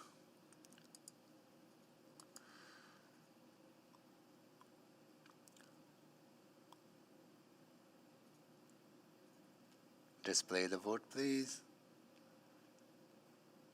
That is carried. Councillor Salvador. Yeah, and happy to move first reading of Charter bylaw 19913 to allow for low-rise multi-unit housing Holyrood, and yeah, I would like to speak to that as well. Yeah. Councillor Tang, you seconded it? Second. Seconded by Councillor Tang. Okay, Councillor Salvador. Sorry, we will vote on this one first, then, or she can speak now It's customary to speak. before we vote on Before voting on yeah, first okay, reading. Yeah, yes. I thought so. Good. Oh, good. Councillor Salvador, go ahead. Yeah, thank you so much, Mr. Mayor. So first, I just really want to thank everybody who joined us tonight, both in person and who stuck around virtually. I really do want to thank you for that, and for sharing your perspectives. I definitely hear some of those concerns, and being able to have a fulsome conversation, hear from administration, hear from community members, but also hear from the thoughtful questions that my colleagues asked. I am feeling quite comfortable with the RA7, just given, the setbacks, the limitations on height that does go to 4 stories. It's a corner site and really does seem to be compatible with the surrounding uses and surrounding scale of development. And then zooming out a little bit more, it is, in my opinion, definitely in line with the city plan. This is a site that is close to transit. It's next to a park. There's lots of really good age-friendly, senior-friendly amenities that are close by as well. So I think that as we look to build a more equitable and inclusive city, that also means building an age-friendly city and being able to some extent, future-proof things. And as we heard, there is a significant need and demand for seniors housing, and this will help deliver that. And not only seniors housing, but affordable seniors housing as well, and to that missing middle scale that we're really after. And then I also just wanted to mention, because I did have the opportunity to listen into some of the engagement sessions because they were recorded and actually posted on GAF's website, which was fantastic. And I really do hope and will be looking for going forward that lots of the feedback and input that was gathered from community members around landscaping, around garden space, raised beds, social spaces, indoor and outdoor, will be incorporated into this project so that it really adds value to the community and is a collaborative effort. So I think I'll close with that. But again, just want to thank everyone for their participation tonight, and I'm looking forward to supporting this. Thank you. Thank you, Councillor. Councillor Tang. Thank you, Mr. Mayor. I will be supporting this bylaw, and I think it's just after hearing a very extended discussion this evening, it is very clear that there is such tremendous engagement, mobilization, and research done on this topic in the community. From what I'm hearing too, there is also some real constraint on the end of GEF that will really, I would say, constrain the build. Will prevent it from going to phase 2, let alone phase 1. And I can understand that development in the affordable housing space is quite different from traditional development, and there's a lot of dependency on government funding and grants. And I think for all the reasons that Councillor Salvador has touched on, particularly around transit-oriented development, achieving our goals for missing middle, and I don't want to see any delay that might impact the livelihood of many of the low-income seniors on that wait list. However, I just want to end by saying, I think there's also some real concerns expressed tonight around transparency, around info sharing, around openness. And if there has been a gap in communication, I certainly hope that in the interest of relationship and trust building as good neighbor, I urge you all to take those comments, administration and developer both, and the lessons learned to heart, and consider how we can bridge some of those gaps. From some of my own experience with GEF housing in the Southeast, I also understand GEF has quite a bit of positive track record, and so I feel confident that you can fill some of this gap, and truly take a partnership and good neighbor approach to realizing the goal of this project. Thank you, Mr. Mayor. Thank you, Councillor Tang. Councillor Jans.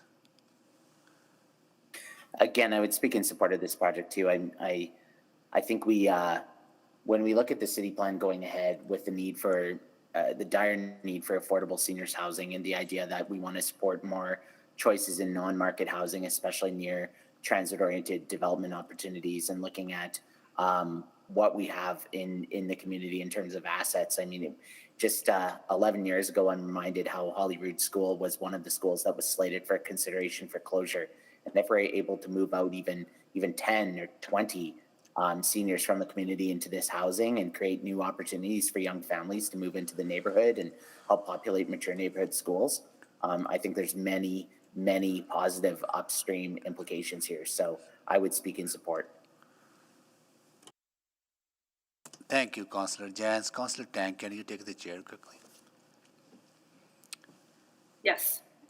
Thank you. I want to thank everyone, but particularly Helen Vanderhoven and Cassandra Boschman for your presentations and being here with us and now participating in this from home. Change does create anxiety. It does create uncertainty. So I absolutely appreciate that and really value your input into that. I also appreciate the fact that you were very embracing in your remarks about how you want to welcome seniors into your neighborhood, and we all need to appreciate that because when change comes, we want to make sure it's done in the right way. And knowing the history of GEF and working with them in the past, I would have every expectation, and this is based on my work, work with them as an elected official, that they have been good neighbors in every community, and in this case would not be any different, and you would not expect any different as well, right? So I hope they will continue to work with you to alleviate some of your concerns and do some enhancements on the site to mitigate some of the impact. But we do need to embrace change. We need to embrace change to be a more denser city, more inclusive city, which you do embrace that, which I appreciate. And so, I'm hopefully that you'll be able to continue to work with GEF to resolve these issues, and I'm pretty sure they'll be very good neighbors with you. Yeah, thank you so much. Yeah.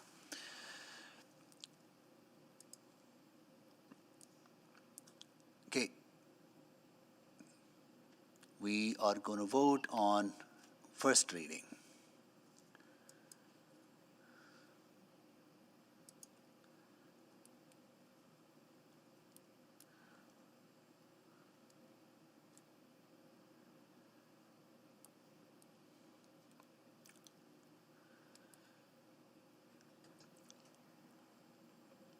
We have 13 votes. Display the votes, please.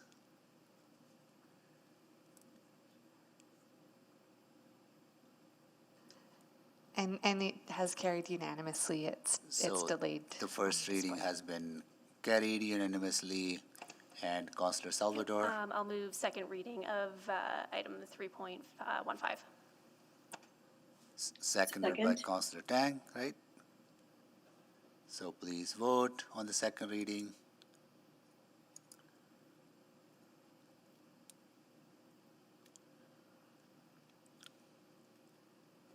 We're good to go. Display the vote. That, is it carried? The display is delayed. Not We'll working. work So to address that. the but second was reading is unanimous. also carried unanimously, 13-0. Yes. And I'll move consideration of third reading of Charter Bylaw 19913. Second? Please vote for the consideration.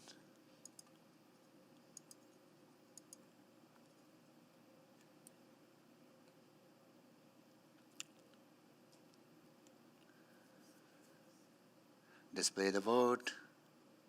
That is carried. And the final reading? And I will move third and final reading of Charter Bylaw 19913 to allow for low-rise multi-unit housing Holyrood. Second.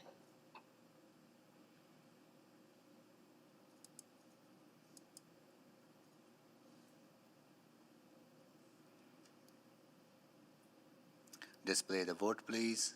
That is carried. So to the folks listening at home, this bylaw has passed. And thank you. Okay. Yeah, bye.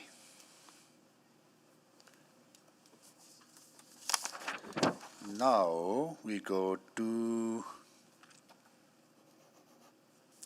3.16 and 3.17. They are cross-referenced to be dealt together, right? Okay. Cool. Who exempted those, you know? That was me, Mr. Mayor. Councillor Jans? Good. Yeah. Okay, good. Do you need a presentation from administration? Nope, I just need to ask administration a question. Okay, before you do that, let me actually check if there are any. Yes, there are two speakers on this. One for questions only, that is Song Lin Pan in favor of the bylaw. Then we do have Brian Moffett in opposition to the bylaw. Brian, are you there?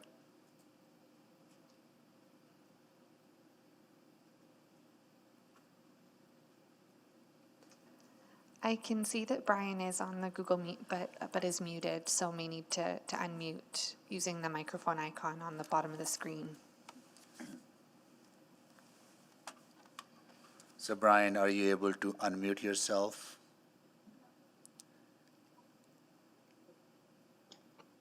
Mr. Mayor, while we're waiting, it typically has been customary that if there's someone in opposition, we do get a presentation. And while I don't think that's a requirement, it might not be a bad idea just to make sure, because that may help answer questions of folks in opposition or in favor for that matter. So I wouldn't mind a presentation just to continue on that tradition. All right, well, we figure out. Me too. The mute. Me too, yeah, I'd like a presentation. Okay, go ahead. Administration, please go ahead with the presentation. Thank you. Ms. Hazinga will provide the presentation. Thanks. Good evening, Mayor and Council. Thank you. This application proposes to rezone a site in the Strathcona neighborhood from RF2 low-density infill zone to RA7 low-rise apartment zone. The proposed RA7 zone would allow for the development of a low-rise, multi-unit housing building up to approximately 4 stories and has limited commercial opportunities at ground level. An associated plan amendment under Bylaw 19916 to the Strathcona Area Redevelopment Plan is required to amend Policy 1 of the mixed low and medium density residential area to allow for 4-story development via the RA7 zone. Next slide, please. The subject site consists of one vacant lot, which was formerly a single detached house located on the north side of 84th Avenue and west of 99th Street within the Strathcona neighborhood. To the north, east, and south is multi-unit housing in the form of 3- and 4-story buildings, and to the west is a single detached house. This site is well connected to transit. It is within a 5-minute walk to frequent routes on 99th Street and the citywide mass transit route along White Avenue. Next slide, please. In this area, RA7 zone low-rise buildings and RF2 zone single detached houses are integrated throughout the block. Generally, the RA7 zoned buildings are from the 60s and 70s, but are not built to 4 stories and are at least 2 standard lots wide. They are in scale with the single detached houses, which creates a compatible mixed density street along 84th Avenue. This application would allow for a 4-story building, but the site's narrow width limits the size and massing to be a compatible scale with the single-family home to the west. The regulations in the RA7 zone mitigate shadowing and overlook impacts by maintaining compatible setbacks and a step back of 3.0 meters on the portion of the building over 10 meters in height. Next slide, please. The site is located within the low and medium density residential area of the Strathcona ARP. The purposes of this area is to preserve a mixture of residential uses, accommodate the apartments that already exist, and maintain single detached and low density residential development. Compatibility of physical form between the 2 types of housing is also encouraged. The application is generally in conformance with the purposes and policies of the area, as the majority of the surrounding sites are already zoned for apartment development. Currently, the policy in the ARP only allows development up to 4 stories in height on listed properties through a DC2 or direct control zone. The supplemental addition to this policy would allow 4-story development via the RA7 zone on this specific property alone. Next slide, please. In summary, administration recommends support for this application as it allows for an increase in density in close proximity and walking distance to mass transit and other amenities along 99th Avenue and White Avenue. It is located within the 99th Street secondary corridor of the city plan, which encourages low and mid-rise development. And it achieves the low and medium density policies of the Strathcona ARP by allowing a 4-story development that is compatible and sensitive to existing land use. Thank you. That concludes my presentation. Thank you so much. Now we'll go to members of the public. Is Brian Moffat, is he online? Brian, are you there? I can see that Brian is still on the meet, but is still muted. So if possible, there's a microphone icon along the bottom of the screen that is red now. And if you click on that, that's how you unmute. If you are able to hear me, Brian, and you're struggling with the technology, if you could please exit the meet and rejoin. Sometimes that reset is helpful. So Mr. Mayor, if we could give just a moment to see. Yep, absolutely. And if not, Brian did indicate that he might not be able to stay to the end and submitted written correspondence, which has been circulated to all of council as well. Okay, got it. Good. Okay, we'll give him a little bit of time to see if has he disconnected? No. Sorry if. And his camera is off as well, so it's possible that he stepped away from the computer, but still logged into the meet. Oh, I see. Well, we have to carry on, right? So, yeah. Cool. And we're okay to carry on from a legal perspective. Right? Yeah, I think, Mayor Sohi, we've made many attempts to end. There's council correspondence, and the speaker has indicated that they may not be able to stay to the end. Got it. So I think at this point we've exhausted avenues. Good. Okay, got it. Thank you so much. We'll go to questions from council members to admin. Councillor Jans.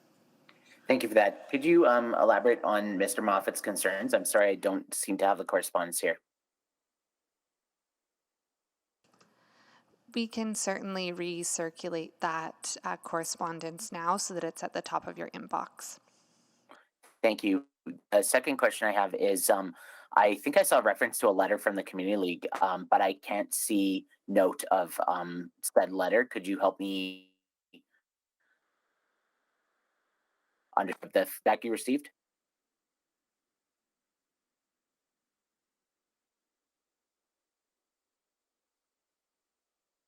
Hello? Sorry, I'm just checking to see if I can find it. So maybe as you're looking, I'll share what I heard from the Community League, from at least one member of the Community League, was that what was unclear about the proposal was what the resulting built form would be. It's one single family lot.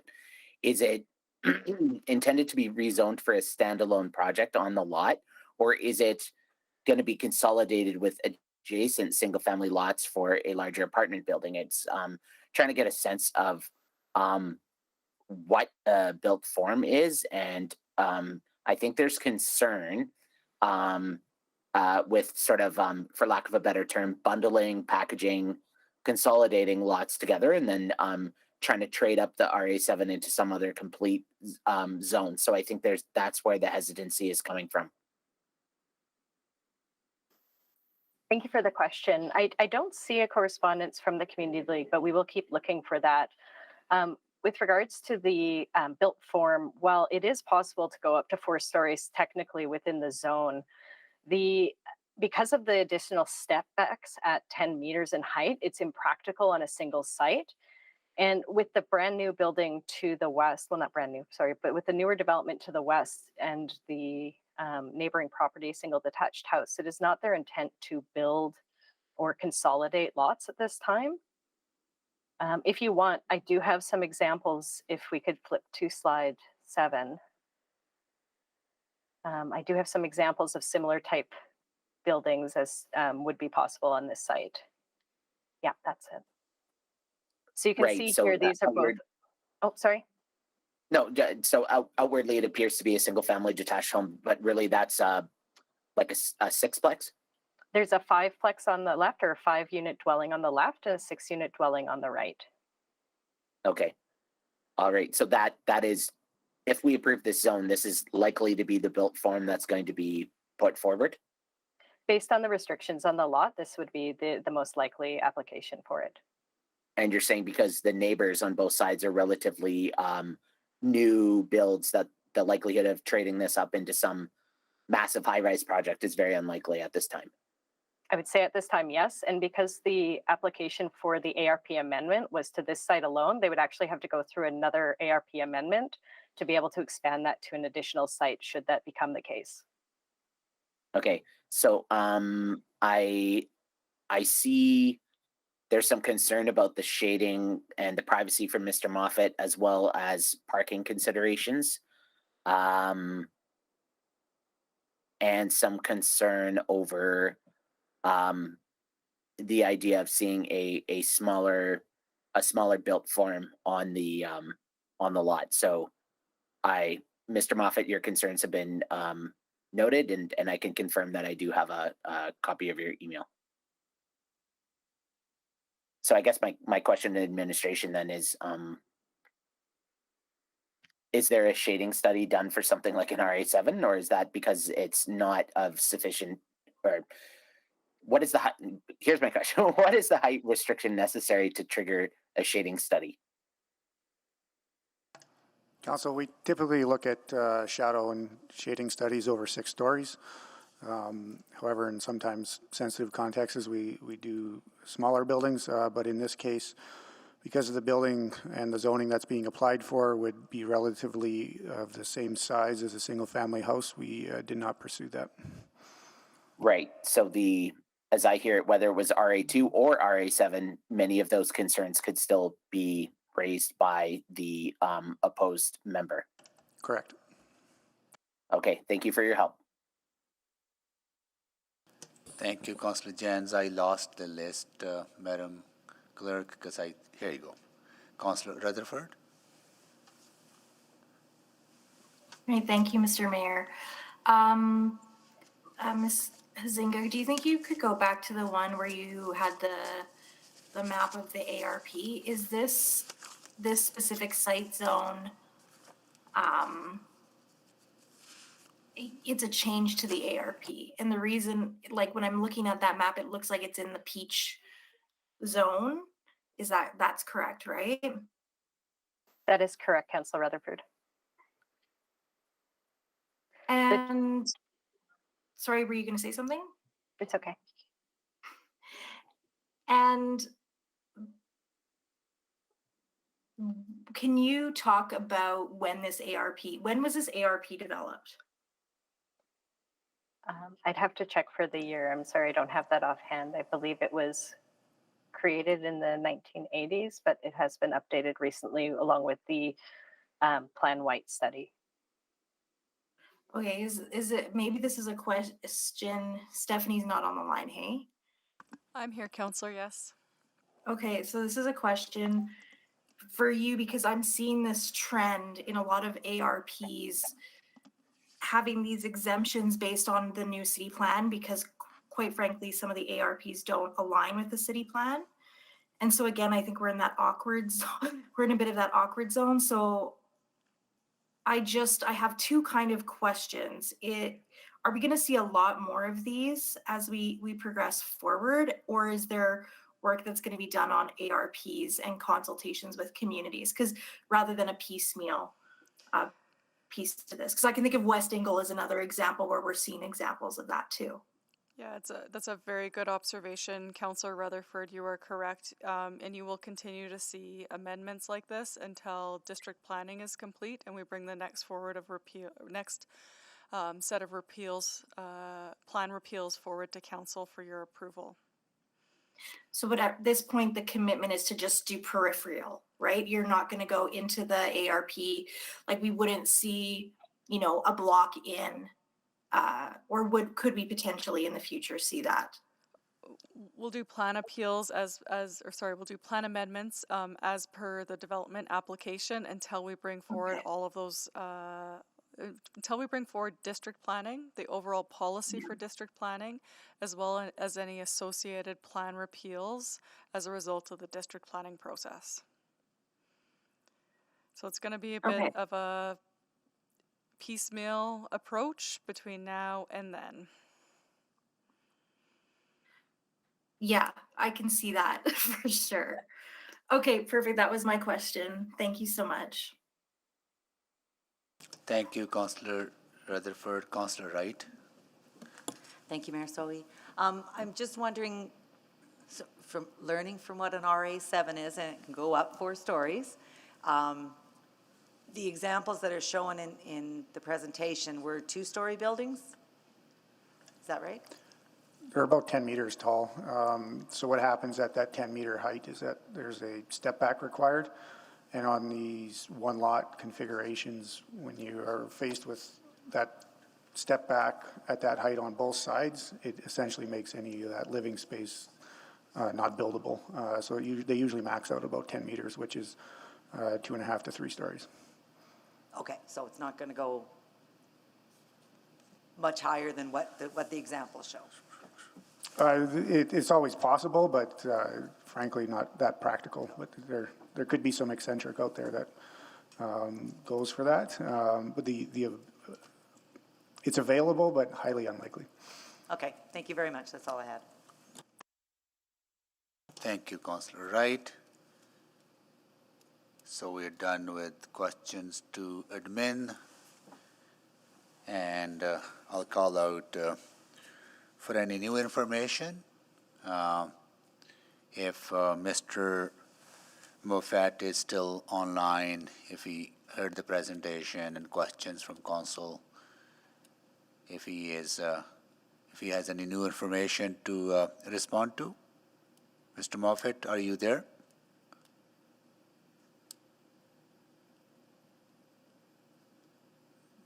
Okay. All right, so we can proceed ahead, right? Okay, cool. So who's going to move the closing of the bylaw? So moved. Councillor Jans, Second. and seconded by Councillor Stevenson. Was Councillor Stevenson who was I think Salvador got in there. Oh, Councillor Salvador. Okay, got it. All right.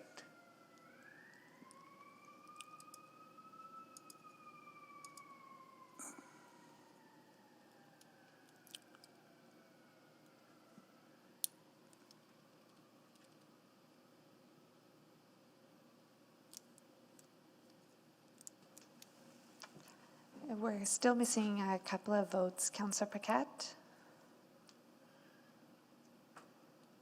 Waiting on it to come through, but I haven't seen it yet. I'm a yes. Thank you. We have 13 votes. Please display the votes. That is carried. Councillor Jens, So moved. first reading. So moved. Yeah, okay. Second by Councillor Salvador. Councillor Jens, you want to speak to this? Otherwise, we'll go to vote. Nope. Go to vote. Okay, please vote.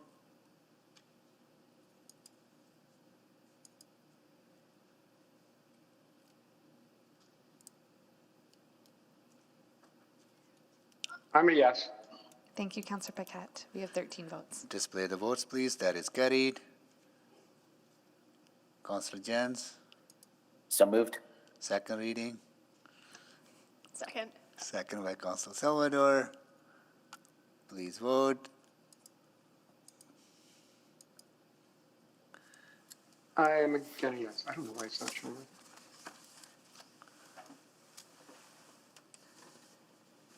We have 13 votes. Display the votes, please.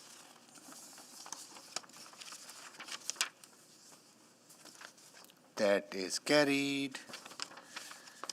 Councillor Jens, again. So moved. So moved. Consideration for third reading. Second. So moved.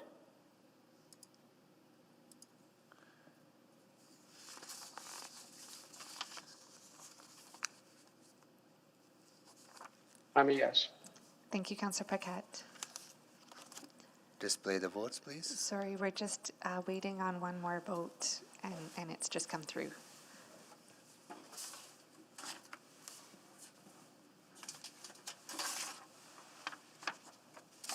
Got it? That is consideration for third reading is passed. Now Councillor Jens for final reading. So moved. Can you read the bylaw? I can't. I don't have it in front of me. Bylaw 19916 amendments to Strathcona Area Redevelopment Plan and Charter Bylaw 19917 to allow for the low-rise multi-unit housing development Strathcona. Good. As said. Second. Please. Does that work? Second? Yeah, second by Councillor Salvador. Please vote for the final reading.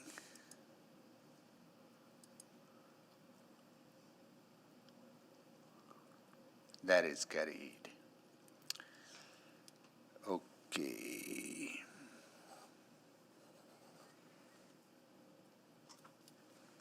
Now we are going into refer to the August 31st, 21st City Council meeting, public hearing. We're going to 318 Charter Bylaw 19785. Okay.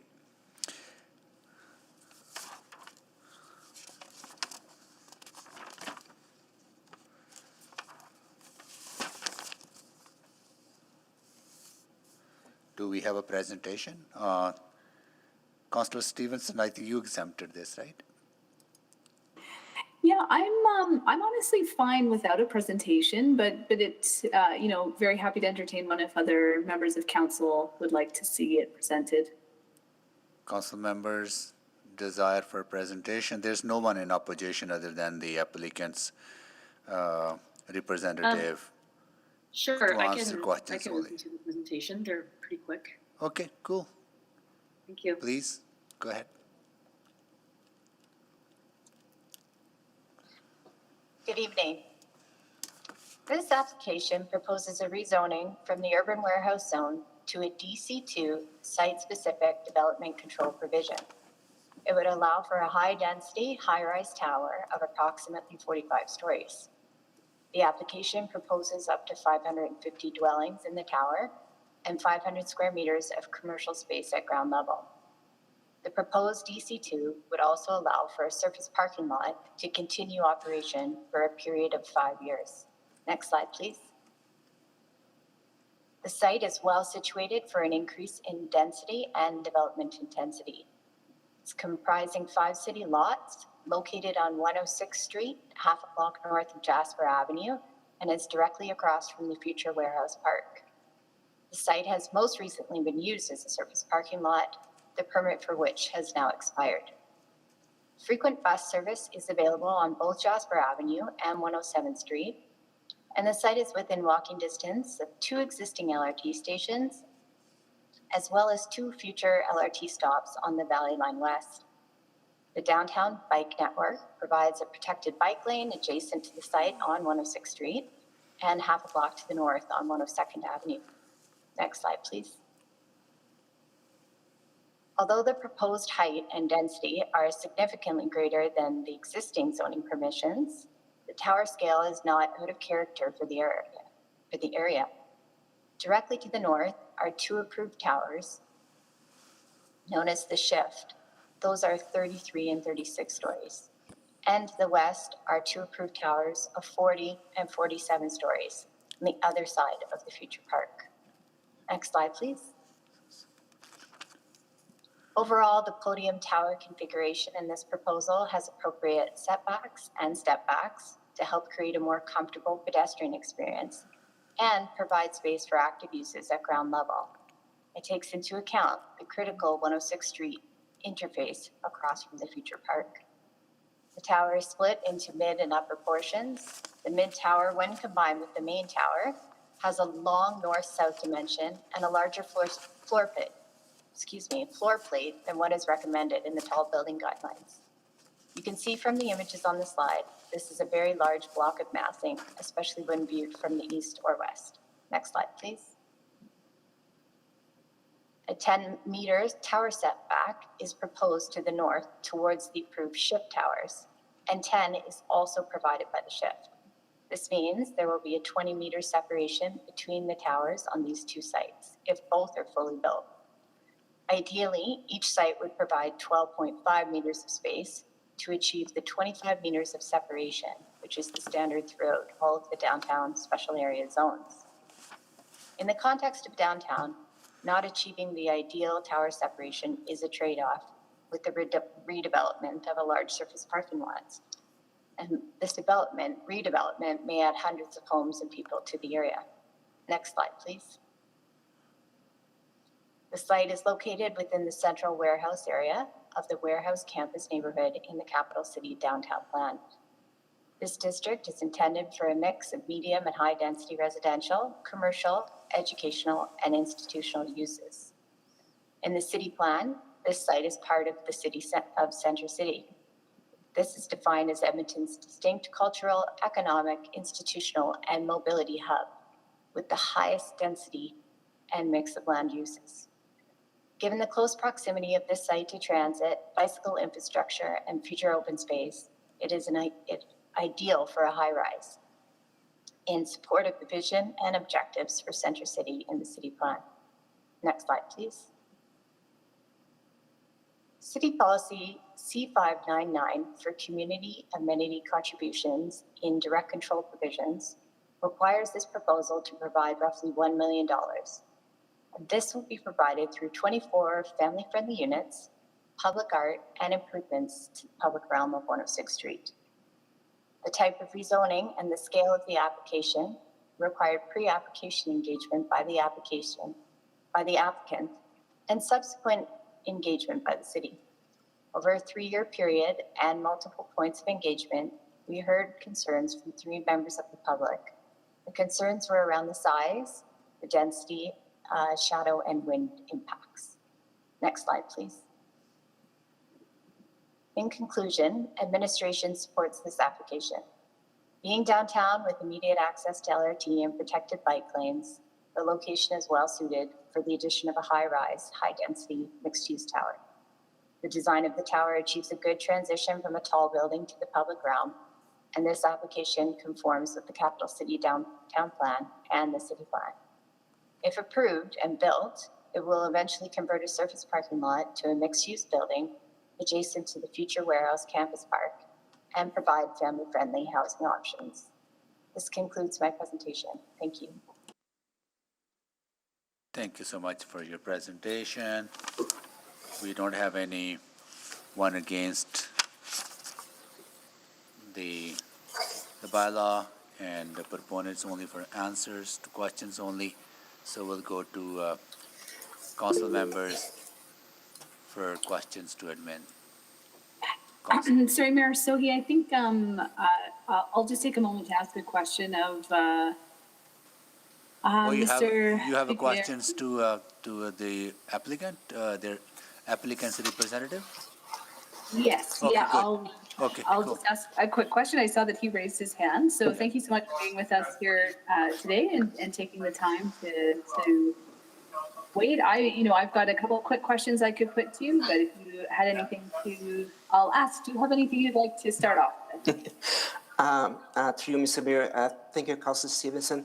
I do have a short presentation, actually. I think would be complementing what the administration presents. So if Councilor agree, I kind of like to spend my 5 minutes with a little bit of my presentation too. Okay, go ahead. If that's okay. Yeah. Okay. So good evening and thank you for the opportunity to present. Many design decisions about these projects were made to provide elements that will enhance the streetscape and contribute to the high quality urban design of the future warehouse park. I'll just talk about these key elements in this presentation. Next slide, please. So the way the tower contributes to an enjoyable experience on 106th Street in the future warehouse park is an important aspect of this design. Our approach starts at the ground level, stepping up in height and stepping back away from the street, and then carving the design of the tower itself.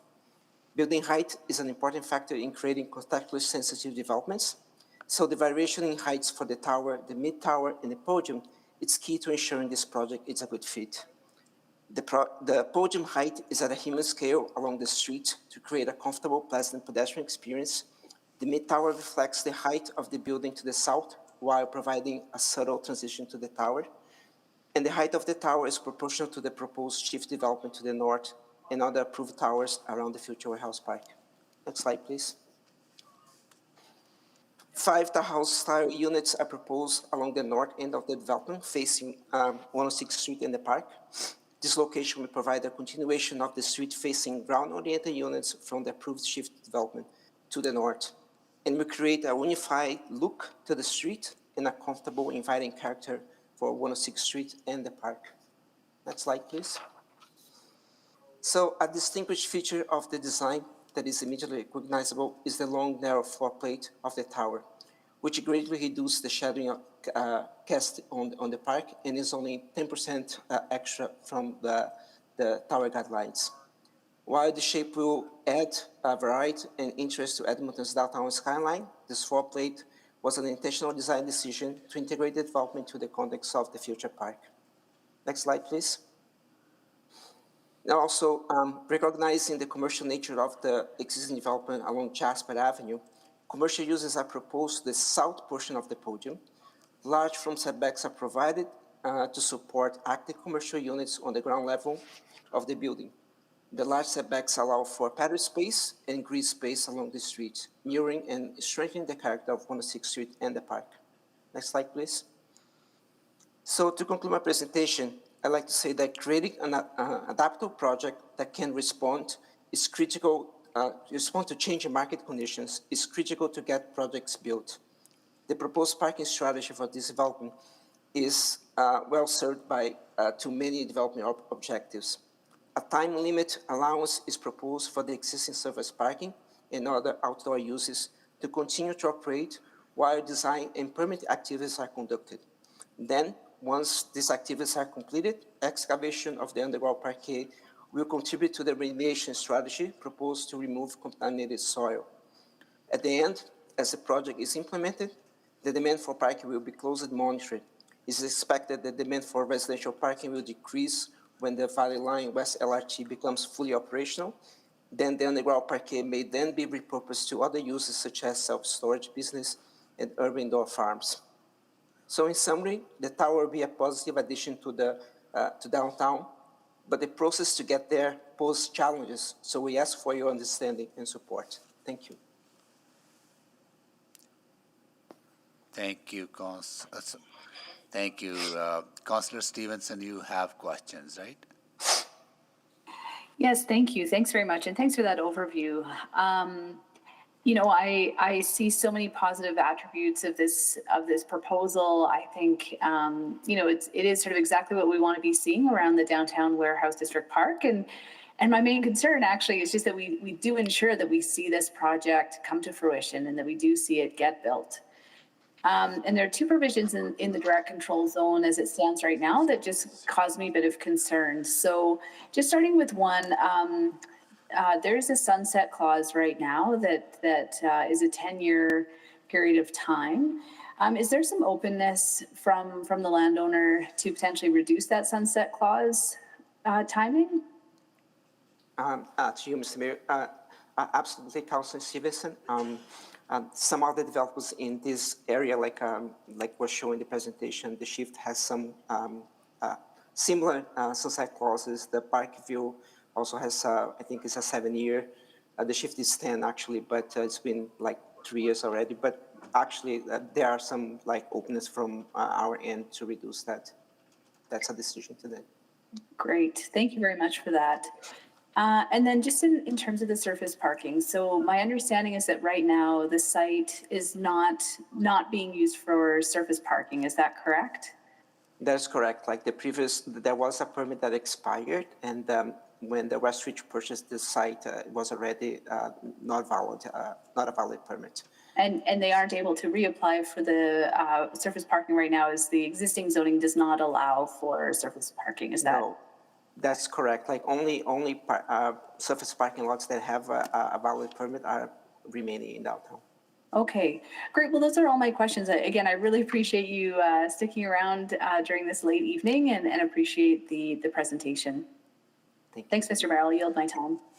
Thank you, Councillor Stevenson. Councillor Tang. Thank you so much, Mr. Mayor, and thank you for the presentation, Mr. Figueira. Your projects are always towards the end of the night.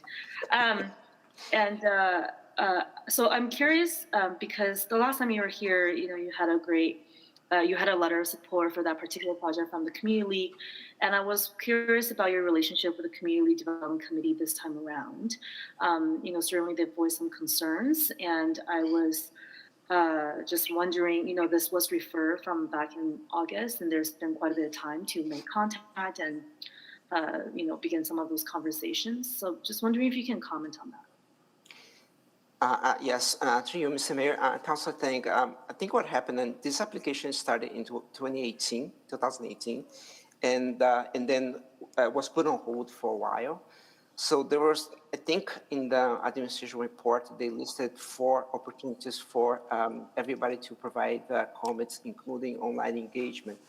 We also, we reached out to the community, I believe, end of the summer in August. And there were also like 2 presentations to the Edmonton Design Committee. One of the presentations was open to the public.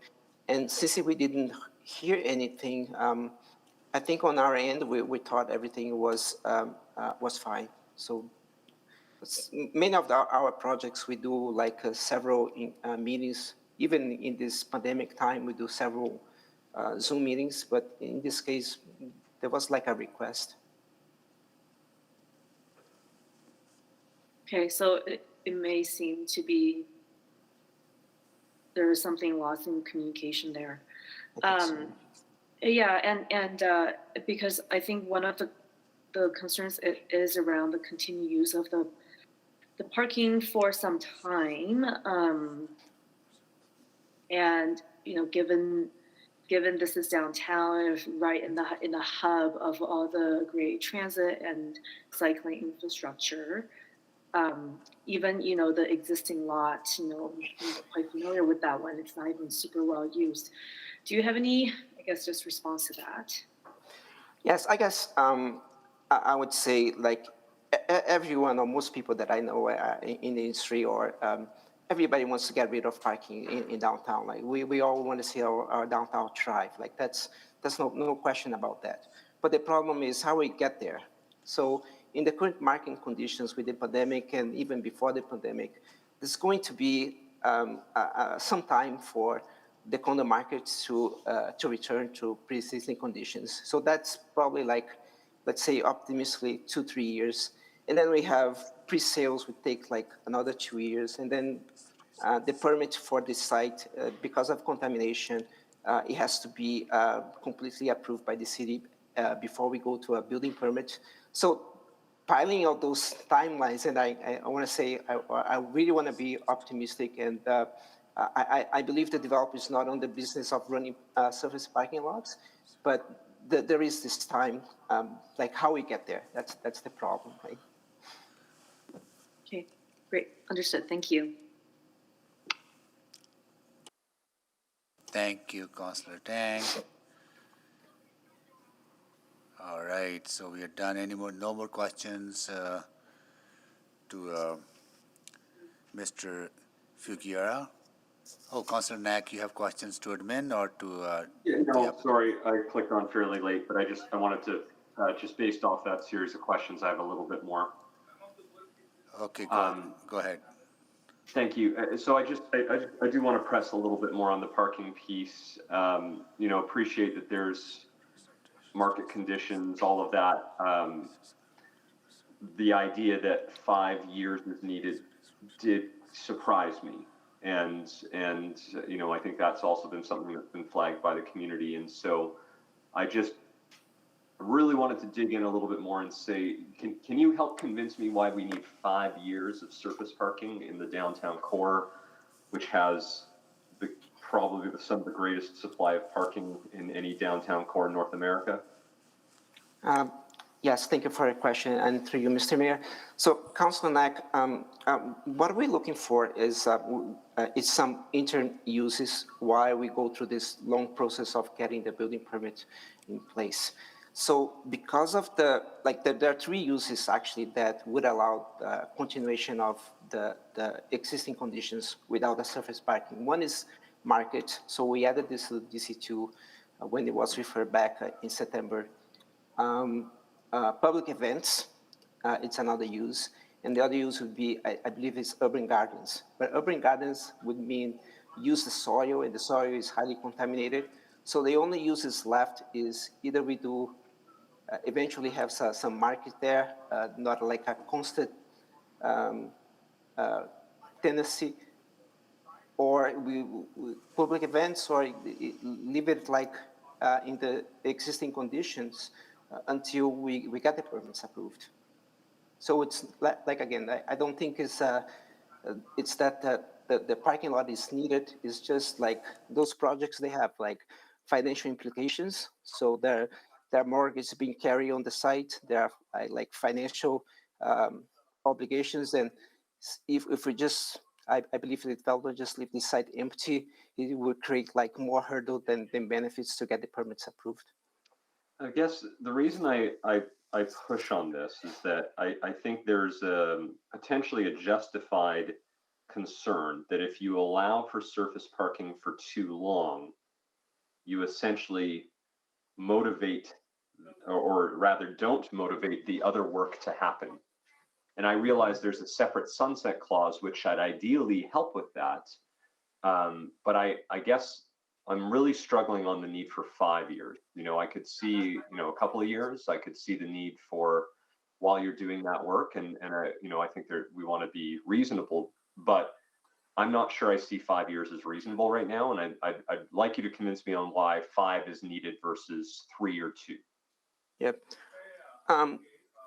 Well, to you, Mr. Mayor, Councilor Knack, one of the biggest challenges on sites that don't have any buildings on it is that there's nothing that you can carry on and while you go into the permitting process. Like for instance, you're gonna find some other sites in downtown that are zoned for something more intense, but they do have buildings there or anything that, so the owner can continue to use until he get like all the permits in place. In this case, it's just a matter that there's nothing there. So it's either to leave it empty.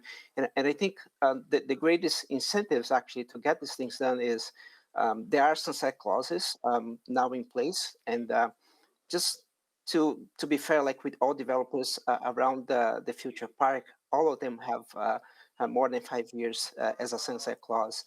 And I think the biggest incentive is on top of the sunset clause is actually having the development rights in place, so we can, like, the developer can go on and do the pre-selling and get the permits. So I think that's the most incentive that we can get.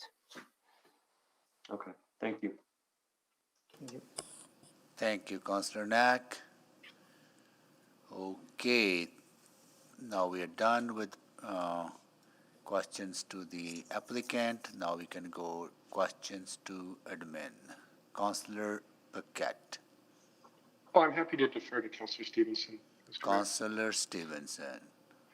Oh, sure. Thank you very much. I think really picking up on the earlier questions, I am concerned that both the length of the sunset clause and the allowance for surface parking really disincentivizes this project moving forward. So maybe just to start with the parking,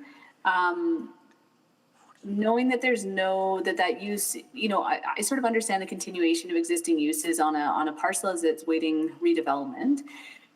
But just wondering in this case, the thinking around sort of allowing a new surface parking lot to be opened on that site in the downtown core. If administration could just talk me through if the alignment with any of our plans or policies. Thanks for the question, Councillor Stevenson. So administration is in support of the proposed building and the proposed zone would facilitate. We're supporting a temporary use like this. It's a consistent practice that we've employed in the past when a developer is preparing for and is making positive steps towards redevelopment. So by limiting the temporary use to 5 years, we do have an end date, and by including this in the DC2, Council has assurance that any other requests for changes come back to Council for decision.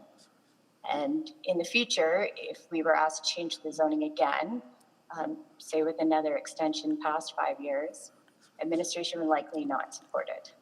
With the development of the park imminent, the area is going to be completely different in 5 years, and we'll be focused on land uses that support that new park. Okay, and sorry, I'm just looking for this site right now. Okay. Just wondering about other interim uses. So I know there was mention of sort of some of the temporary events. Just wondering if anything, from what I saw in the DC2, nothing would preclude the site from being used, for example, for temporary container housing or things like that. Like there are no density minimums, I don't believe, that would preclude that type of interim use. Would there be? That's correct. So there's, in the most recent iteration of the direct control, we included temporary uses such as markets and urban gardens, that kind of thing, that could be used other than a parking lot, and those are allowed to be used for the next 10 years. So if they chose to use the parking lot for 5 and we're still preparing for development, then the next 5 years they could be using those temporary and active uses for the site. Okay, and then just to the question of the sunset clause. I know initially it had been 7 years. Just wondering what sort of pushed it up to 10, or if there's any reason we couldn't revert back to 7.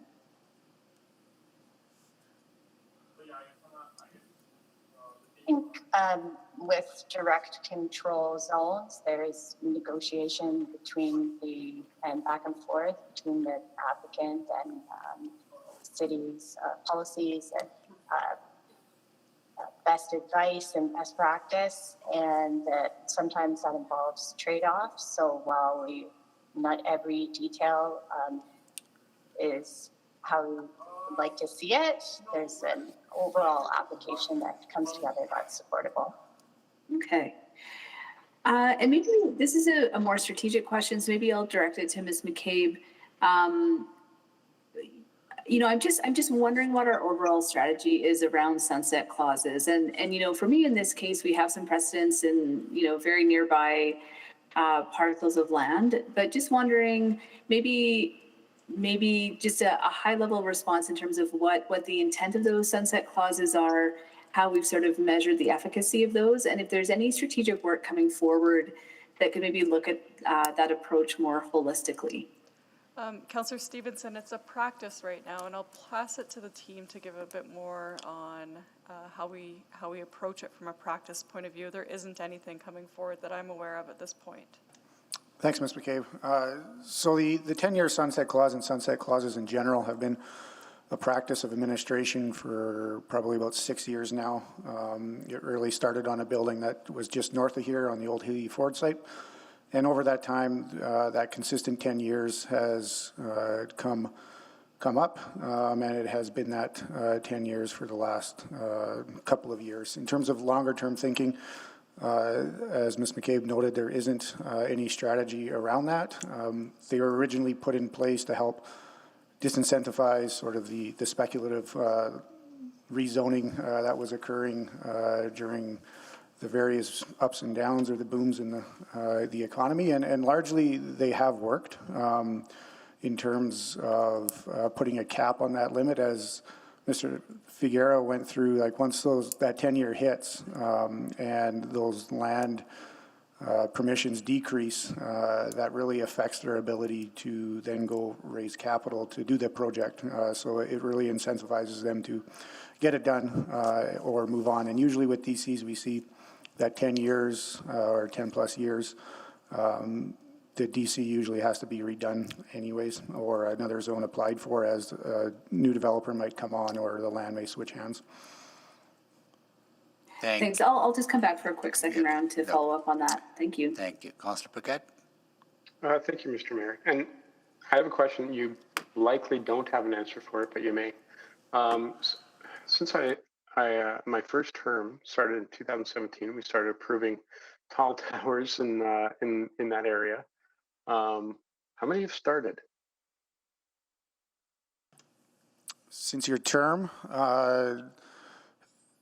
well, I guess just in the downtown, we can see a couple that are just finishing, including Clifton Place on 124th and 102. There's the CNI building on Jasper Avenue. The Parks Tower, just mentioned in this application, has started digging its hole recently. The Falcon Towers on 104th Street have started.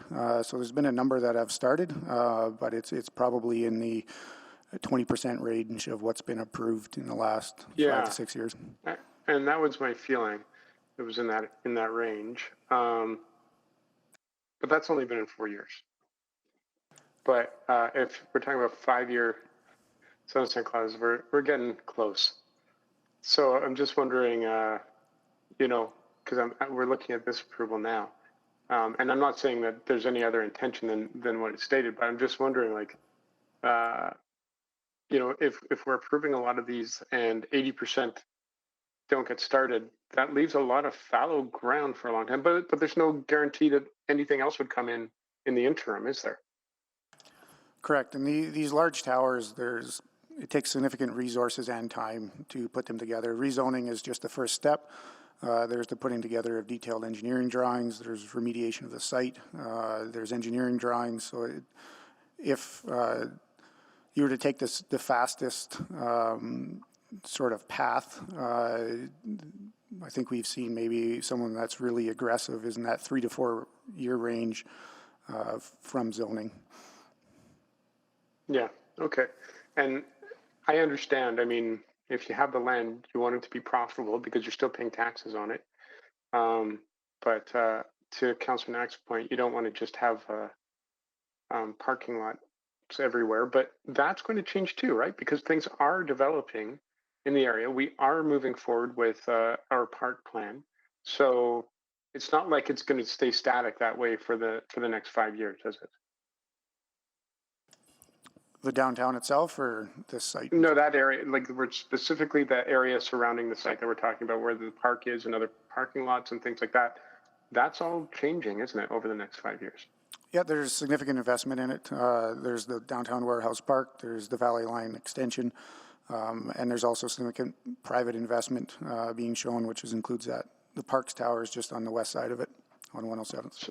So kind of chipping away at that embarrassment of riches when it comes to parking lots.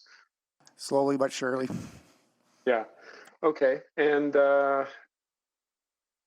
yeah, okay, that makes a lot of sense to me. And then I guess the last question would be that actually, you know what? I'm not sure if this question actually pertains to land use. It was more of a question about earlier grant program that we set up. Am I allowed to ask that? Thank you, Councillor, for being imposing self-discipline on you for not asking that question. We have few other items to deal with before 9:30, so I would really appreciate if we just focus on. Absolutely. Thank you for that. Appreciate that. Then I'll yield the rest of my time. Thanks, Mr. Mayor. Thanks. Yeah. Okay, Councillor Tang. I just have one question. I picked up on what Mr. Figueroa said earlier around the reason why the surface parking was needed in this case, because there was a lot of uncertainty or timeline around various approval of various permitting, including issues of decontaminating the soil. I'm wondering if someone can just educate me why is the soil contaminated?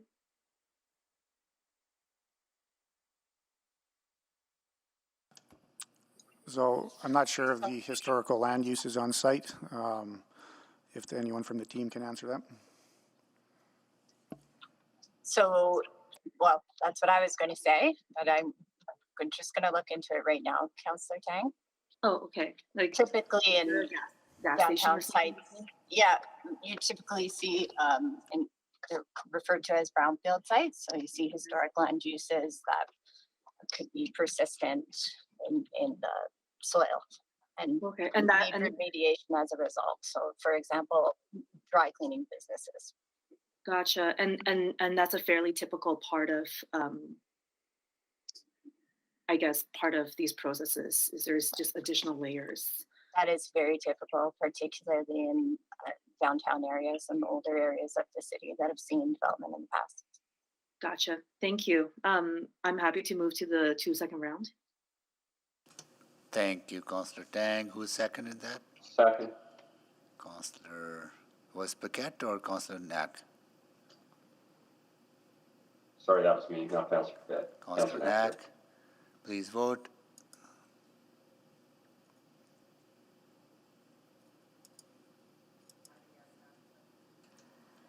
I'm a yes, Madam Clerk. Thank you, Councillor Wright. We have 13 votes. Display the votes, please. That is carried. Councillor Stevenson. Yes, thank you. Just wanting to finish up just in terms of, we've talked about the sunset clauses in terms of sort of motivating development. But, I think the other implication they can have is just around the land value expectations and uplift and sort of the potential that they can have when we have really significant upzoning.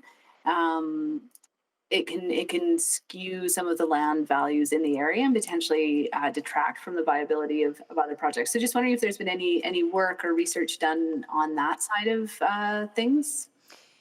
So I'll just jump in quickly before Mr. Pollock, and just maybe a bit of a caution here that we would typically stay away from the value of land, as an overall land use concept. I get viability and so on and so forth in the neighborhood, but just a bit of a caution, Councillor Stevenson. Okay, no, I appreciate that. And just, recognizing our time tonight, I would like to, I'm not supportive of the interim surface parking usage. I don't think that that's consistent with the vision that we have for that area of the city. I would also like to see a reduction in the sunset clause to 7 years. So I believe the referral back would likely be the most appropriate unless we want to make some amendments on the fly. But would like to I guess should I just put a motion on the floor that we refer back to administration? Counselor, if I just may provide some advice, those particular amendments are pretty fast and easy to make. We've drafted up both of them. If you would like to motion them today and then have that discussed on the floor, we are prepared for that. Perfect. Then that's very proactive. I appreciate that. Yes, I would like to move to advance the bylaw with the amendments, removing the 5-year allowance for surface parking and reducing the sunset clause to 7 years. Second. And to speak briefly to it, I think those changes really strengthen the zoning, make it more likely that this great project will happen in our community, while ensuring that we're staying really consistent with our vision and long-term expectations for what we want to see in our downtown. So, thank you. Thank you, Councillor Stevenson. So process point, those amendments have been moved and seconded. Before we vote on them, we would have to go to new information, right, for applicant to comment on those to see like how they impact their plan or bylaw. We would have to give them legally the opportunity to respond to these, right? I think it's probably prudent to give them an opportunity to speak to those Yeah, motions. before we vote on them, or? Well, yes, because I think if the vote would sort of send you on a particular path Right, for the okay. remainder, yeah. Got it, okay. So we'll do that now, or once go through the questions from council members to admin, then he can respond to new information? Yes, I think Okay, that got would it. be appropriate. Got it. And hopefully in that time, we can get the wording of the amendment finalized Got it. and Okay, got displayed it. as well. Got it. Councillor Knack? Yes, sorry, Mr. Mayor, I'm ready to speak to the amendment at the appropriate time, so I'll wait to hear new information and then speak to it afterwards. Okay, got it. Okay, so we have. So somebody. If somebody is talking, please mute yourself. That's the background of our guest.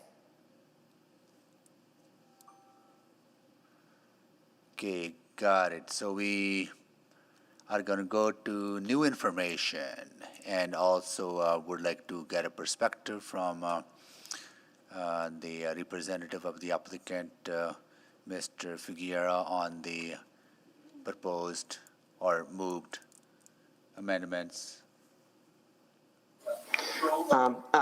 Thank you, Mr. Mayor.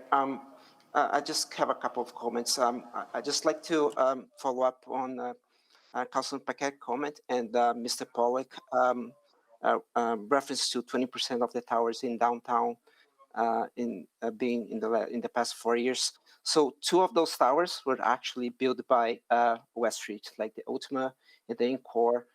That site, like the Encore, was just across the Boardwalk building where I worked like for almost 10 years and was empty forever. So if it's somebody's building in downtown, definitely Westridge is one of them.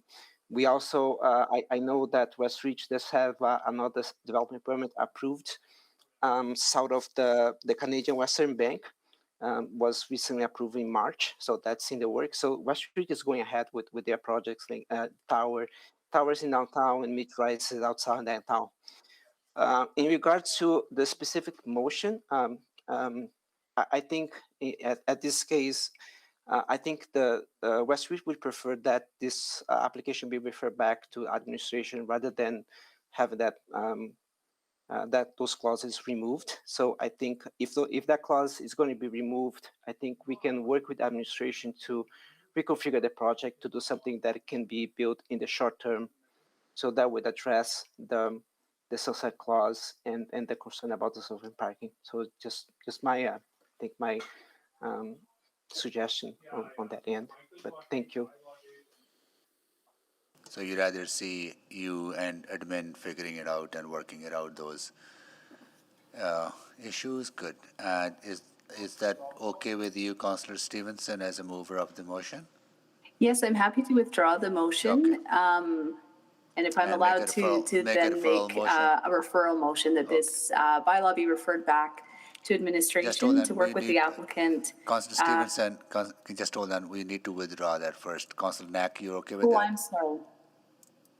Oh, yeah, I'm fine, yeah. Good, okay, so that motion, or those amendment those have been withdrawn.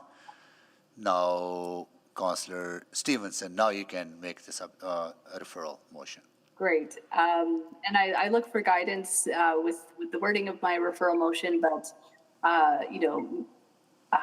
that this bylaw be referred back to administration for further discussion with the applicant to remove the opportunity for surface parking lots and reduce the sunset clause with any further adjustments to allow for interim uses to be accommodated. Second. Thank you, Councillor Knack. And to that information, Mr. Figueroa, you okay with that? Yes, thank you, Mr. Mayor. Got it. Okay, so we do have a referral motion on the floor. Please vote. Apologies, Mr. Mayor, we're just trying to catch up and get that motion written. If we could just have it on the screen before Sure, we vote so that absolutely. it's clear, that would be great. Mr. Mayor, can I speak to the motion that's Yes, sort of on the floor while we wait? Yes, go ahead, Councillor Knack. Thank you. Just since we have to get the wording anyways, just want to thank Councillor Stevenson for this motion. I do think we need to be very, very thoughtful. Oh, I realize my microphone's probably being a little difficult. Let's try that again. I think we need to be very thoughtful if we are going to authorize any type of surface parking lot. So I think it is very prudent for us. I don't see a good reason thus far to allow a permitted use of a parking lot even for a short term. I'd much rather look for other alternatives to activate a site while an applicant's working on this. I think the downtown has a plethora of parking that easily and more than covers the needs. So to allow for that would not be, I think, a wise decision. And likewise, I think that the reduced to sunset clause is important. We've, as previous councils, I think, approved sunset clauses of, in many cases, or some cases, up to 10 years. And I think that was the wrong approach. I think shorter sunset clauses is the right way forward. So I would just really encourage everyone to support this so that we can make sure we make it clear what I think we're looking for is appropriate land use in our downtown between the time an application is approved and the time a development is built. And I think there's a lot of great uses that can be done on that site that don't involve parking more cars in a place that doesn't require more parking. Thank you. Thank you, Councillor Knack. While we are putting the word, here you go. There is a wording that Charter Bylaw 19785 be referred to administration to work with the applicant to remove the opportunity for surface parking lots, reduce the sunset clause, and to consider any other adjustments to other temporary uses. And if I may, point of order, I would just suggest to consider any other adjustments to accommodate other temporary uses. We really, I think there's definitely an openness to accommodating those other uses. So while those changes are being made, Councillor Stevenson, you want to speak to this?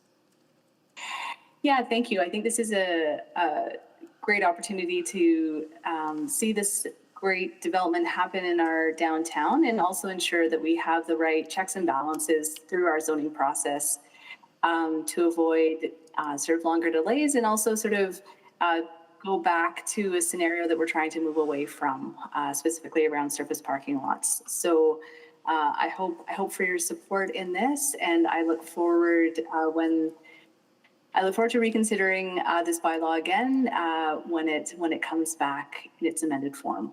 Thank you. Got it. So it's on the bylaw, the referral motion is on the screen. Please vote.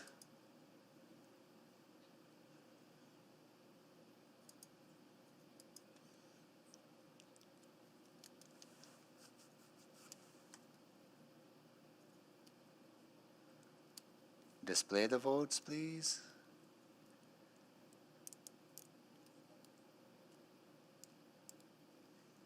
It's carried? It did carry 13-0. 13-0, cool. All right. Mr. Mayor, I was also hoping to make a subsequent motion, if that is in order. Related to this particular last item that we dealt with? Yes. Okay. Yeah, go ahead. So very quickly, it would be that administration return to Urban Planning Committee with information on best practices and opportunities for policies related to sunset clauses in DC2 zones. Clerks, I believe you have the wording, but I can send that in another format if needed. And just to speak to this would just be to take some time to look at how we've been using sunset clauses, what the impact has been, and what best practice would suggest is an appropriate way forward. I don't have that knowledge and understanding in terms of what's a reasonable sunset clause, what implications the different timelines have. So it would really welcome some research and policy suggestions from administration. Okay, got it. We have a subsequent on the floor. Who seconded that? Second. Councillor Salvador seconded it. So please, any questions on the? Excuse me, Mr. Mayor, sorry. Just wanting to make sure that due date is appropriate. That's the default 13 weeks, but.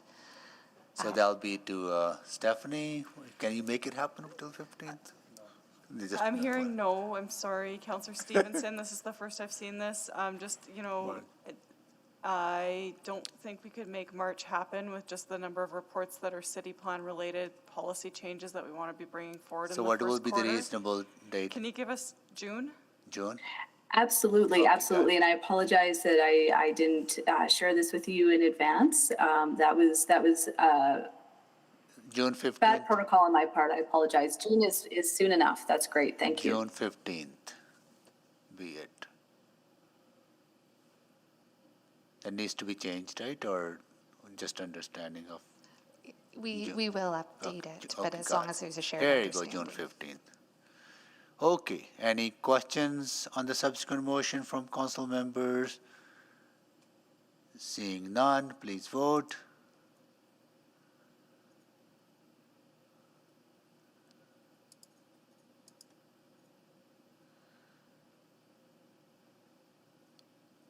We have 13 votes. Display the votes. There we go, it's carried. All right, so we have one more item.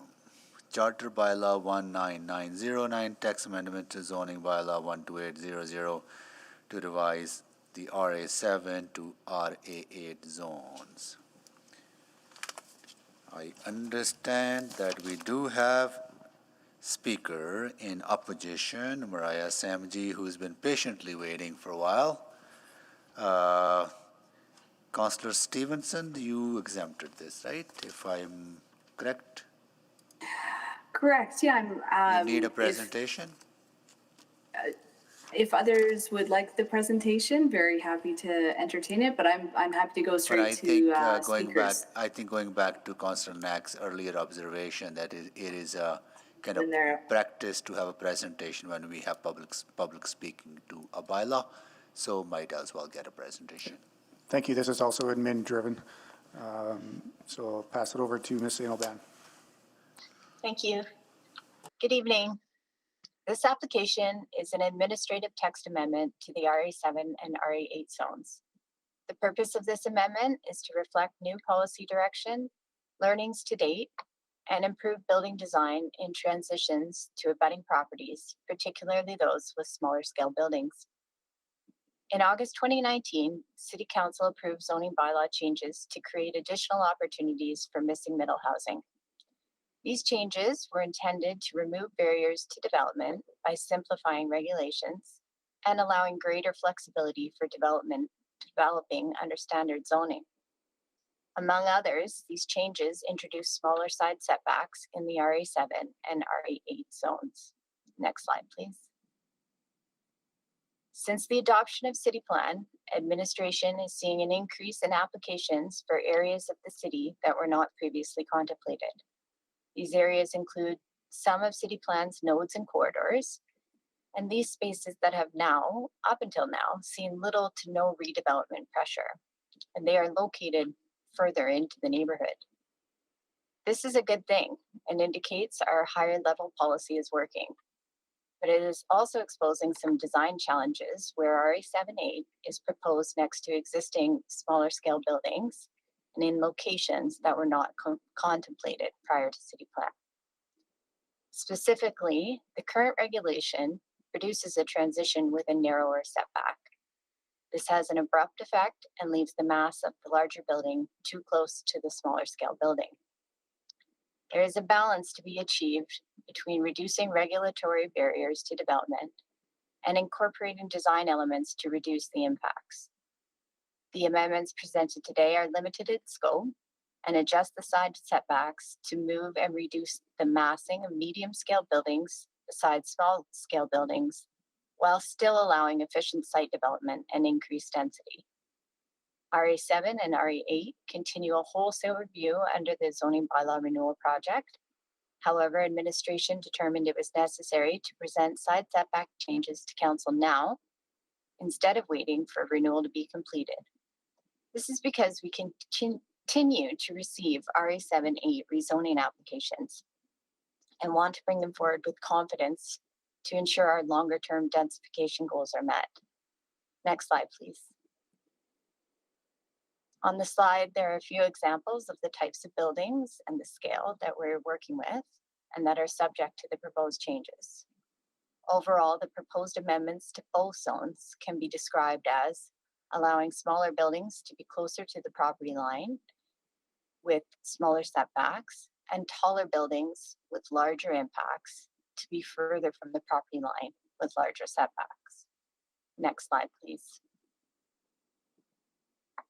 The RA7 changes are limited in scope and adjust the side setback to be narrower for smaller buildings, as mentioned, larger for taller buildings, and the current step back requirement is removed. The image on the slide is one example of what can be built under the proposed regulations. Next slide, please. In taking a closer look at what is being proposed for a 6-story building that can be built under the RA8 zone, the image on the slide shows a medium scale building beside a smaller scale building. While this isn't an exact replica of the proposed regulations, it's a good example of the design challenges anticipated with the current regulations and impacts we want to avoid. The setback is relatively narrow and it creates an abrupt transition, and with no step back, the entire building's massing remains quite close to the small scale building. Next slide, please. This slide models a scenario under the current regulations compared to the proposed regulations when a medium scale building is beside a smaller scale building. In the image on the left, you can see the current regulations with a narrower setback at ground level and a narrower building step back that starts at roughly 10 meters on the building, or at 10 meters on the building, which is roughly 2.5 stories. In the image on the right, you can see the proposed regulations with an increase in the setback at ground level and an increase in the depth of the step back. The step back also occurs at a higher point of the building. We did hear from industry that step backs are an additional cost to development, and we are balancing that by allowing a larger building pocket for the lower stories or increasing the height of where that step back occurs. This allows 4 full stories of development before the step back requirement. The step back is not required when the building is beside anything other than a small scale building. The step back will help reduce the overall massing of the building by breaking up the facade and pushing the taller portions of the building away from the small building, which creates a less abrupt interface between the two. Next slide, please. Administration held conversations with Edmonton Federation of Community Leagues, Canadian Home Builders Association, Urban Development Institute, and Infill Development Edmonton Association. We heard, this is a summary, that facilitating small lot development is a priority. For example, the image on the slide shows a rendering from Dualita Architecture that is currently under development permit review. This is for an RA7 mid-block on a standard city lot. This type of missing middle housing can be developed under the revised regulations we are presenting today without a series of variances.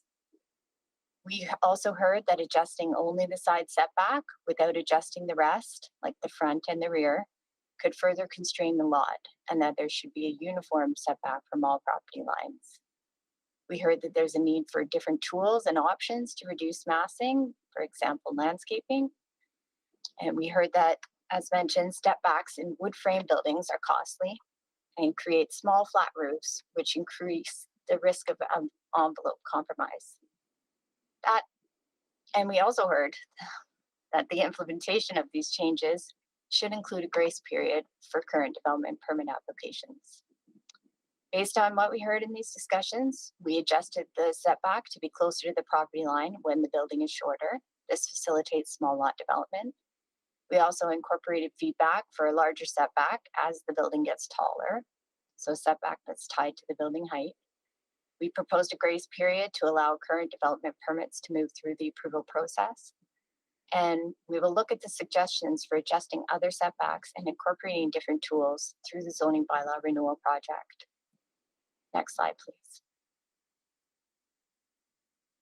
Administration analyzed the proposed regulations using the equity toolkit. We found that while these changes have the potential to increase construction costs and by extension may decrease affordability for future residents, there is a balance with the benefit of providing the increased housing choice in a range of areas across the city. Administration recommends City Council approve this bylaw. Through recent applications that followed the adoption of City Plan, design challenges have been exposed where medium-scale buildings are proposed more widely and in places not previously contemplated. The proposed amendments fill a design regulation gap at the zoning level that furthers the city plan direction to increase our density within our city from 1 million to 2 million people, and particularly within areas that are just beginning to see increased development pressures. That concludes my presentation. Thank you. Thank you so much. Here we go.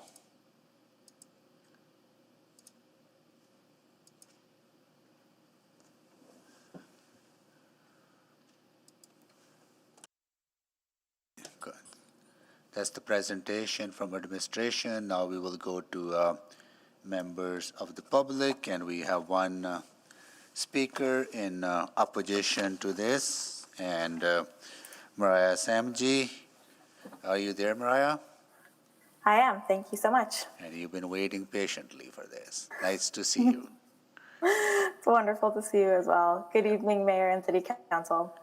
I would like to start by introducing myself. My name is Mariah Samji, and I am the Executive Director of IDEA, the Infill Development in Edmonton Association, which was started 8 years ago by a group of passionate Edmontonians, developers, architects, and community leaders who saw that development patterns were shifting in Edmonton. Our focus as an organization is on education and advocacy to help make infill a viable option for those looking to live, work, and play in mature and core neighborhoods. For your knowledge, medium-scale development ranges from row housing to medium-sized mixed-use buildings. You will continuously hear this as the missing middle development. Missing middle helps to create complete communities, which allows for people to live and play in multiple ways.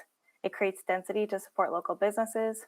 It helps to bring back school-age kids into neighborhoods with low attendance, and helps to increase transit ridership, and many other things. What you may not know is the missing middle is very difficult to build. First off, it's difficult to build because when you try to consolidate land, once you've bought the first parcel of land, I'm sure you could understand if you go to your neighbor and ask to buy that land, the price significantly goes up. It's also hard to get financing from banks because they aren't familiar with these styles of projects and they are risk averse. So local builders go to private lenders to get financing. There's also significant public infrastructure deficits that have high costs.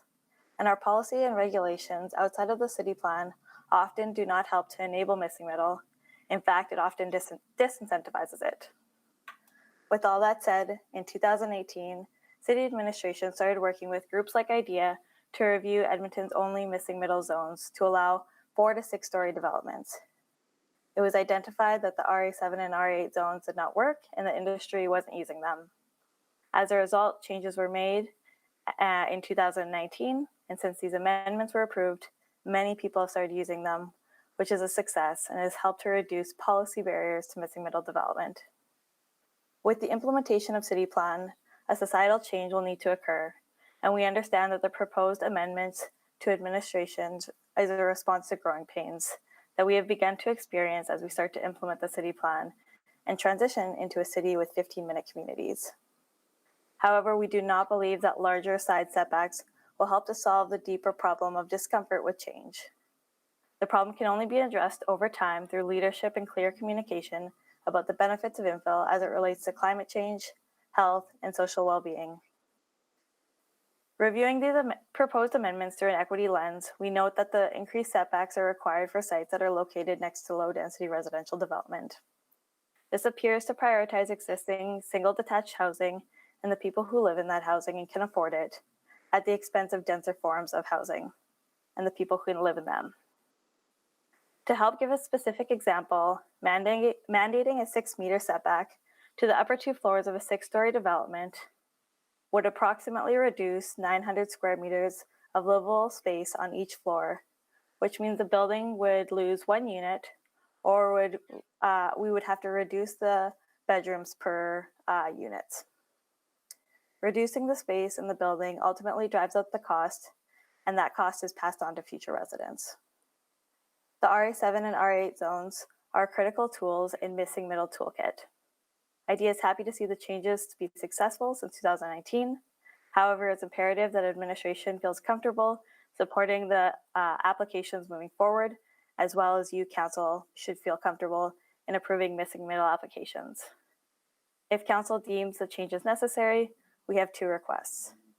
That the impact for larger setbacks be monitored and reported on before quarter 3 of 2022, and that the required setback for the R8 zone be reduced from 3 meters to 2 meters or less to allow for more livable space. Though we fundamentally view it differently, I would like to say thank you to administration and the process they used to work with us. And thank you to council for your time to hear from the infill community and staying up late for me with me this evening. Thank you so much for your presentation. Let's see, I'll go to questions from council members. Councillor Stevenson. Well, Ms. Samji, thank you so much again for the presentation. And you know, I don't have too many questions. I thought your presentation was very, very clear. But just to sum up, you know, these changes from your perspective would potentially reduce the affordability of some of our missing middle zone housing types, and also reduce the amount of missing middle that gets built in our city. Is that correct? Yes, I've heard from multiple members that they're concerned about these changes and they're concerned that they'll have to go back to DC2 style developments, which is much more costly, time consuming, and can also be misleading to the community. And so we'd like to see standardized zones being able to be used within Edmonton.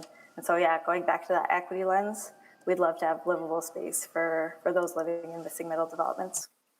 Great, and that's an excellent point too that I want to touch on in terms of the return to direct control zones. So that's your sense that what we would likely see coming forward would, again, we sort of saw that success. We saw the RA7 and RA8 zones, a high uptake there following the amendments in 2019. But your sense is that we would go back to a point of seeing more direct control zones coming forward. Is that correct? Yeah, this definitely reduces some of the flexibility that was given to industry in 2019, which has seen significant success, which is fantastic. We're excited to see more diverse communities and that shift towards 15-minute communities. I think that a lot of us talked about in the past 6 months to a year. And so I'm hoping we continue to move that conversation forward. Great. That's all my questions. I'll yield my time. Thank you. Thank you, Councillor Stevenson. Councillor Jans. My question's for administration. Okay, Councillor Knack. Thank you, Mr. Mayor, and thank you, Ms. Samji, for your presentation.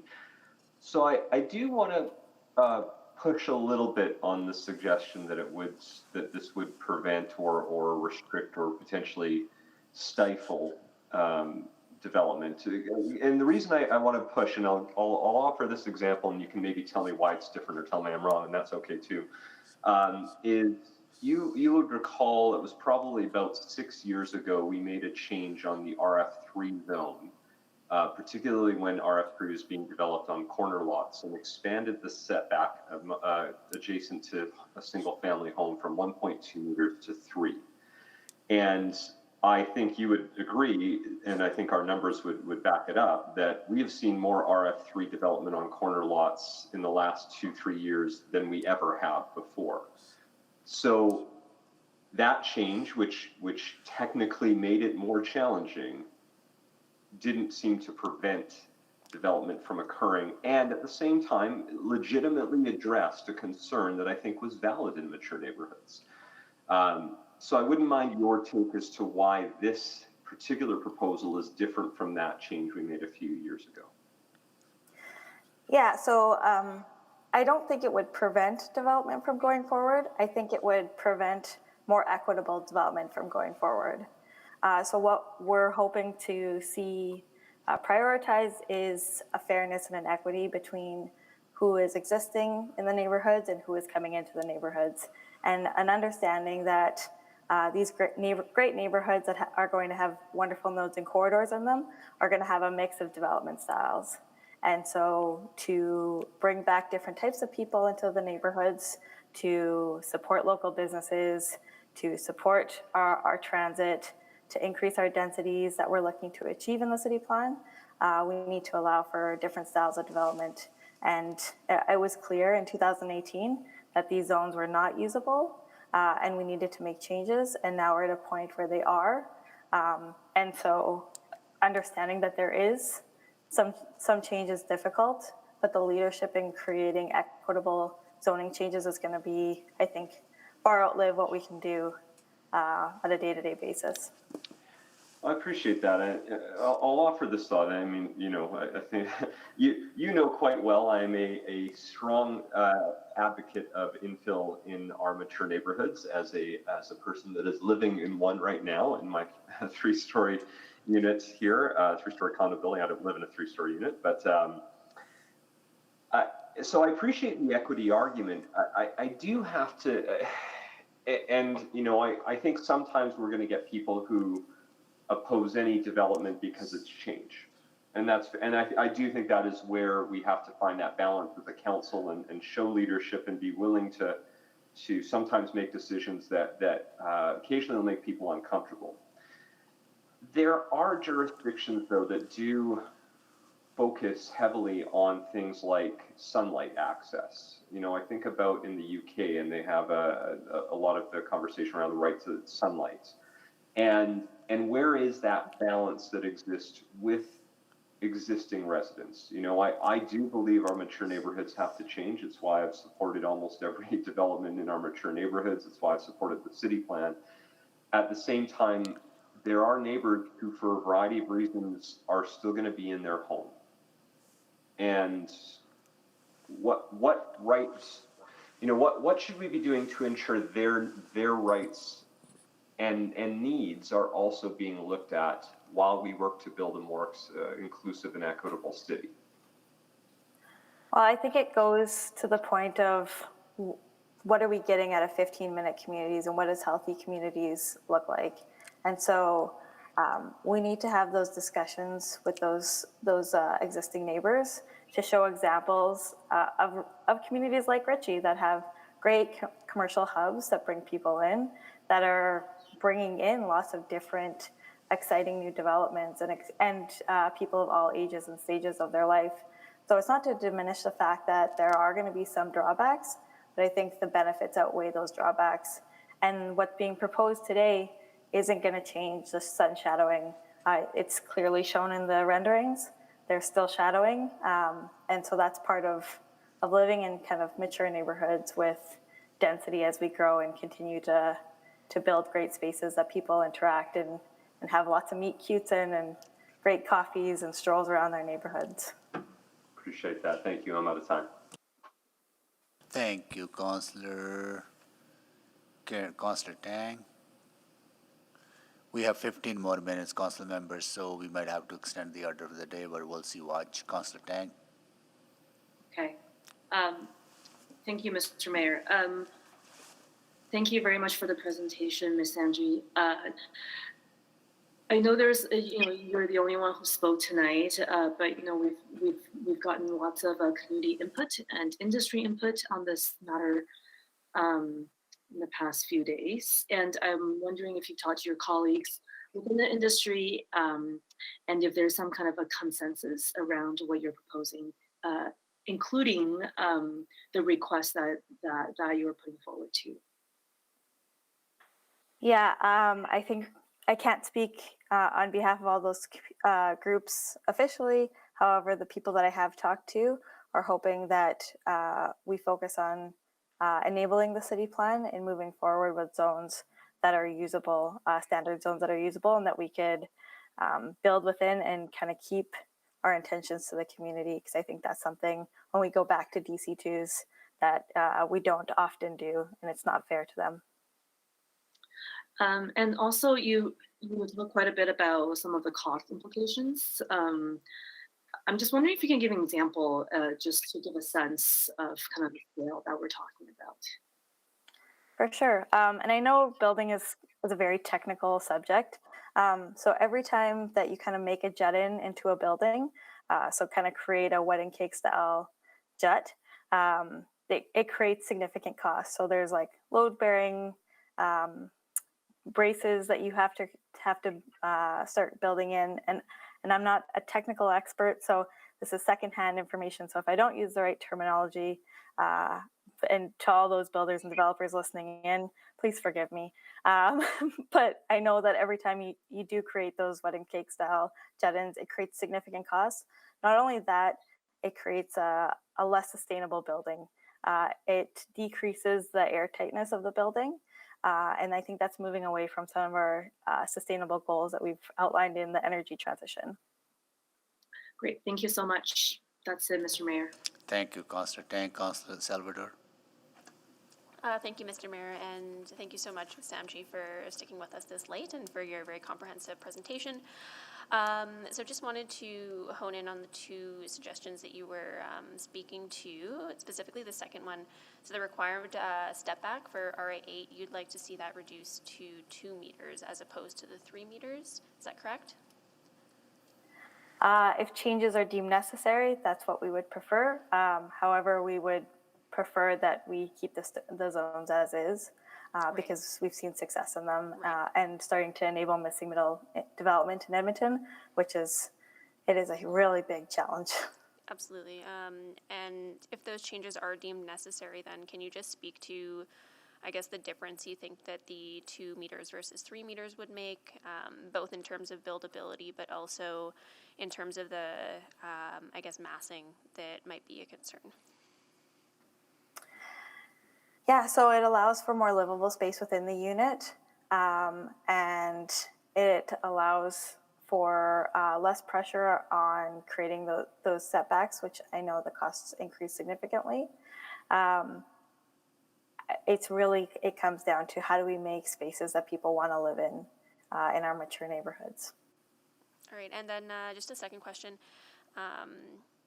Just in terms of the timing of these changes, because I know obviously, zoning bylaw renewal is ongoing. How do you see this potentially, dovetailing, I guess, with that work? I assume that you're involved in those conversations as well. Yes, well, we were surprised to see what we would consider significant zoning changes coming before council, before the zoning bylaw renewal. I know at this time, it's still being considered that the first draft would come out early next year, and then something for public hearing to consider next fall. And so this seems very close, and it would be hard to watch for those changes. However, that's why we think it's so necessary that if changes do happen today, that we are able to give council a report that's comprehensive to show how that would affect development, so you can make informed decisions as the zoning bylaw renewal continues to proceed. Great, thank you very much. Thank you, Councillor Salvador. Can you actually want to get a sense from council members to whether we extend the order of the day to finish this item? Can you nod? Or I only see Councillor Stevenson, okay, Councillor Tang, or Councillor Paquette. Others, okay, Andrew Neck, I can see. The rest of the folks I can see. Okay, cool. Councillor. All right, cool. So, Councillor Salvador, can you move that we extend the order of the day to finish this item? So moved. Seconded by? Second. Seconded by Councillor Wright. So, please vote to extend the order of the day.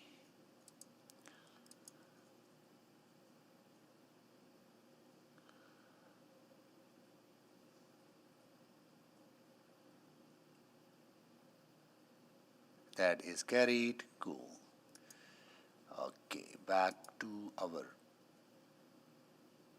list. So we're done with the questions to members of the public. Now we go back to admin. Councillor Jans. Thank you. First of all, my question to admin is a bit about process. Why was the decision made to consult with 3 industry stakeholders and then only one group, the EFCL? Why was the decision not made to consult with individual community leagues and others who may be affected, who have large numbers of RA7 or RA8? Thanks for the question, Councillor. So when we identified that this amendment was going to come forward, we looked to groups that had the capacity and the ability to turn it around in a short period. This is a pretty small scoped change that we look to achieve, and so we worked with the groups that have a stake in it, including the Federation of Community Leagues, which cascaded the changes down to their members through their network. Okay, maybe it's just in my ward, but there's a feeling that the EFCL doesn't necessarily speak for community leagues, and it's better to consult with it individually with community leagues. There's a concern over sometimes the EFCL may not have a full board or may not have a full planning committee, and I say this as somebody who's an EFCL booster and worked at the EFCL for many years, but there's a concern there about it's best, especially for matters like this, it's best to put a call out for feedback from community leagues individually. And now I did that as a councillor, and I did hear positive feedback on these changes from the planning committees of a number of community leagues. Some of them would like to see them go further and would like to have more conversation about this, and it just the perception that it would lead to a much more balanced presentation from the community as well as with industry.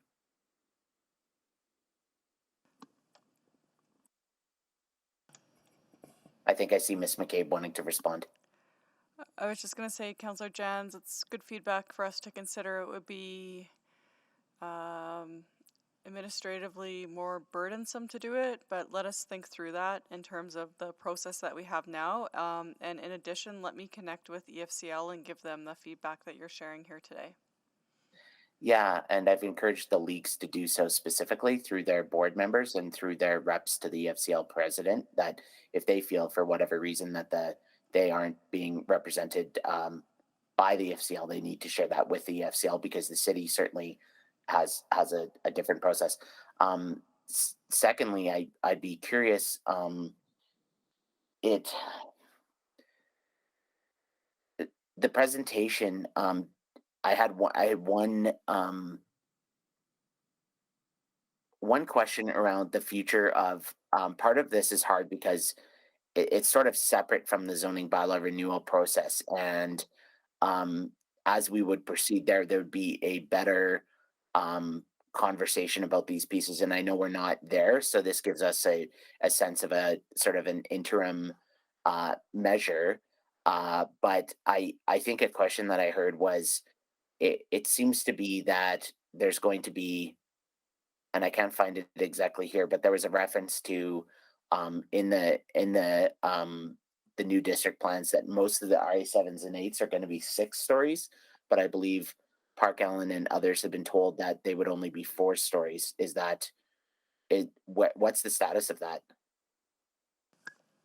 Councillor Jans, Ms. Petrin here. Through the zoning bylaw renewal, we are exploring our medium density zones, so the equivalent of the RA7 and the RA8. And so that is work underway that we will be embarking on public engagement in the first part of next year.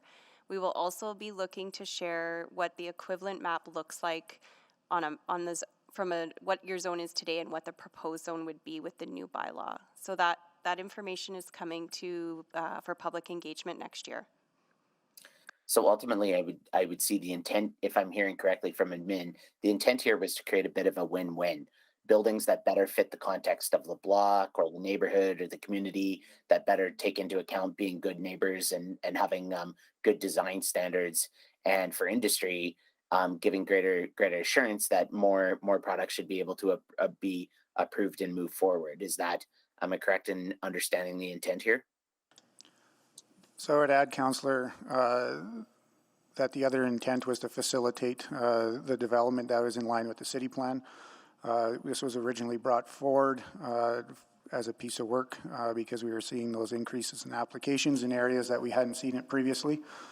So to help create that, maybe that a different kind of win-win in which that we look to facilitate the placement of these buildings that are in alignment with city plan, which are either in new corridors or further into the neighborhood, and at the same time recognizing that there is a sort of design tension there between these larger buildings, which are now being viewed upon as a transition zone almost from those small scale to that medium or large scale. Thank you, Councillor Jans. Councillor Stevenson. Thank you. I'll try to stay within my 5 minutes. So just a first quick question about how the zoning bylaw team was involved and how this work flows into zoning bylaw renewal. Thank you, Councillor Stevenson. We did work closely with our zoning bylaw renewal colleagues and in their initial drafting of the zone and where they're at with their process in terms of the review of a medium scale zone. So they had an opportunity to review and to provide comments on the proposed regulations here today. And is what is being proposed in line with their thinking and the draft zones that are in the works? Councillor, I think the draft zones, as Ms. Petrin alluded to, are still in that holistic review. So it's too early to say that, but they're definitely in line with the expectations of the city plan and that inclusion of these zones in different areas of the city. Okay, well, I guess, for me, I think, there are different reasons to make amendments to a zone. And I think, building social license is absolutely one of those reasons. Addressing land use impacts and supporting the orderly development of land are all, 3 really, really valid reasons for doing that. I mean, in terms of the social license, there have been a number of DCs that have gone forward in the past with 4 and 6 story buildings that have, I believe, included those 3 meter setbacks.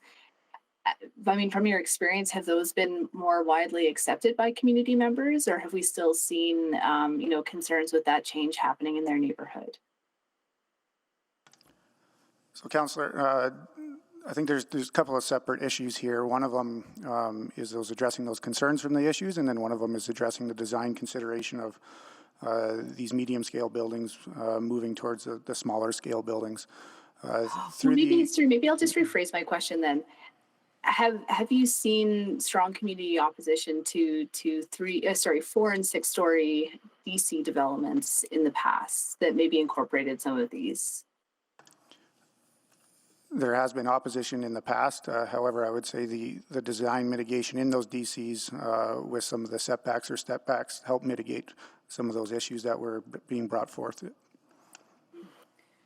Okay, and I know that some of those DC regulations were incorporated into the RA7 and RA8 zones as they are now. Just in terms of addressing the land use impacts, so in the report, there was sort of a shadow model that was shown. And it seemed to me that there are significant shadow impacts, undoubtedly. And it didn't seem to me that the proposed amendments really affected those considerably. I think the parcel that was shown to the north was sort of in a significant amount of shade in either scenario. Is that a fair reading of what was presented? That is a fair reading, yes. And then just in terms of the orderly development, so presumably if we're approving an RA8, on a corridor, so I actually have one in my ward that's along a main corridor that is designated for medium density development through city plan. It's currently would be next to single detached housing. And, under these regulations would require the 3-meter setback. However, if I'm to understand if the parcel next door were to be rezoned to RA8 or RA7 in the future, that property would actually benefit from a smaller setback. Is that the case? Because the single detached house would no longer be there. It would still require a 3-meter setback, but it wouldn't require a 3-meter step back. As the building gets taller, that's what triggers when we see a smaller scale building, this building gets taller, and we say it needs to be further away and have a deeper setback. But if that other adjacent building or abutting building is also medium density, it's just the 3-meter setback. Right. So that second parcel coming forward later would not require the same setbacks. They'd have more allowance. That's correct. Okay, great. Those are all my questions. Thank you. Thank you, Councillor Stevenson. Councillor Rutherford.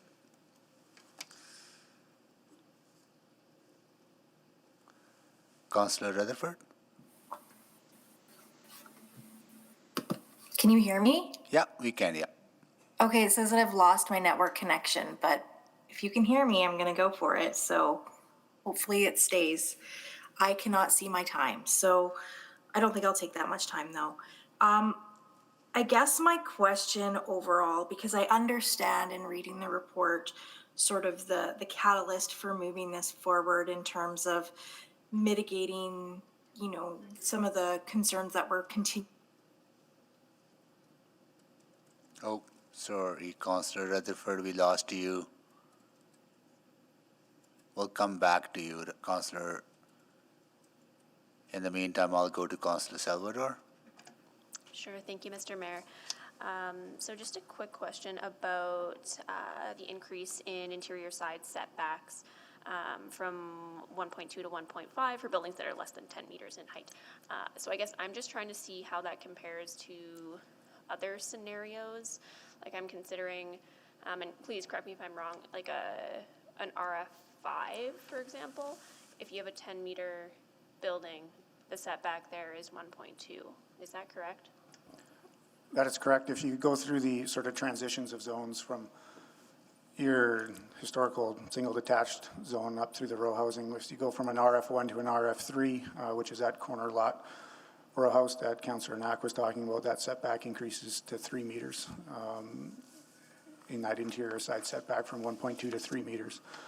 There's some inconsistency in that the RF5 then brings it back to 1.2 in recognition of the fact that zone has mainly been built in the suburban areas to provide some extra flexibility there.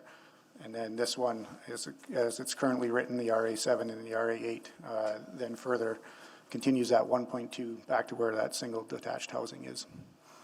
Okay, interesting. Yeah, I just kind of wanted to square that inconsistency.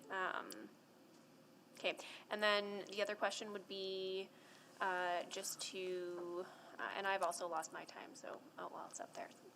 But to the point that was made by Ms. Samji, that if this was to go ahead, they would prefer to see 2 meters instead of 3 meters for that step back. Can you just comment on whether you think that the, I guess, benefit of these changes would still be accrued by going with 2 instead of 3? Thank you, Councillor Salvador. We are recommending a 3-meter step back. over the 2-meter setback. The 3-meter setback has been used consistently in other zones that regulate large-scale buildings in our zoning bylaw. And it's proven to show a material difference in improving the impacts of large-scale building and addressing those design challenges that we see in a medium-scale building beside a small-scale building. It reduces the, it breaks up the facade, and it moves that taller portion of the building away from that smaller scale building in a more significant and meaningful way. It also provides more significant architectural articulation. Councillor, just to add, the 3 meters and the regulations in front of you is our best advice. If it's the will of council to change that, we will implement it. Okay, thank you very much. I lost my connection as well, so I'm going to reconnect. But in the meantime, Councillor Tang, you go ahead. Sure. Okay. My question, my one question isn't very technical, but I'm just curious if you can kind of explain a little bit why I feel like such a major discrepancy between the responses that we're receiving from the community and from the industry.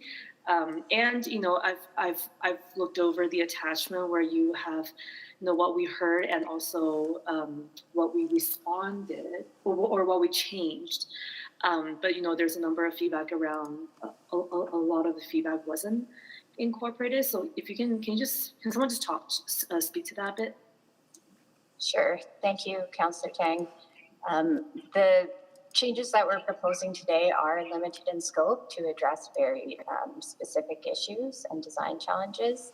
The feedback that we heard will be incorporated into our zoning bylaw renewal project, which is looking at all of the zones within the zoning bylaw. So there'll be an opportunity for all of that feedback that fits that scope of work to be looked at that time. Councillor Tang, if I may, quickly, the reason why we brought this forward is we were trying to be helpful for council. Good news is we're starting to see a lot more of these types of applications, but what we've been hearing in our previous engagements with council at public hearing is that we needed a bit more setback for some of these types of applications. So that's why we're suggesting that we've made this minor amendment in order to help because of the volume of this type of application that's coming forward.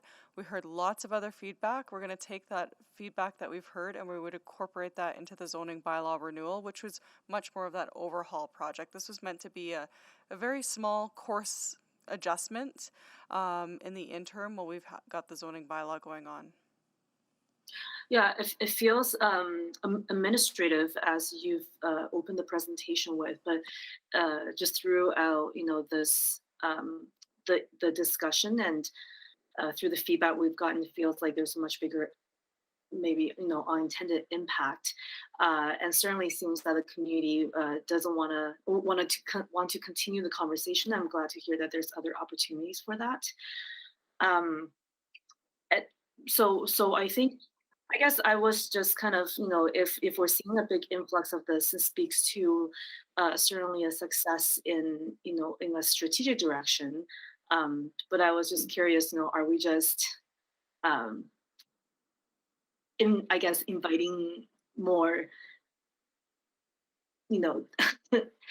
opening up a greater can of worms when something was working already. But I appreciate the feedback to that. Thank you. Thank you, Councillor Tang. Councillor Rutherford, you're back, right? Yes, I am back. Go ahead. I think partial, I don't know what people heard or my question or not, where I dropped off. Start from the start.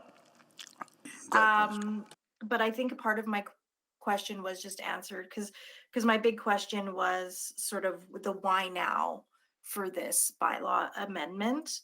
And I guess, for me, one of the things that Ms. Samji said that was really interesting to me that I hadn't really considered is that second setback having a negative environmental impact in terms of energy efficiency. And I'm really hearing, you know, the Energy Transition Advisory Committee's voice in my head that every decision is an energy decision. And so I did want to dig into that one a little bit more and find out what, if administration had looked at that from an environmental impact piece. Councillor, I think if you look at the current regulations, is a requirement for a step back. It just happens to be at a lower point in the building, at 10 meters instead of the 14.5, which is what we're proposing here today. Okay. And I do agree that the setback is nice, especially near a single detached house. When I was doing my campaign, that there was a lot of people that were concerned about how close those buildings were to the property lines. And so I do want to say that I definitely heard that and think that this, you know, given that the zoning bylaw is going to, you know, be over probably a year before it's actually instated between the first draft, the public hearing, the adjustments, I do think it's prudent to move forward with this. So that was really my only questions. I guess my other question is, from administration's perspective, do you see any disincentivization of missing middle through this amendment? So I think you couple it with our larger policy directions, which is opening up a lot of the areas in which we're seeing the placement of these zones. So I think there's a balance being achieved that we're seeing these zones placed in more areas because of that policy, and then using our finer grain tools, which is the zoning bylaw, to allow it to incorporate into the neighborhood in a sensitive manner. Okay, thank you so much. I yield the rest of my time. Thank you, Councillor Rutherford. Councillor Wright. Thank you, Mayor Sohi. I like the larger distance. It just makes sense to me. As Councillor Rutherford said, people don't really want to see things right up close to their house. And also for construction, does that not also allow sort of more room for the existing foundation not to get cracked?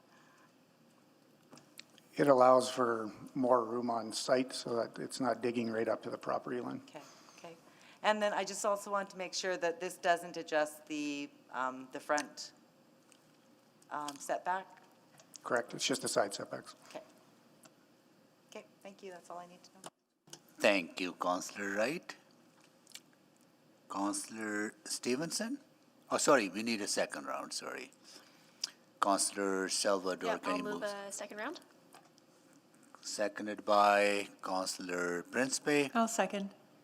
Okay, please vote for second round.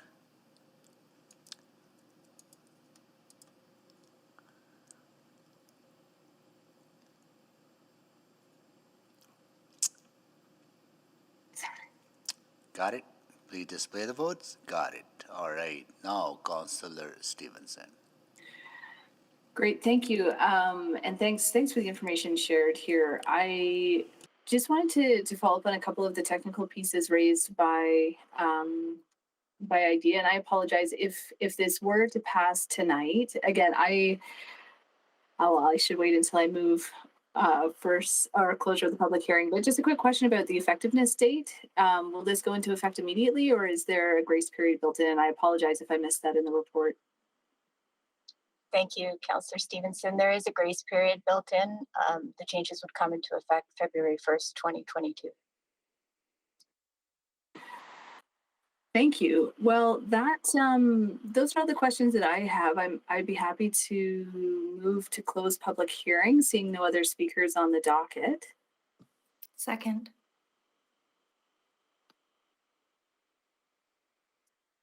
Thank you, Councillor Stevenson, for that.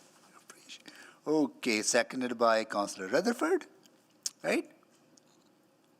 Yes, that's correct. Please vote to close the public hearing. And sorry, Mr. Mayor, from point over, did you call for new information? I might have missed it. Oh, you're awake. I woke up 6 a.m. this morning, so totally. Okay, Councillor, do we want to vote on it yet? And please withdraw the closing of the public hearing I withdraw my motion on this to bylaw close hearing. the public hearing. Yeah. All right, of course, absolutely. We're done with questions to administration. New information. Mariah, you have anything to say on the new information? No, I won't keep any of you any longer. So you're so accommodating. Thank you for that. Now we can close the public hearing by law, right, on this one. Councillor Okay, I will remove to close public hearing on this item. And seconded by Councillor Rutherford. Now please vote.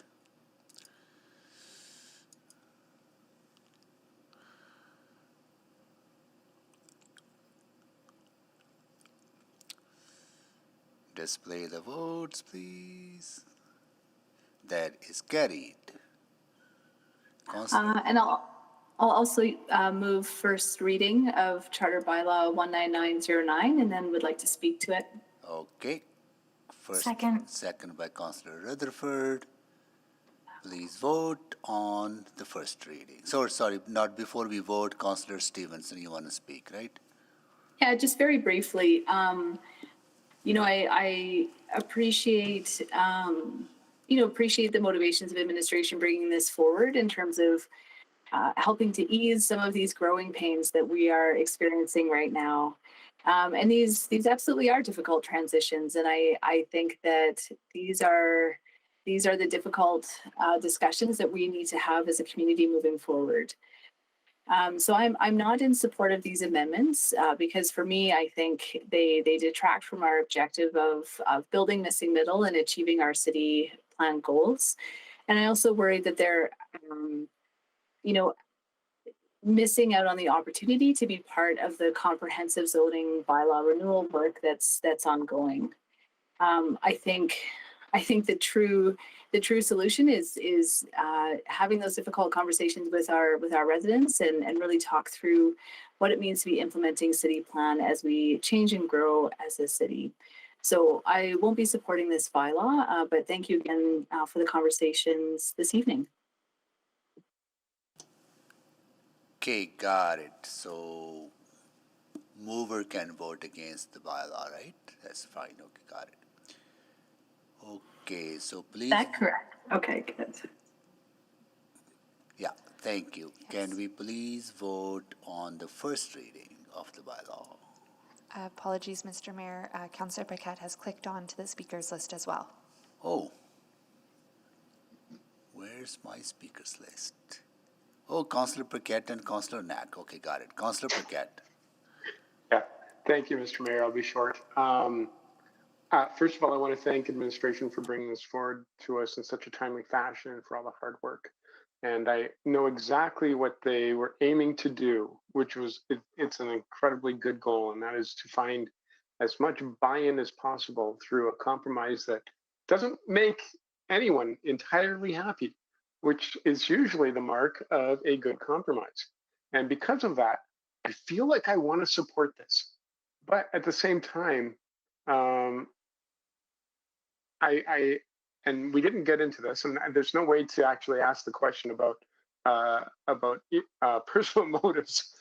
So that's why I didn't ring in. But I understand that what's before us is intended to actually help council avoid long drawn out meetings, a lot of people coming and saying, I support city plan, just not in my neighborhood, and all of those things. And that would absolutely save us time. So that's why I am 49.9% in favor of what's in front of us. But like Councillor Stevenson, I'm about 50.1% inclined to not support this today. So thank you very much.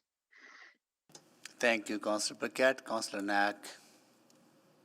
Thank you, Mr. Mayor. So I'm not as worried about the impact. And maybe again, unfairly, I'm thinking back to the example I raised earlier of the RF3 change. But that's one of my best reference points right now. when we made a change that I think was based off very valid feedback from the community's members in mature neighborhoods. And I think it made a better zone because of it. Now, I'm not as convinced this is absolutely the best, the best of the best changes. But I think it's worth us making this change right now. And to Ms. Samji's point earlier, I would agree. I don't think we actually need a motion for this to come back in Q3 on our review. Our review is going to be the zoning bylaw renewal. And if between now and the zoning bylaw renewal, this has not achieved its intended outcomes and has in fact made things more difficult, then we should just make sure that is being built into the completed zoning bylaw and make the change at that point. That to me is our chance to do that. I mean, I'm fine if somebody wants to do a subsequent on it. I think we already have a formal check-in point on that. But I think it's reasonable to have this distance of setback, and this could, yes, have an impact of a couple of units. But I still think, when we talk about affordability and when we look at that, there is still a large number of units that can be built in this built form. And I expect that we will still see very affordable development come from this zone. And again, if by chance this one somehow, this will make these zones completely unusable or very challenging to be used, I think there is another point. But in my mind, it is reasonable to make this change. So I'll be supporting this. Thank you, Mr. Mayor. Thank you, Councillor Knack. Councillor Jans.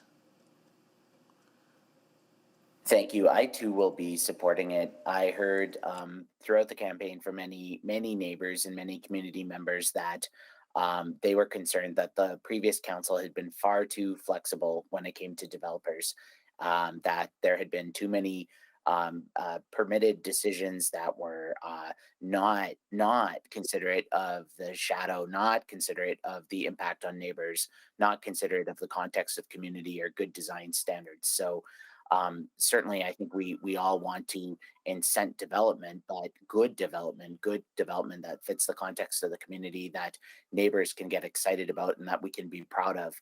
I think about the comment made about the climate decision. Well, if we're really concerned about energy rating, I think what the conversation we need to be accelerating is much stricter regulations for building code. I get the sense sometimes that folks, there seems to be a perception that community may challenge any decision just because, but similarly, I mean, it wasn't so long ago that industry representatives were at council challenging the tree bylaw and the need for protecting trees on public property. So I think it's important here that we take a high level view of this and see, as Councillor Paquette illustrated, what is Inman trying to do here? They're trying to find a compromise that will accelerate more projects more often through more neighborhoods. And I think that's exciting. And any kind of compromise where we can be trying to take into account good design and good standards is certainly worth hearing. I don't hear any of my colleagues saying we want, chocolate block rectangles a maximum FAR at all costs. That we do think aesthetic matters. We do think quality matters. We do think context matters. So I'll be supporting this. And if there is any part of me that's opposed to it, it's because just process. There's many other community leagues who are very frustrated that they haven't been included, and that sense of potentially that this doesn't even go far enough. When you look, you see 3 major industry groups consulted and only the FCL, and that's a concern going forward. So I think if we want to see good action, we'll support this motion. Thank you, Councillor Jans. Councillor Rutherford. Yes, thank you, Mr. Mayor. I too will be supporting this motion. While I see a lot of tensions, and I want to say to IDEA that I absolutely see the challenges with the Missy Middle and what this brings. I think there is a stopgap right now. And in that stopgap, we do need to have this amendment while we look at this holistically and have those broader conversations on the zoning bylaw. And I think to Councillor Jan's point, I really do hope to see very good comprehensive engagement on the zoning bylaw. And I have flagged before, I am concerned about the level of engagement with the broader general public on that one. So I hope that we take that away as administration and or that administration takes that away and does consider that. But in the meantime, this does alleviate and show that we as administration and as council are listening to community and are hearing their concerns and are finding those compromises. So I will be supporting this motion. Thank you, Councillor Rutherford. So please vote on the first reading.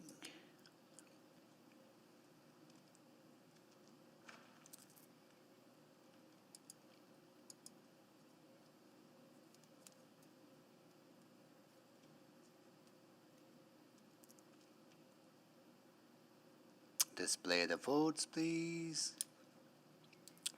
That is carried 8-5. Councillor Stevenson, would you like to move the second reading? Yes, I'll move second reading of Charter Bylaw 19909. And Councillor Rutherford, you're seconding it, right? Yep. Okay, please vote on the second reading.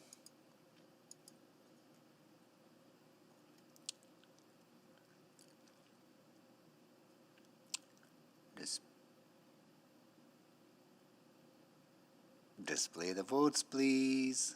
That is 8-5 carried. Consideration for third reading, Councillor Stevenson. I will move that. Councillor Rutherford seconded it, so please vote for the consideration.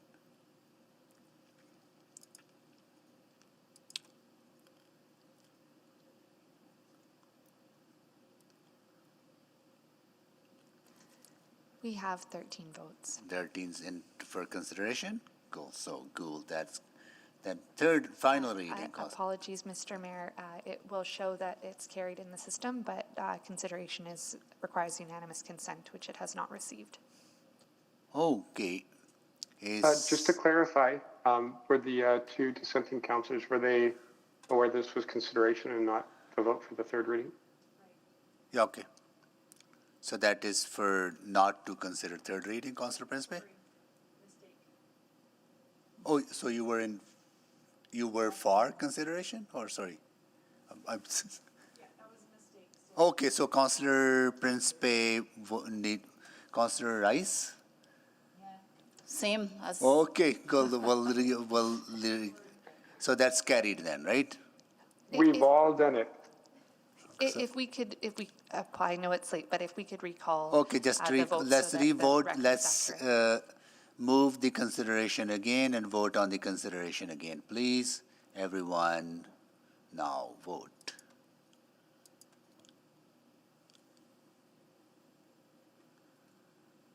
Carried. 13. Thank you so much, everyone. Now third reading. Sorry, final. Yeah, third and final reading. Councillor Stevenson. I will move third and final reading of Charter Bylaw 19909, text amendment to zoning bylaw 12800 to revise the RA7 and RA8 zones. And seconded by Councillor Rutherford. Point of order. And now at this stage, if I am voting. You can vote Madam in Clerk? favor or against, doesn't matter. It's just consideration for third reading that requires unanimous Thank you. consent. Thank you. Okay, Councillor Rutherford seconded. Please vote.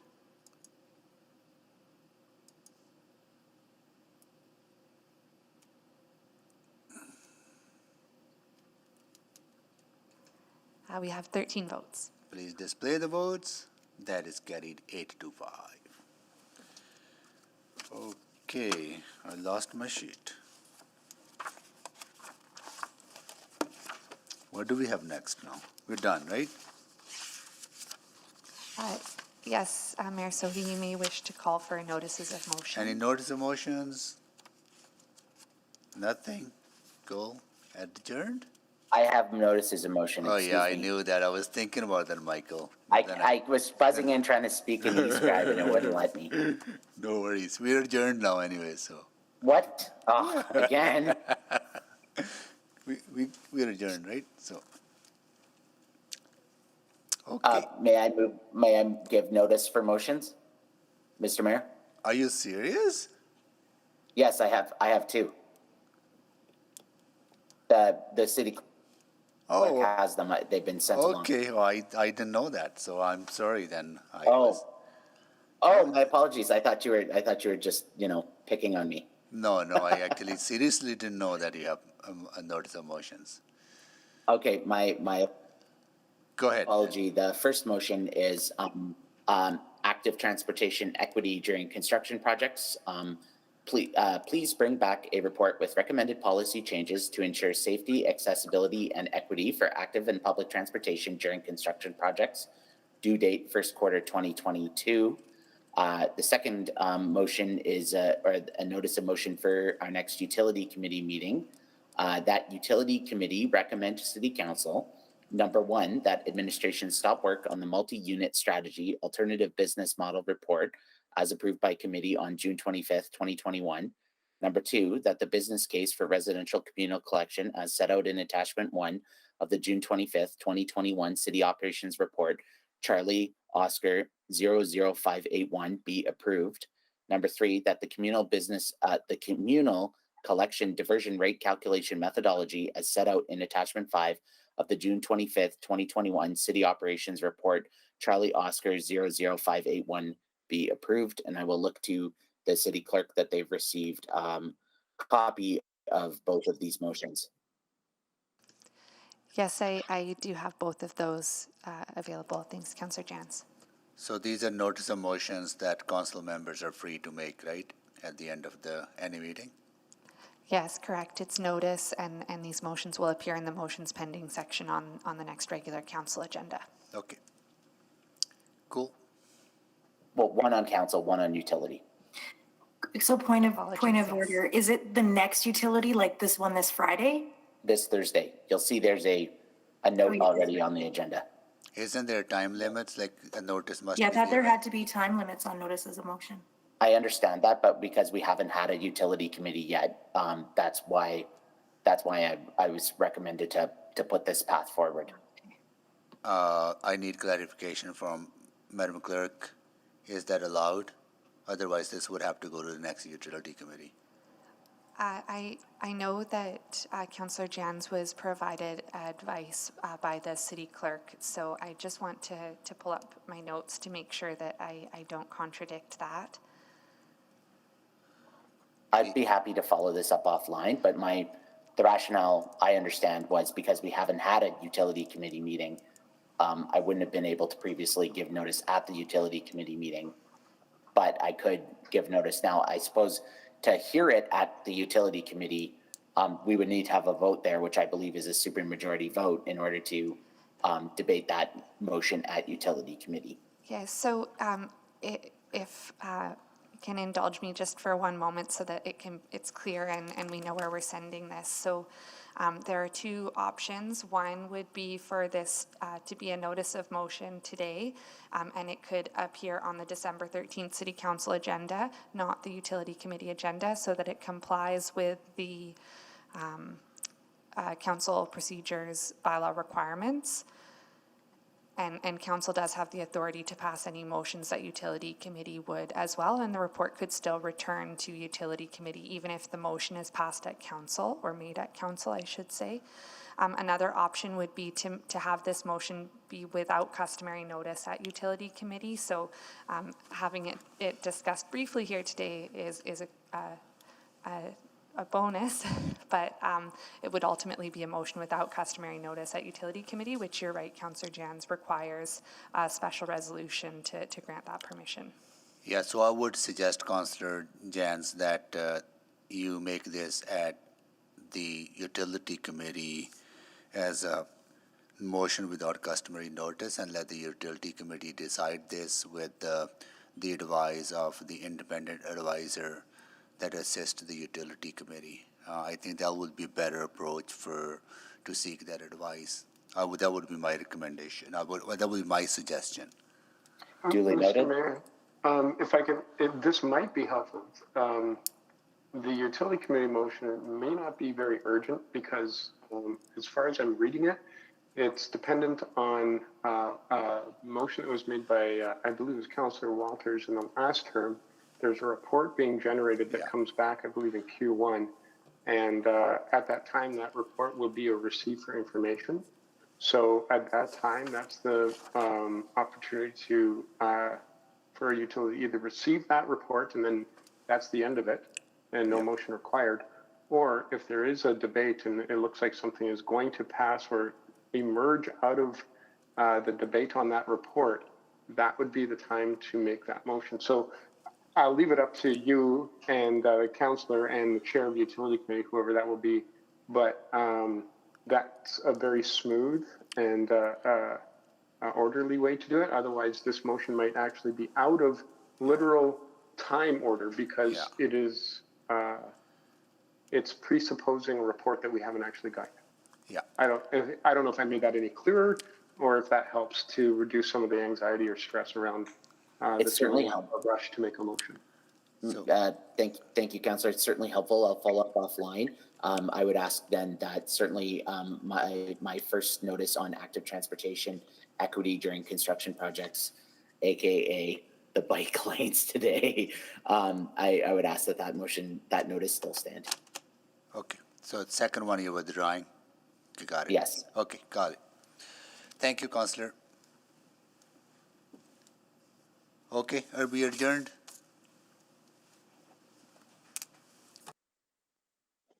Good night. Good night, everyone. Thank you, everyone, for helping us today through this process. Rama.